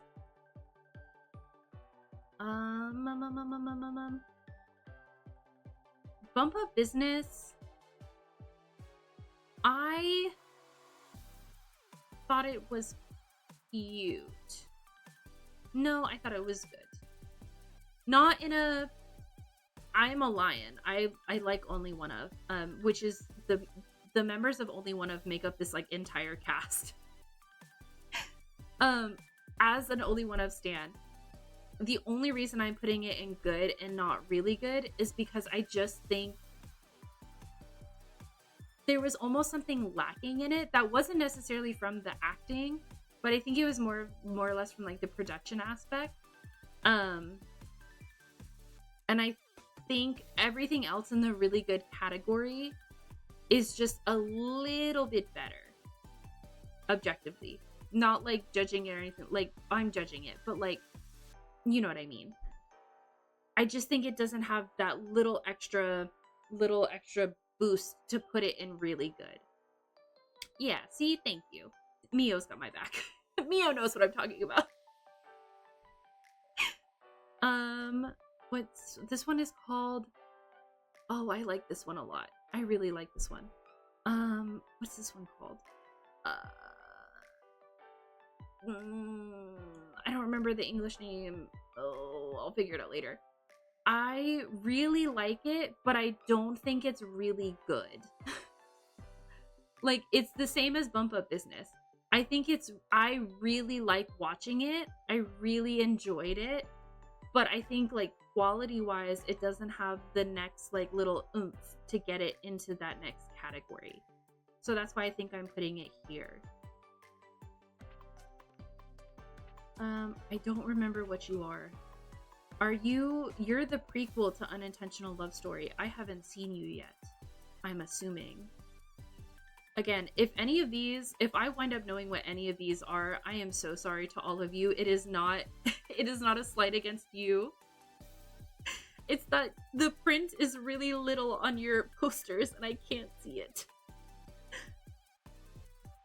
Ghost House, I thought was actually, for like coming from a lesser known company and this being like their first production, I thought they did really, really good.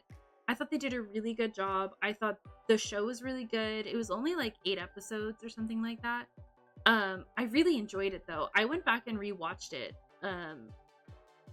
like a while back and I thought it was really, really good.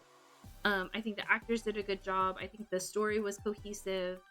Again, for coming from a production, like a smaller production company, I think this was actually their first like production piece. I think they did a really good job. Oh, we're almost to the end. I'll go with Let Free the Curse of Taekwondo. I have not watched her yet. Word of Honor is going in. I'm gonna put her up here because we have the Untamed and Meet You at the Blossom up here, so I have to pay respects to Word of Honor and include her with her sisters.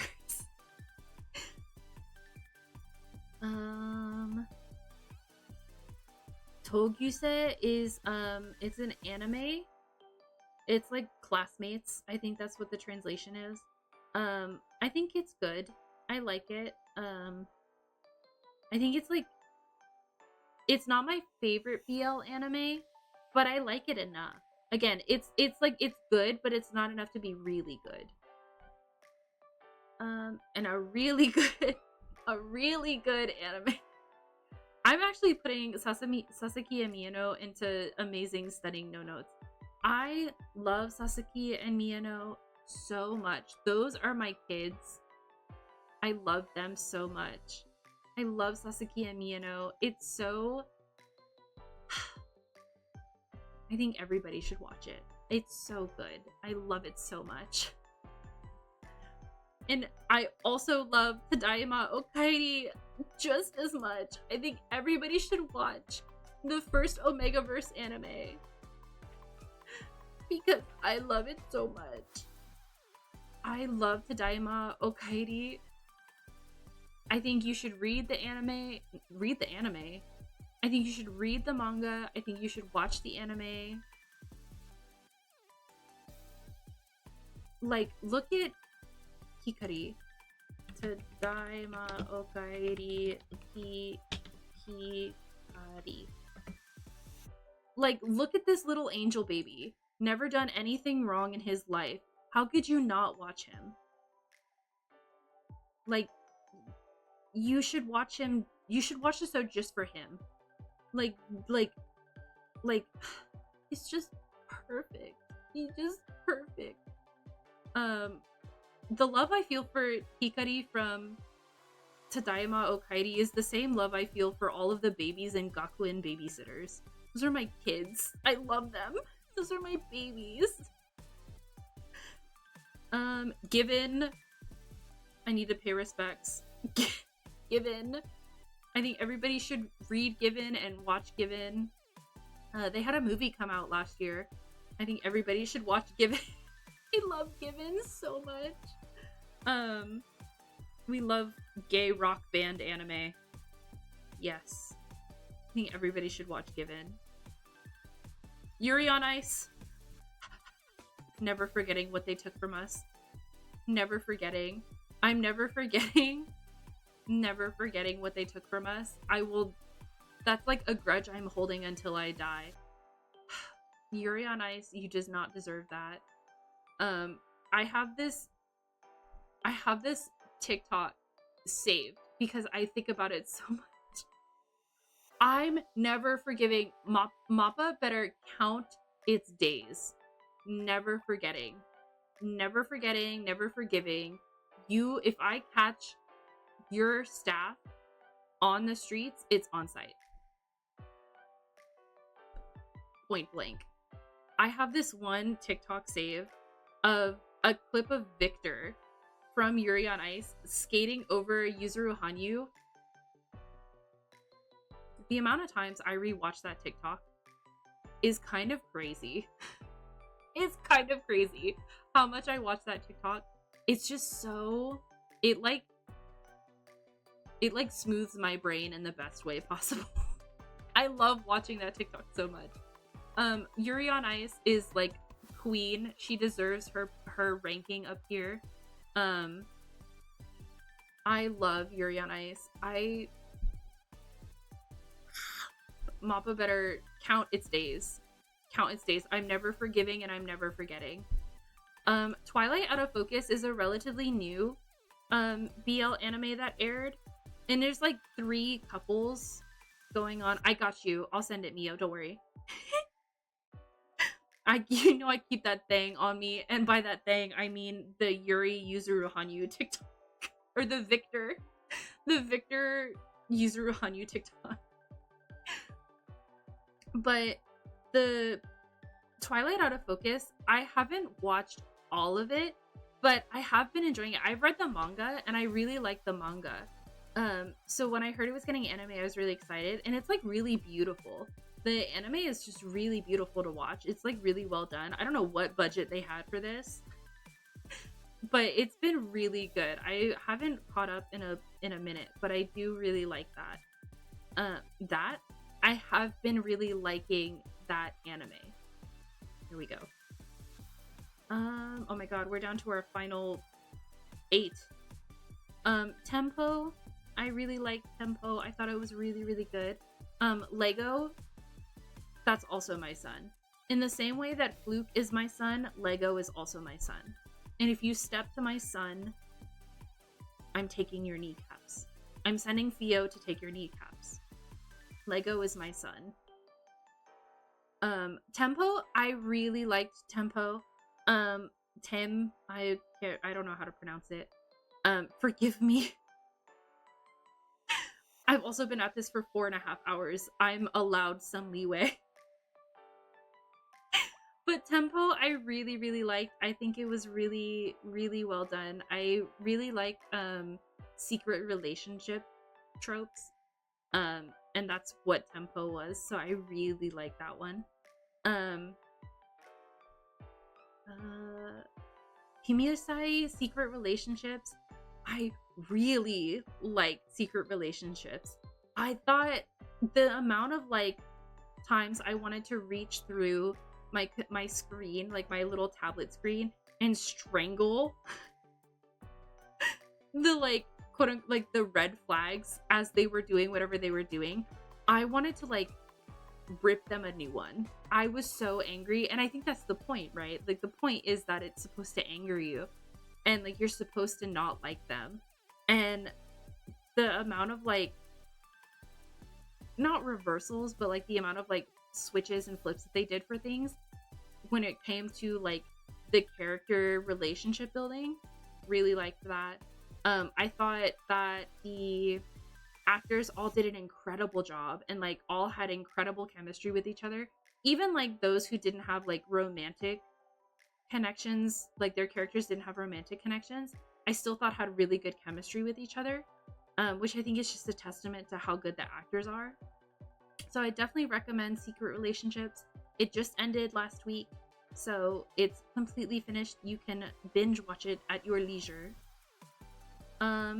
The Boy Next World is Boss Noel's new series, which is also in the Mame-verse. And I love The Boy Next World. It's like parallel universes, like alternate parallel universes, but not really. And I'm not going to explain any more than that. But I really, really like The Boy Next World. I thought Boss and Noel took on characters that were really different from Caillou and Rain. And I think they did such a good job portraying those characters. And once again, their chemistry is just like off the walls. And I do think that they, like Fort and Pete, did a really good job of like building their chemistry and like really working on their chemistry to be able to like show that like, hey, it's still like us, but we're different, like we've grown. I think, like, I guess that's what I'm trying to say. They did a lot of work to grow their acting skills and their chemistry with each other, and I think that really shows. And The Boy Next World is also just like beautiful to watch. I think it's just really, really well shot. The lighting is really good. The like amount that Mame plays with lighting in The Boy Next World is really, really good. I think she does such a good job of showcasing different things with the lighting at different times. And it's so, I love The Boy Next World. I think it's really, really good. 4 minutes. I'm gonna say this, and it's gonna be crude, and I don't care who's listening. Bible deserved to get his ass ate. That's all I'm saying. He deserved to get his ass ate. That's all I'm gonna say. Yes. On a greater note, I did not know what was going on in 4 minutes the entire time. I was along for the ride. And I think that's the point of the show. Thank you for agreeing with me, Mia. That was really crass. I'm so sorry to anybody watching this back. I'm so sorry. But he deserved to be treated like the pillow princess he got treated as. He deserved it. I stand on business with that. He deserved it. I think for this being like him and Jess, like kind of not really getting thrown together, but kind of getting thrown together last minute. At least that's what it felt like. I thought they did a really amazing job. I love Jess and Bible together as a couple, and I hope they get another show together. I genuinely would love that so much. And Jess is obsessed with Bible, so Jess would also love that so much. But 4 minutes was like, it's like parallel worlds, but time travel, but not really, but like there's comas involved. I don't know. I didn't know what was going on at all. No worries. Have a good day at class, Mia.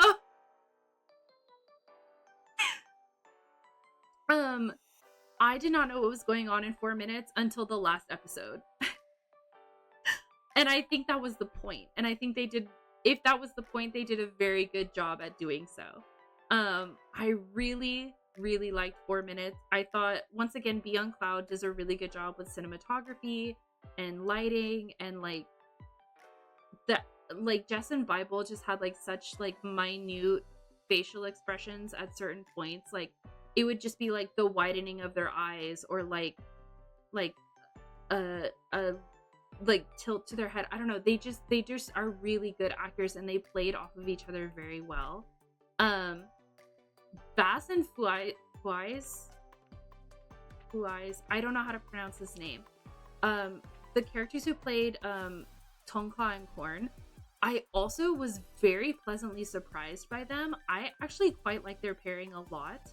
And I also hope that they get paired together again in another show. Don't know if that'll happen, but I can hope. I can dream. And I'm deluding myself into hoping and dreaming that it happens. But for 4 minutes being like their next biggest show after Dead Friends Forever and Kin Porsche, I think it's holding up on its own very, very well. And I really like 4 minutes. Honestly, I could rewatch 4 minutes over and over and over again, and I would be like amazed by the story writing every time. And so I would recommend 4 minutes to anybody, especially if you love a good, like, it's almost like if you love an unreliable narrator, I think you'll really like 4 minutes. If you can tolerate watching an unreliable narrator, I think you'll really, really like 4 minutes. Because you're genuinely like having to work to understand. And so you want to keep watching. And I just think it was really, really well done. And I also really think Jess and Bible play off of each other very well. Battle of the Writers was another, it was a Thai show, but it was technically an uncensored wuxia, and it was, well, in sense, it wasn't like a full historical show like Meet You at the Blossom or Word of Honor, but it had elements of it. And I think Tudor Yim did such a good job of delivering that. I can agree that like the writing was kind of all over the place, but I think it was I enjoyed it quite a bit. I really, really liked it. I think they did a really good job. I think this was kind of a step up for them from being like the kind of like childish college age kids characters that they had kind of played before. So like in Cutie Pie and Middleman's Love, in Cutie Pie they were college students, and in Middleman's Love they weren't necessarily, they were like workers. They were full-time workers, but there was like comedic elements to it that like toned down some of the other elements of the show, so that like I wasn't taking it as seriously. But I think this is where they finally, like, this has comedic elements, that's not what I'm saying, but like it was a step up into like a somewhat more mature role, and I think they did a really good job handling that change. And I'm hoping that they get more shows in the future, because I really like Tudor Yim. I think they're a really good pair, and I just want to see them in more stuff. It's my selfish request for them to be in more stuff. Secret Crush on You is camp. It's in the same boat as My Beautiful Man, in that it's like freak matching freak energy. It's like obsession and loves being obsessed over. Again, it's My Beautiful Man, but in like a less serious tone. I Crush on You was Billy and Sang, and I thought they did a really good job. It was also the first time you see Becky and Freen, and I really like Becky and Freen. I think they work really well together as a couple. Gap series, I recommend Gap series. If you like GL, I'd recommend anything Becky and Freen are in, or anything Milk and Love are in. But I liked Secret Crush on You. There was also a character named Daisy. They are my child. I would protect Daisy with my life.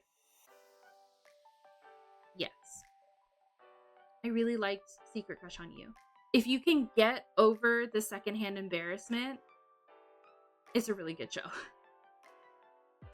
But the secondhand embarrassment is like a really high hurdle. Like, you have to like actively work to overcome that hurdle.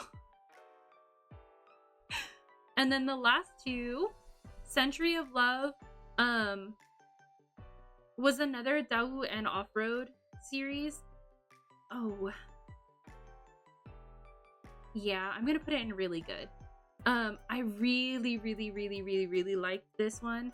It was reincarnation trope, and I'm a sucker for reincarnation trope.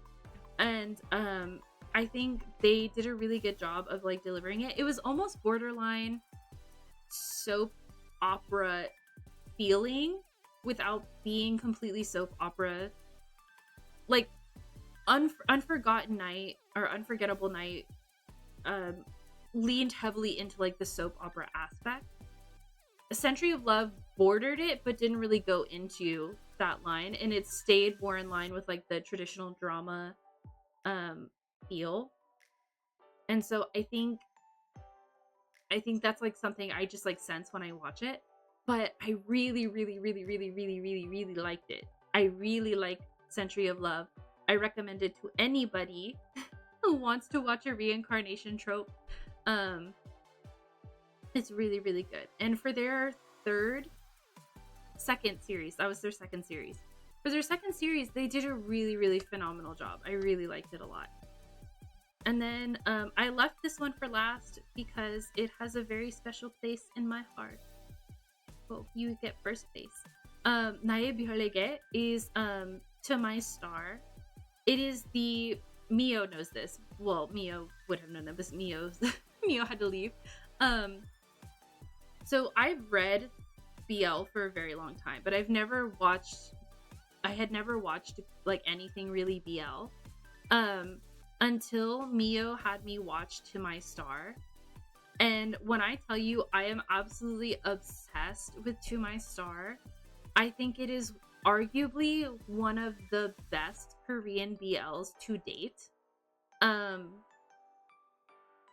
it's just this, like, Hwang Da-sol is just a genius when it comes to producing BL. I don't know what she is on ever, but she is just so insane when it comes to BL. She's so good at what she does as a producer.